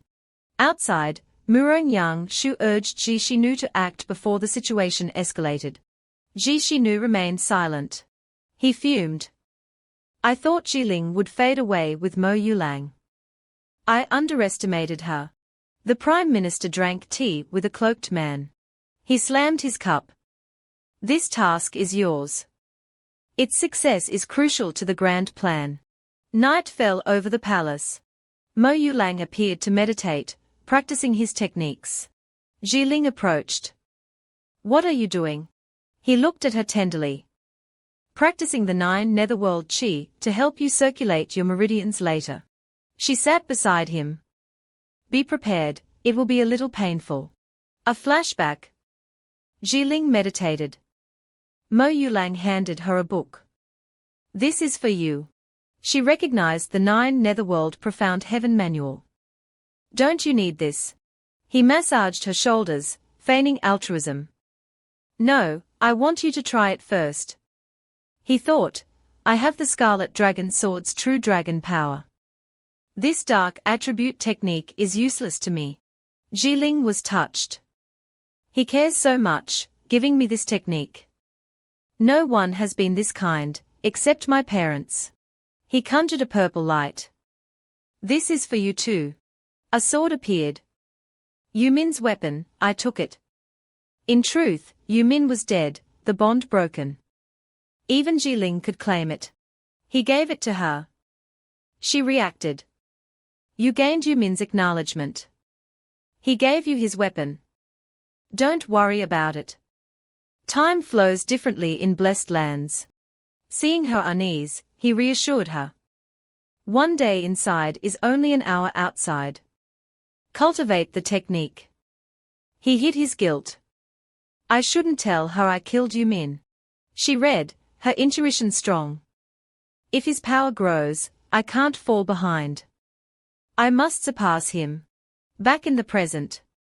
This is a dual cultivation technique. You'll have to practice with me.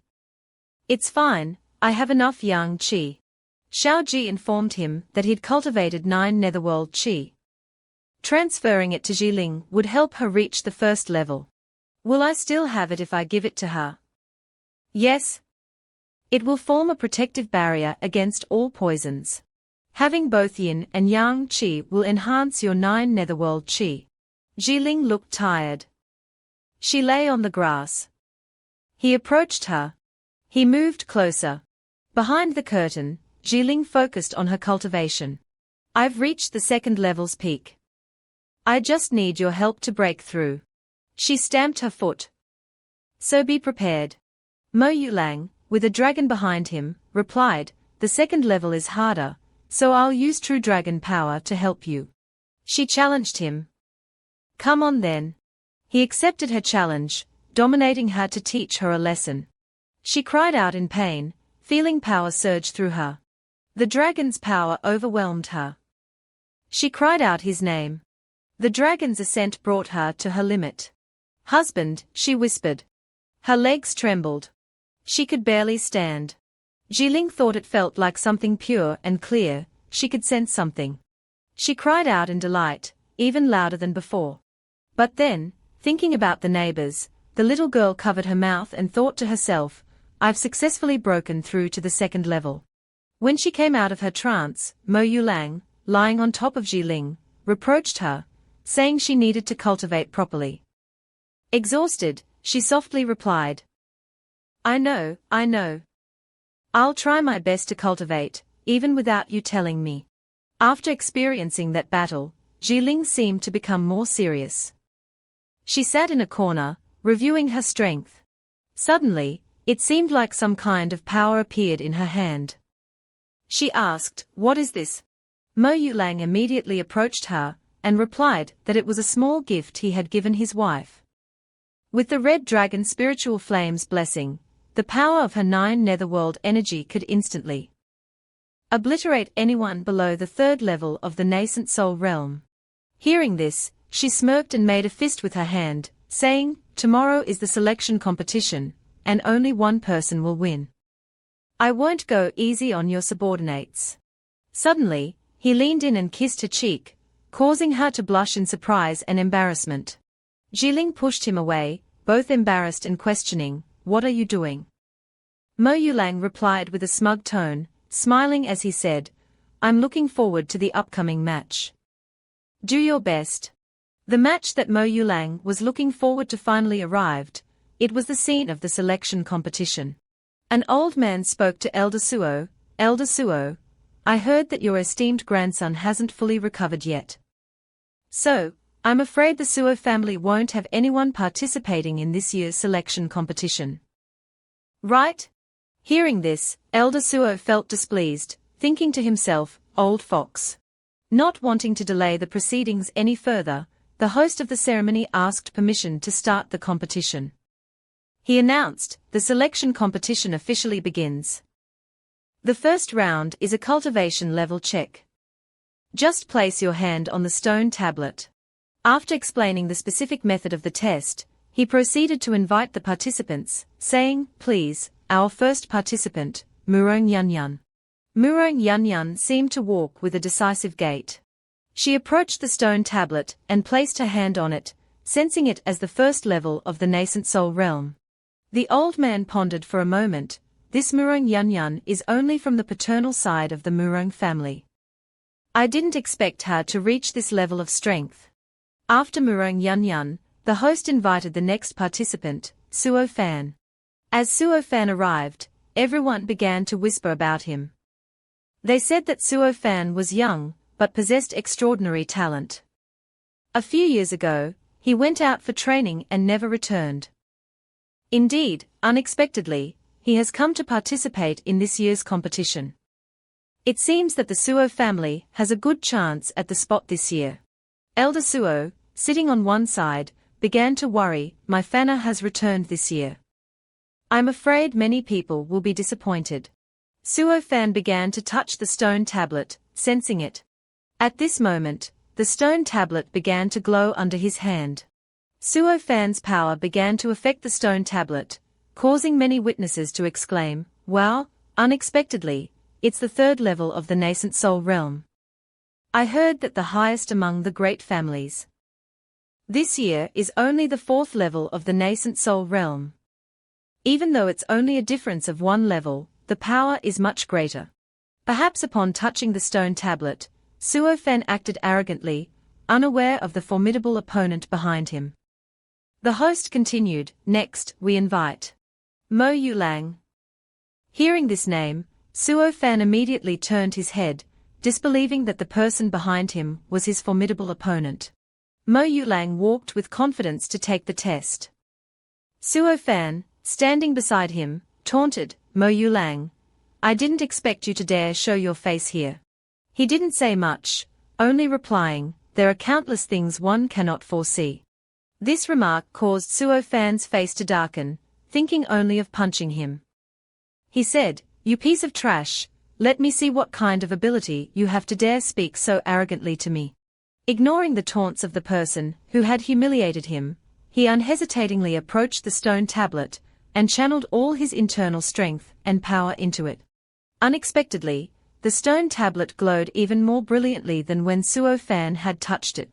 Upon successfully activating the stone tablet, Mo Yulang gloated, provoking Suo Fan, "So, how does it feel to be slapped in the face?" Suo Fan, his face scowling, retorted, "Get out." Scram! At this time, the next participant was Murong Ya, who found the scene amusing. Huayang Wenjian, walking with Huayang Zizhu, said, "Sister Zizhu, brother Mo Yulang is so strong now." Zizhu replied, "Indeed, perhaps mother would also be happy about little brother Mo's change." Huayang Yazhu thought to herself, "Sister, the child you placed all your hopes on has finally proven himself." Next, the second round began. On the arena, it was time for the warriors to compete. First match, Murong Yanyan vs Suo Fan. Begin. Murong Yanyan was prepared, and Suo Fan was no exception. Suo Fan taunted, "Do you think you can beat me? You might as well just admit defeat." Murong Yanyan frowned, retorting, "How can I know if I don't try?" She unleashed her power and advanced towards him. Their two swords clashed violently. Suo Fan launched a series of attacks on Murong Yanyan. His strength grew with each strike, surprising her. "This is dangerous." Her sword was driven firmly into the ground. He created whirlwinds of fire. She saw them but couldn't dodge in time, taken aback by his power. Suo Fan smirked. He plunged his sword into the ground. Overwhelmed by the painful ambush, Murong Yanyan cried out, "I admit defeat." Seeing this, the host announced, "The first match goes to Suo Fan." As he helped her up, he arrogantly remarked, "How weak." Murong Yanyan turned and cursed, "You." Elder Suo and the old man beside him began to discuss. Elder Suo said, "Don't blame her, it's my grandson who doesn't know how to be humble." The old man replied, "It seems the strength of those from the paternal side is still lacking." The old man felt annoyed, thinking, "Keep pretending, just keep pretending. Anyway, I'm not counting on Murong Yanyan. The one I value is Murong Ya." Mo Yulang was chatting with a certain girl. He looked at her. He thought, "Huh? This girl looks familiar." He was surprised. "Oh my God, is she really Murong Hua's older sister? How can they be so different?"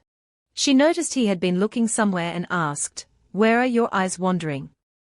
Do you want me to gouge them out?" Without waiting for his reply, she taught him a lesson. She slapped him across the face. He was surprised and confused by her action. When he entered the arena, he was mocked by strangers. They said, "Ha ha ha, the sixth prince is so pathetic. Doesn't he know that Murong Ya's attacks are long range? Why didn't he dodge?" Ji Ling, holding her face, thought to herself, "He's hopeless." Murong Hua, beside her, inquired, "Your Highness, the sixth prince." Murong Hua thought, "Older sister has always focused on cultivating physical techniques, but it's not close combat. On the contrary, she can kill enemies from thousands of miles away." Mo Yulang, nursing his cheek, complained, "Why did you suddenly hit me?" The system popped up with an explanation, "Isn't it because your eyes were wandering?" Murong Yanyan stated sternly, "The jokes are over. If this is all you've got, you're disappointing me." Mo Yulang, facing her, was wary of her demeanor. The host announced, "Begin the match." Murong Yunyun began to unleash a series of afterimages. She intensified her power, exclaiming, "So fast." Mo Yulang was no exception, teaching her a memorable lesson, as he unleashed a series of deadly palm strikes. As he attacked, he thought to himself, "Ever since using the unity of human and sword, the red dragon's energy has been nourishing my body every day. Now, my body's level of enhancement is such that swords and blades can't harm me." Lightning flashed across the sky. Speaking of which, how tough am I exactly? Today's the perfect opportunity to test it out with direct fist attacks. She was struck by his devastating blows, thinking, my protective barrier was broken so quickly. Suddenly, she fell hard onto the sand, thinking in pain, I also cultivate physical techniques. His attacks shouldn't cause me too much damage. She lay sprawled on the ground. Everyone who saw her was shocked. They said, "This sixth prince is too ruthless," beating her into a pig's head. She calmly sat up. Taking a nearby mirror, she lamented her injuries. She burst into tears, complaining, "Wah, you jerk. My face. I'm not fighting anymore." Mo Yulang was puzzled, and that was the moment he decisively won. The host raised his hand and declared, "The second match goes to Mo Yulang." He thought to himself, she forfeited. From her appearance, I thought she'd be more resistant. Maybe it was the element of surprise. Elder Suo and the old man beside him had different reactions. The old man seethed, "Trash. They are all trash." But Elder Suo chuckled, amused by the old man's reaction. Mo Yulang stood before Murong Yunyun, who fearfully asked, "What are you going to do?" He suddenly raised his hand to her cheek. Was it going to be another slap? He raised his hand higher. And smack, he gave her a resounding slap. Instead of deforming her face, the slap restored it.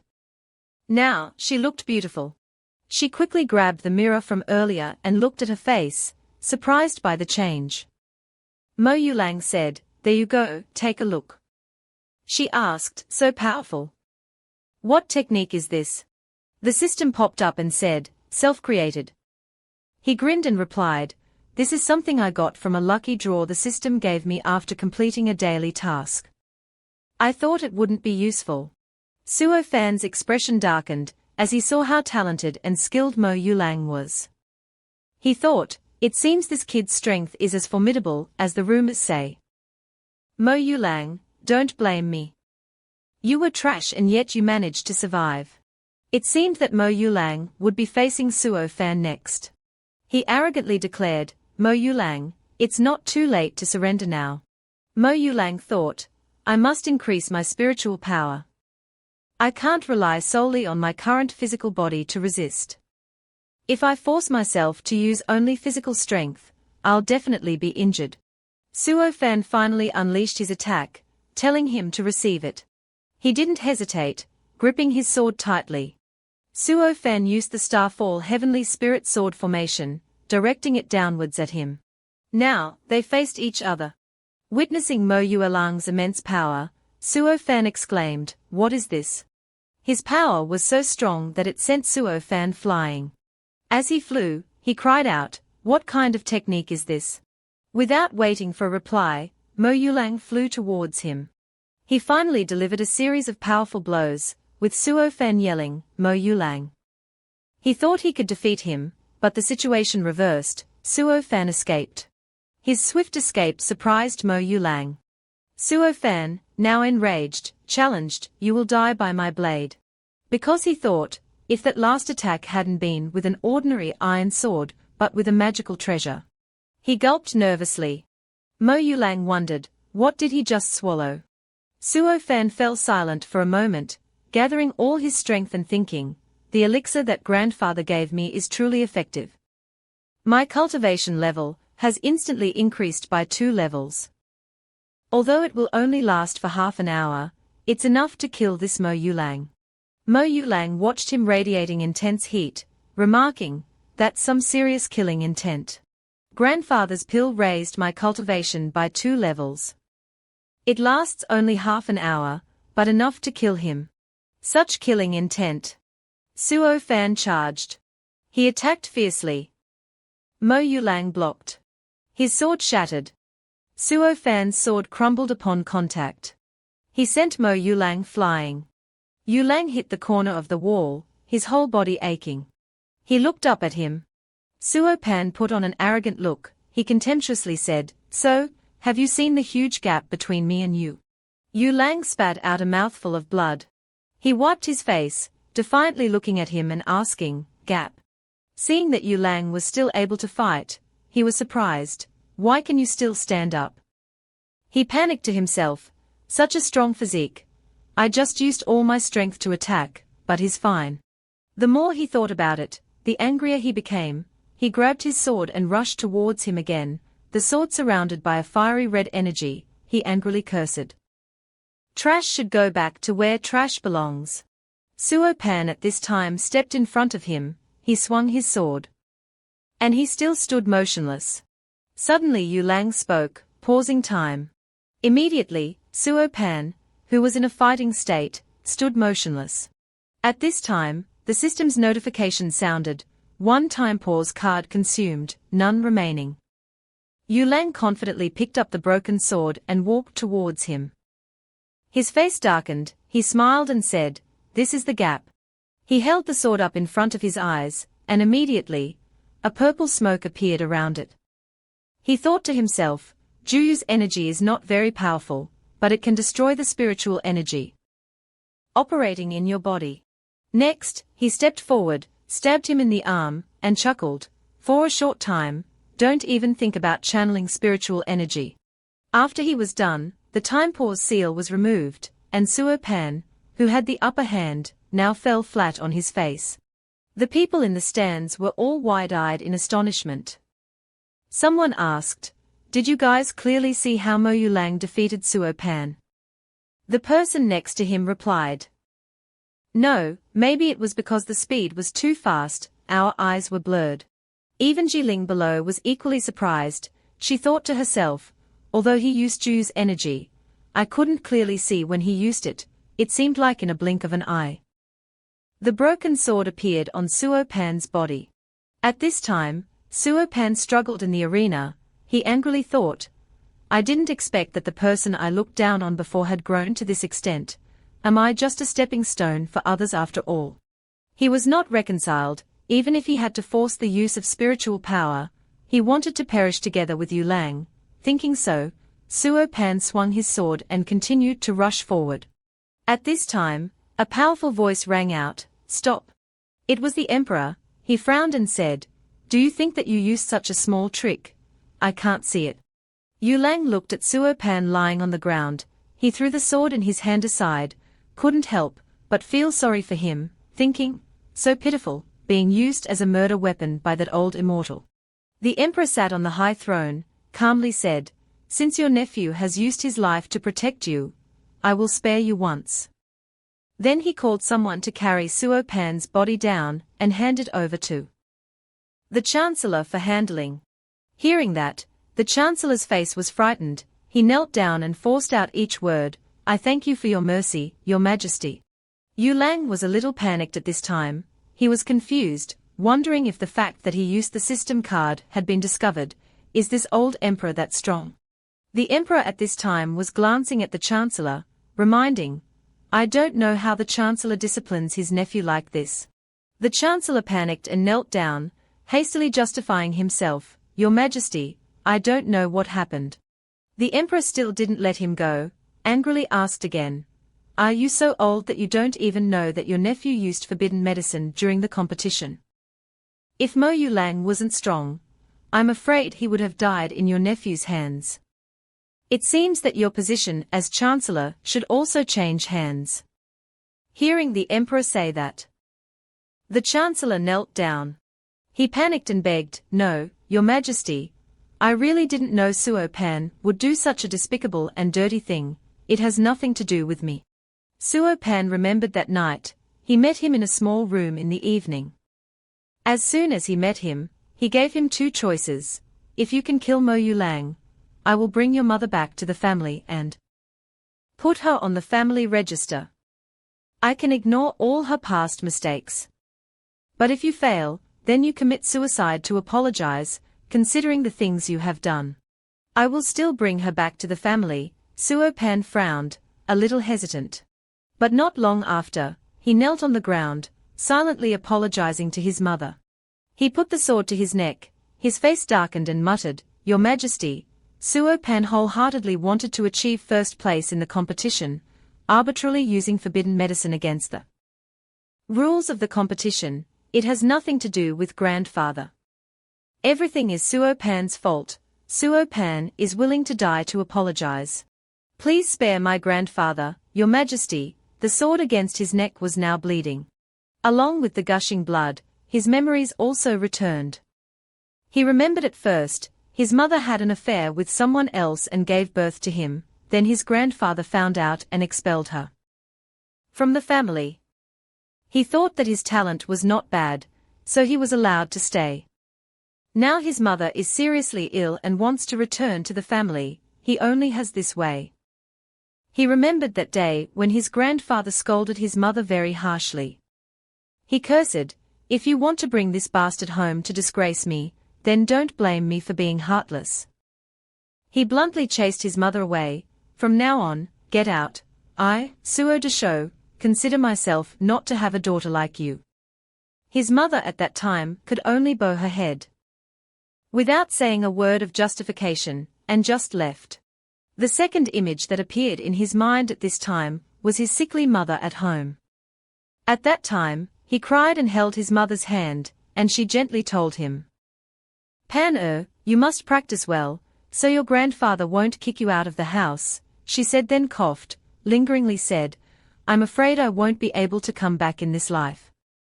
His memories stopped there, along with the end of a life. At this time, the Empress was intently looking at the Emperor, thinking to herself, the Emperor never cared about this trash Mo Yulang before, now he's started speaking up for him. It seems that he cannot be allowed to develop further, otherwise sooner or later it will affect the plan. Under the stands, Jiling worriedly approached and asked Yulang, Are you all right? Next is our competition. Before she could finish, he affectionately rubbed her head, comforting her, I'm fine, besides, rankings don't matter to me. If you want, I can forfeit. From afar, the two looked very affectionate towards each other. The entire scene was caught in the eyes of a strange person wearing a black cloak. On Yulang's side, Jiling angrily pushed his hand away when she heard him say that, I don't need your charity, we compete fairly. The black-clothed person's face was cold, his hands were covered with strange symbols, he spread his hand, revealing a terrifying worm. He then released the worm.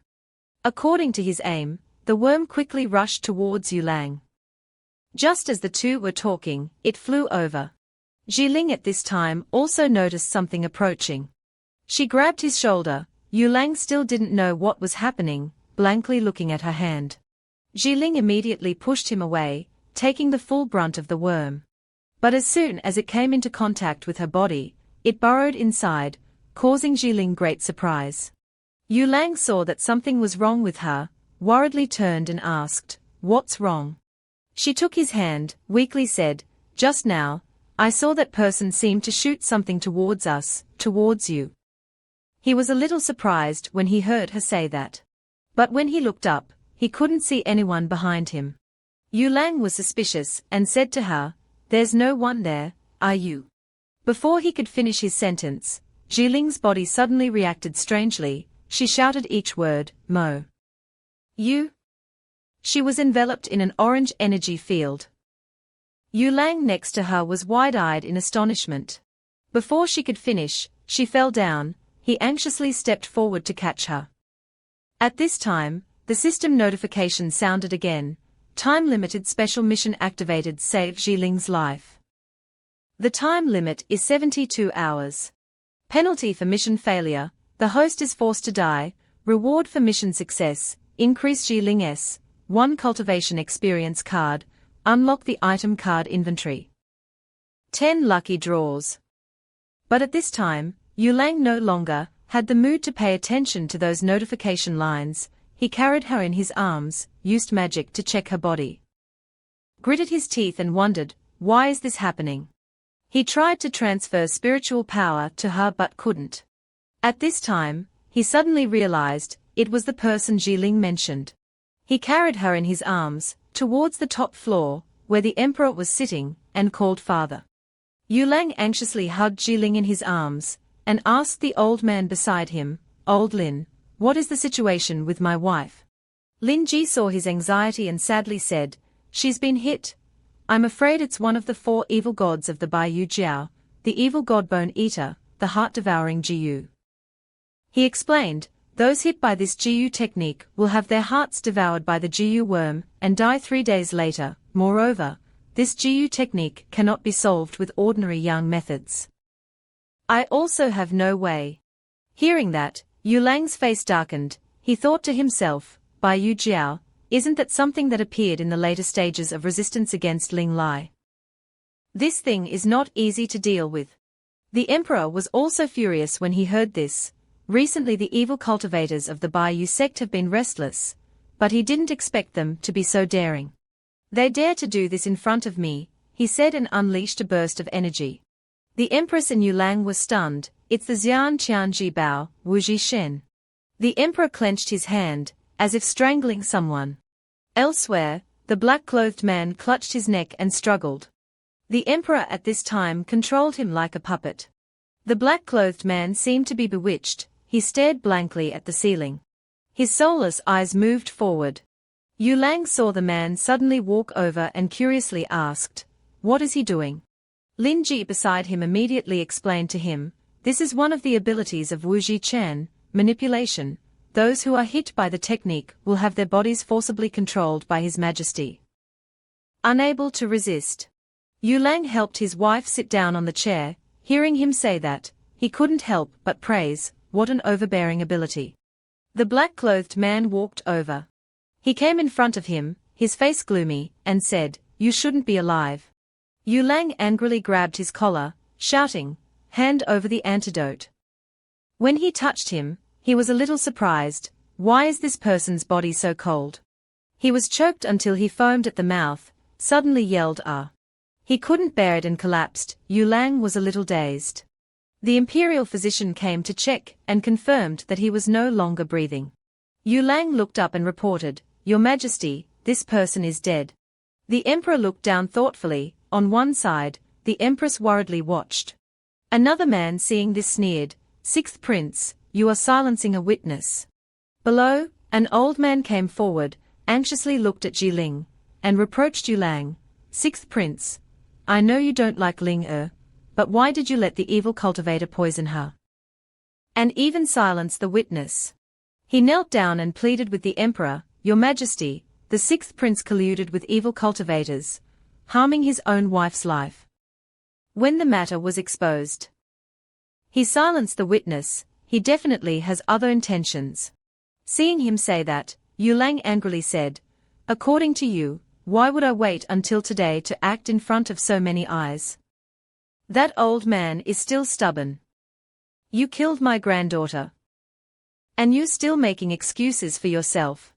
The surrounding people also criticized him. That's right. Clearly just now we saw the Sixth Prince strangle him. The person next to him agreed, I saw it too. Ronghua stood in a corner, worriedly looking at him. The emperor said to the old man beside him, Come down and take a look with me.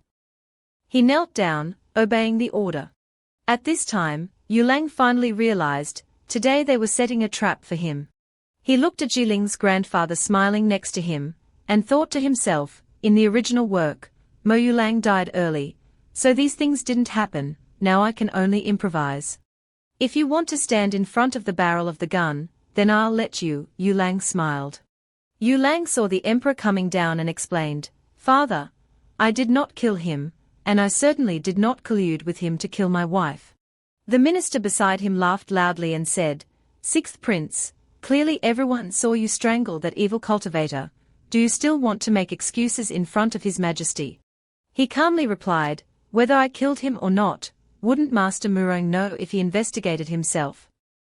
He pointed his hand towards the evil cultivator lying on the ground and criticized him. But you haven't even figured out the truth yet and you're here slandering me, as if you can't wait to drag me into confessing, hiding some evidence. Master Murong, hearing that, was so angry he couldn't speak. He tore off the beard he was stroking, angrily said, "You." The Empress saw him so angry that she stepped forward and patted his back. "All right, father, don't argue with a junior. His Majesty is still here. I believe His Majesty will make a decision."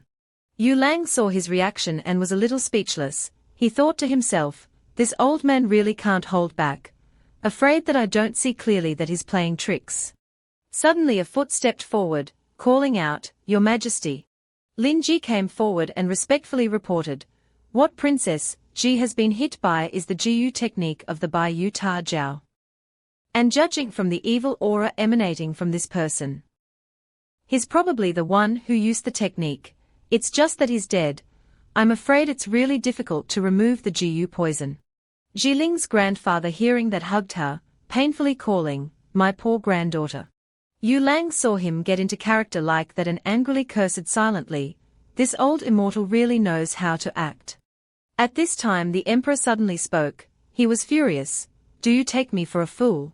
He looked at the evil cultivator lying in front of him and said, "This evil cultivator's internal organs have completely decayed.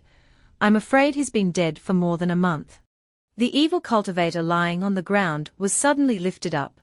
His body was withered. He continued, "There is still the aura of the Jiyu worm left in his body.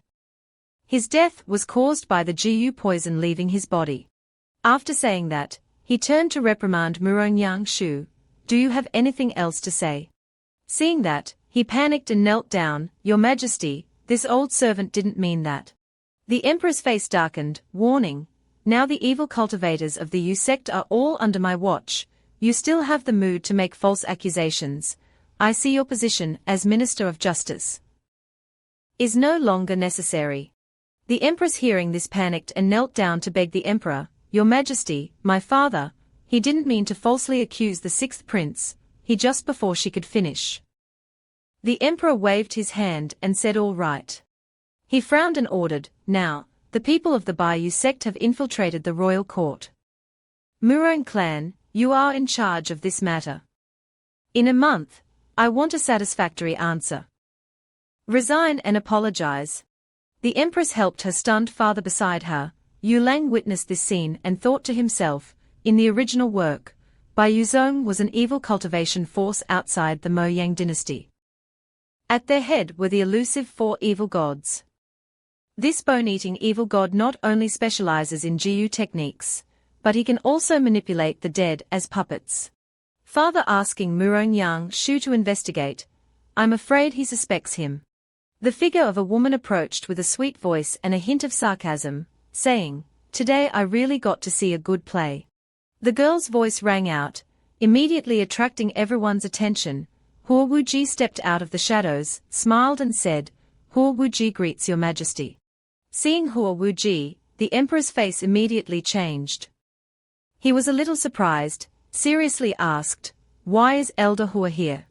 Hua Wuji walked to Mo Yulang's side, using her fan to cover her mouth, glanced at him and smiled, "I'm here to accept the sixth prince as my direct disciple." Upon hearing this proposal, everyone present was surprised. Murong Mingyu, upon hearing this, also stood up abruptly, her face pale, as she looked at Hua Wuji. Contrary to their expressions, the Emperor laughed heartily upon hearing this proposal. "All right." Mo Yulang immediately cupped his hands and bowed, saying, "I refuse." "Father, Jiling is still affected by the heart-devouring Jiyu. If left unattended, she will die." He anxiously looked at the Emperor, and at his own current situation. Thinking of Jiling dying, he almost despaired, thinking, "If she dies, I can't live either." "Big brother." The Emperor, hearing this, angrily radiated an oppressive aura, causing the ground beneath his feet to crack. He looked at Mo Yulang and shouted, "Insolent! Qing Yuling Yunzong is the #1 sect of our dynasty. You would throw away the opportunity to become a direct disciple for a woman. What do you take my face for?" Murong Mingyu, kneeling behind, heard the Emperor's words, her face darkened, gritting her teeth angrily at him. It seems he really wants Mo Yulang to enter the sect. Seeing the emperor's rage, he panicked and sweat profusely, but still focused on thinking about the deeper meaning in the emperor's heart. The emperor wants me to become a direct disciple. Could it be because of Mo Cheng Ai? Hua Wuji gently patted her fan on his shoulder, causing him to turn and look at her and smile. She immediately said, "As long as you become my direct disciple, I have a way to cure her poison." She confidently said, "Moreover, I also have a spiritual spring. It can maintain Jiling's life before the Jiyu technique is removed, it's just." Before she could finish, he slammed his head on the ground and said, "Master, please accept a bow from your disciple." Hua Wuji was surprised by his sudden action and quick change of face that her face flushed, not knowing what to say. The emperor, seeing his quick change of attitude, was satisfied and waved his sleeve, since Mo Yulang has been accepted as a direct disciple, and Jiling is unconscious. This competition ends here, let Murong Ya enter the inner sect. Mo Yulang, now take Jiling and Elder Hua back to the sect. Somewhere else, the group who had just finished building a grave looked at each other and said, "Take the money, leave the Mo Yang dynasty forever, never return. And don't talk about the graveyard with anyone." They were so engrossed in their conversation that they didn't notice a strange finger poking up from the freshly filled earth. The hand under the ground suddenly stretched out, escaping its confinement. The loud noise immediately caught the attention of the other three. In front of them was the corpse they had just buried, now revived, standing before them. Seeing the corpse, the three men's faces immediately turned pale, they screamed in terror. "Corpse! The corpse has risen." Their noise immediately shook the entire forest. At the main peak of Qing Yuling Zone. On the long road, Mo Yulang carried Jiling in his arms, walking behind Hua Wuji. Hua Wuji, while leading the way, glanced at Mo Yulang behind her, curled her lips and said, "This is by Hua Peak of my management, you are my direct disciple. From now on you can freely enter and exit with this jade token, and you can also use the resources on this mountain peak as you wish. After Jiling's matter is resolved, take your time to explore." Hearing Hua Wuji's instructions, he respectfully said, "Yes, master." Thinking about it carefully, he also chuckled inwardly. Anyway, he gained more than he lost in this matter. He thought with satisfaction, gaining a master is even more convenient.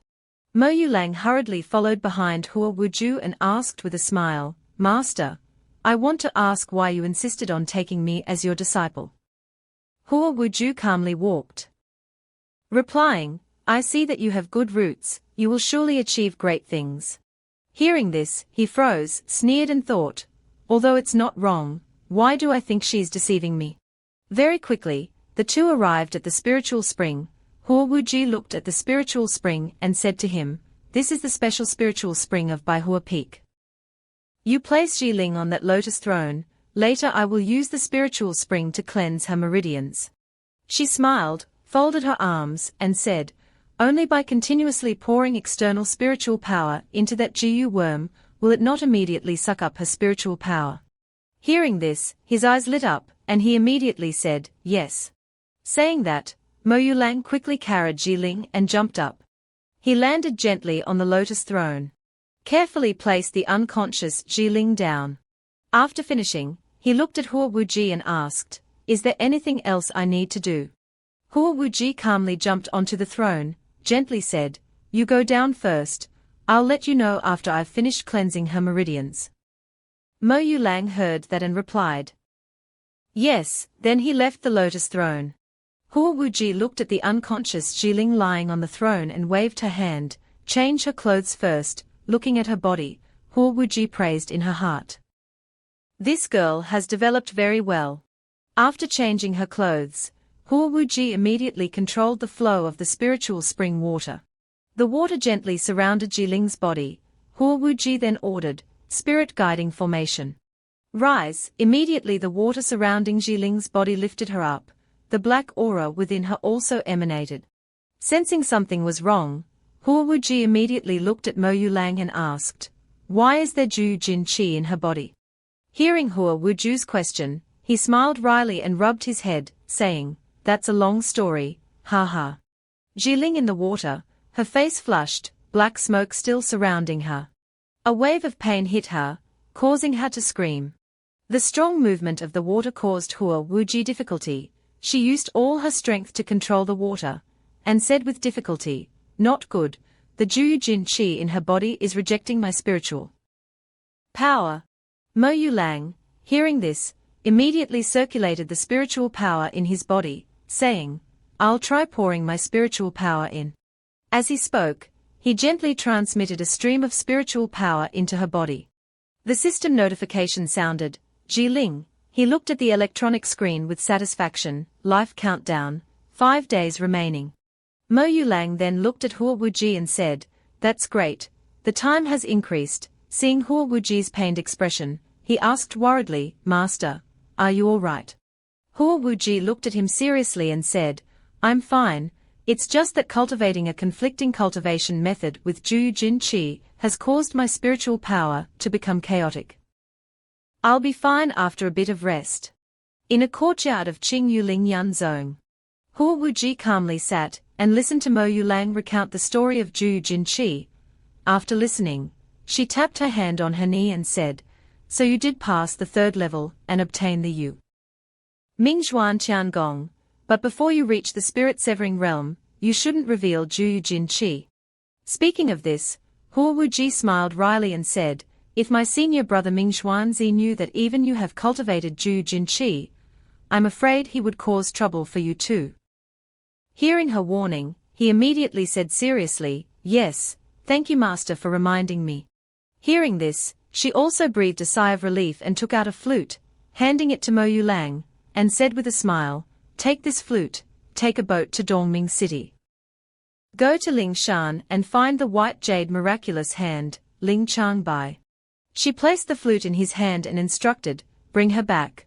Only she can remove the Jiyu from Jiling." Mo Yulang, hearing this, respectfully took the flute with both hands, but still raised his eyebrows and asked the question in his heart, "But master, why don't you go? I don't know this Ling Changbai." Hua Wuji, hearing this, angrily punched him, sending him flying a kilometer away. She angrily said, "Because master still has other things to do." He heard this and replied, "Yes."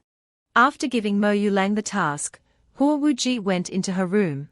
She sat on the bed and circulated her cultivation technique. A black aura immediately appeared, surrounding her body, creating a protective layer separating her from everything around. Her face clearly showed pain. She spat out blood. She gasped in pain, clutching her stomach. When she saved Jiling, forcefully circulating her spiritual energy caused the poison clinging to her body to flare up again. Her face was pale with pain, her eyes became hazy. Hua Wuji looked out the door and muttered, "Mo Yulang, you must bring Ling Changbai back. Don't let me down for taking you as my disciple." Back at the palace, Murong Mingyu's angry voice echoed throughout the hall, "What good have you done?"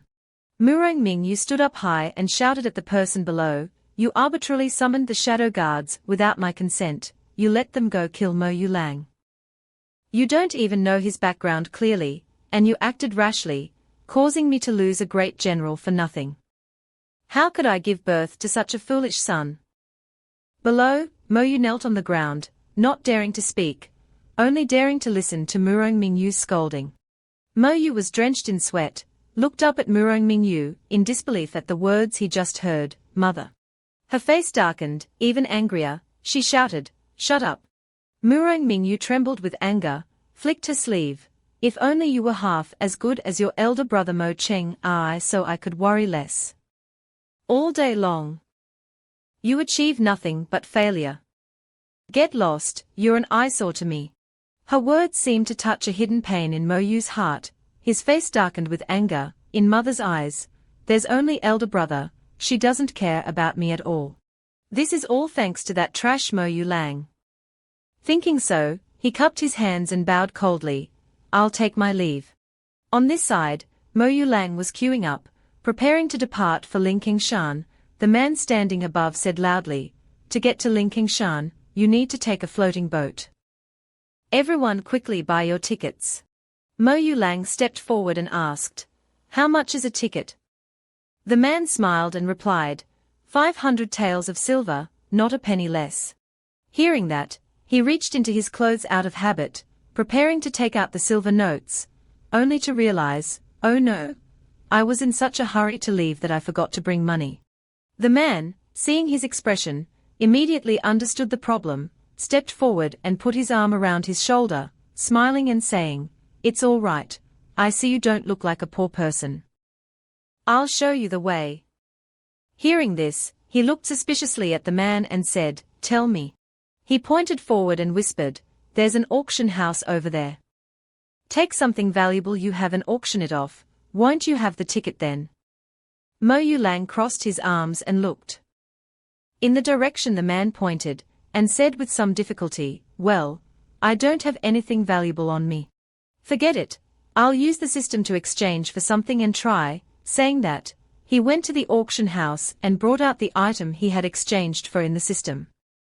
Seeing the item, the old man in front of him immediately broke out in a sweat, couldn't believe his eyes, stuttered, "This fire spirit pearl, with its fire spirit energy attribute, is very valuable, do you really want to auction it?" Mo Yulang calmly said, "Yes, arrange it for me as soon as possible." He immediately agreed, and Mo Yulang happily left. Seeing him about to leave, he immediately stated his condition, "The auction will be arranged soon, but I have to charge a 30% handling fee. What do you think?" Hearing this, he calmly walked away. Cheng Jiao, hearing this, smiled with satisfaction and bowed to him. Half an hour later, the auction began.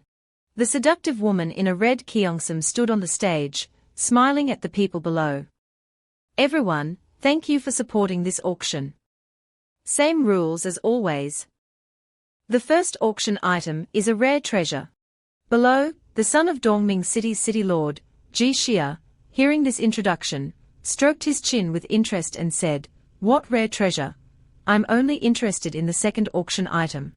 The woman opened the red cloth, revealing the rare fire spirit pearl. The auction began. The people below, upon seeing the first item, were immediately stunned and whispered, "What is that? A fire spirit pearl? No way, this thing is incredibly rare. Someone actually put it up for auction." The woman smiled, looking at the fire spirit pearl, and said, "That's right, this is indeed a fire spirit pearl. Normal fire spirit pearls have to be incubated in volcanoes for thousands of years. They are extremely rare. For cultivators who cultivate the fire element, it's something they can only dream of.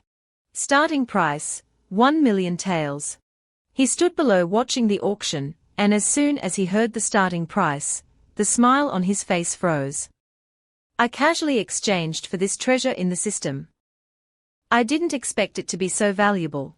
The group of people immediately started bidding against each other. "I bid 110,000, I bid 120,000. 3 million. A cold voice came from afar. A figure in black clothing, their face unclear, slowly walked in. Upon seeing the person approaching, the atmosphere became even more lively and boisterous. "Damn it, who is this guy, bidding so high? He has fire spirit energy on him.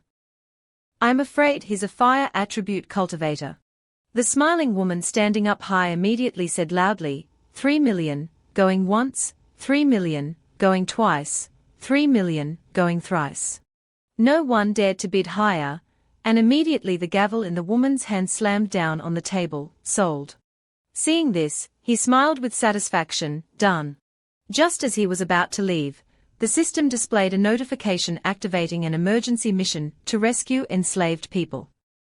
The mission reward was the invisibility pill, which grants invisibility for 1 hour after ingestion, with no side effects. He turned around in surprise, looking up at the auction stage in confusion. A new mission. On the high platform, a group of people brought out a large glass cage covered with a red cloth. A girl forcefully pulled off the red covering. The girl smiled and said, "Everyone, this is our second auction item, a mermaid." As she spoke, an extremely beautiful mermaid appeared before everyone. She was frightened, blushing, and didn't dare to open her eyes to look at her surroundings. During the auction, the girl smiled and spoke to the people below with amusement. This is a newly captured mermaid, living under the sea. Her tears turn into pearls. The blood in her body also emits a strange fragrance, and is extremely rare. The mermaid anxiously looked around, listening to the girl talk about her. Her eyes showed unwillingness. But she was helpless and couldn't say anything. The group of people below listened and looked at the mermaid in the cage, their eyes filled with desire, possessiveness, and even a bit of perversion gradually becoming apparent. They rubbed their chins, excitedly discussing how beautiful the mermaid was, how moved they were, and how exciting it would be to bring her home. Jixia, who had been waiting for a long time, saw the mermaid and his face immediately showed desire. I like her. On the auction stage, the girl smiled with satisfaction and said loudly, now let's start the bidding. The starting price is 80,000. The crowd below became increasingly lively. They started raising the price, offering 89,000, 100,000, 110,000. Jixia confidently stood up and said, I'll pay 200,000. His words immediately silenced everyone from raising the price any further. Instead, they started discussing, feeling sorry for the mermaid. Jixia actually came here today. This mermaid is doomed, falling into his hands. She's afraid she won't survive the night. Just as he was confident that no one would compete with him for this mermaid, Mo Yuling calmly spoke, 210,000. Jixia immediately looked at him, frowning angrily, gritting his teeth and saying, who dares to compete with me, quickly identify yourself. Mo Yuling sneered at him and said, if you want to compete, add more money, don't waste words. Jixia, hearing his provocation, angrily shouted, fine, you've got guts. I'll pay 250,000. Mo Yuling remained very calm, sitting with his arms crossed, and said, 260,000. Jixia was completely enraged. He gritted his teeth, his eyes like knives thrown towards him. Brat, you're courting death. He remained calm, his expression unchanged. Continuing to add fuel to the fire of Jixia's anger, if you can't play, then don't play. Seeing that Jixia was about to increase the price, the servant stepped forward, sweating, and whispered in his ear, young Master Ji, this time we only brought 250,000. We can't pay more. Jixia was furious. Hearing these words was like adding fuel to the fire. He immediately took his anger out on the servant, gritting his teeth and saying, then why don't you hurry back and get me the money? The servant fell to the ground in pain, but still reminded Jixia, ouch, last time you caused trouble at the casino, all the money was confiscated by the city lord. Hearing this, his face distorted in anger as he gritted his teeth, damn it, I forgot about that. Feeling both embarrassed and humiliated, Jixia immediately tried to save face by pointing at him and shouting, you wait for me. After saying that, he left with a murderous aura. Let's go. On the stage, the girl smiled and struck the gavel, saying, congratulations to this young master for purchasing the mermaid. As soon as she finished speaking, the system screen immediately displayed a notification that the mission was completed. He walked onto the auction stage with satisfaction and placed his hand on the glass, causing it to crack. The glass shattered, the water inside immediately spilled out, and the mermaid also stumbled out. Her fishtail quickly transformed into legs, but she was still not used to the feeling, so she stumbled into his arms. Mo Yuling looked at her worriedly and asked, are you all right? This scent is so fragrant. The girl stared at him blankly. Immediately, she pushed him away, shouting, get away. The mermaid was frightened and hurriedly grabbed a shard of glass from the ground. She placed the glass shard against her neck, looking at Mo Yuling and threatening tearfully, don't come any closer, if you dare take another step, I'll make sure you get nothing. Seeing her so agitated, he quickly raised his hand gently and comforted her, mermaid, don't be agitated, I have no ill intentions, I just want to save you. You can leave as you please. Hearing this, the mermaid didn't believe him, looked at him and asked, really? He pointed towards the exit and looked at her, saying, a gentleman never jokes. Seeing this, the mermaid immediately ran out. She ran in fear. A human's words are not trustworthy, run first and think later. As soon as she stepped out the door, a group of people with knives rushed to attack. Want to run? Our young master hasn't agreed yet. She fearfully backed away, as the blade nearly touched her face. Mo Yuling immediately ran out, careful.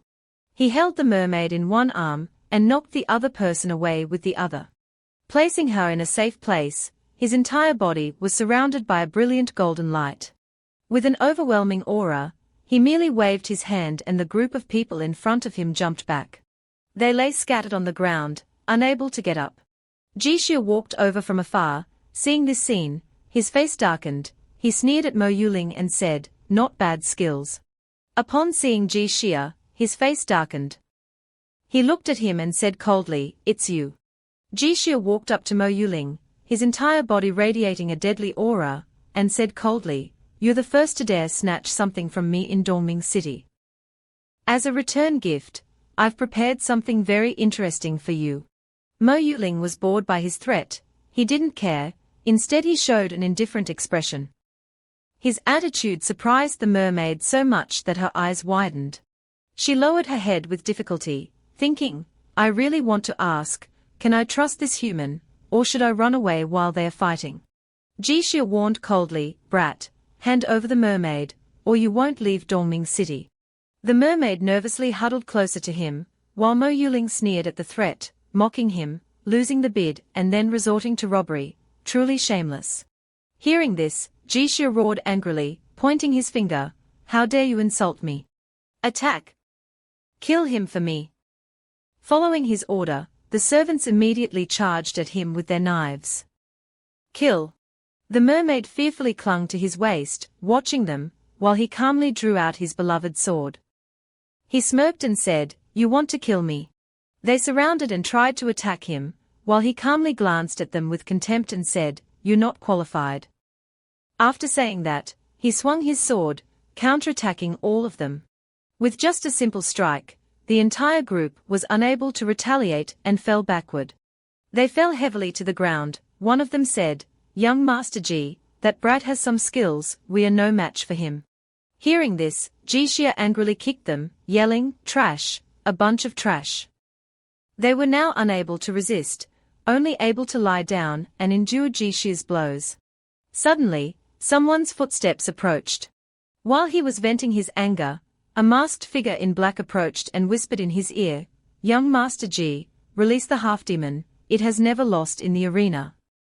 It's more than capable of killing that brat." Hearing this suggestion, Jixia's expression softened, a smug smile returned to his lips. "That's right, it's about time."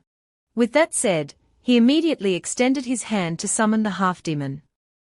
A red aura immediately enveloped his entire arm. The red aura slammed into the house next door.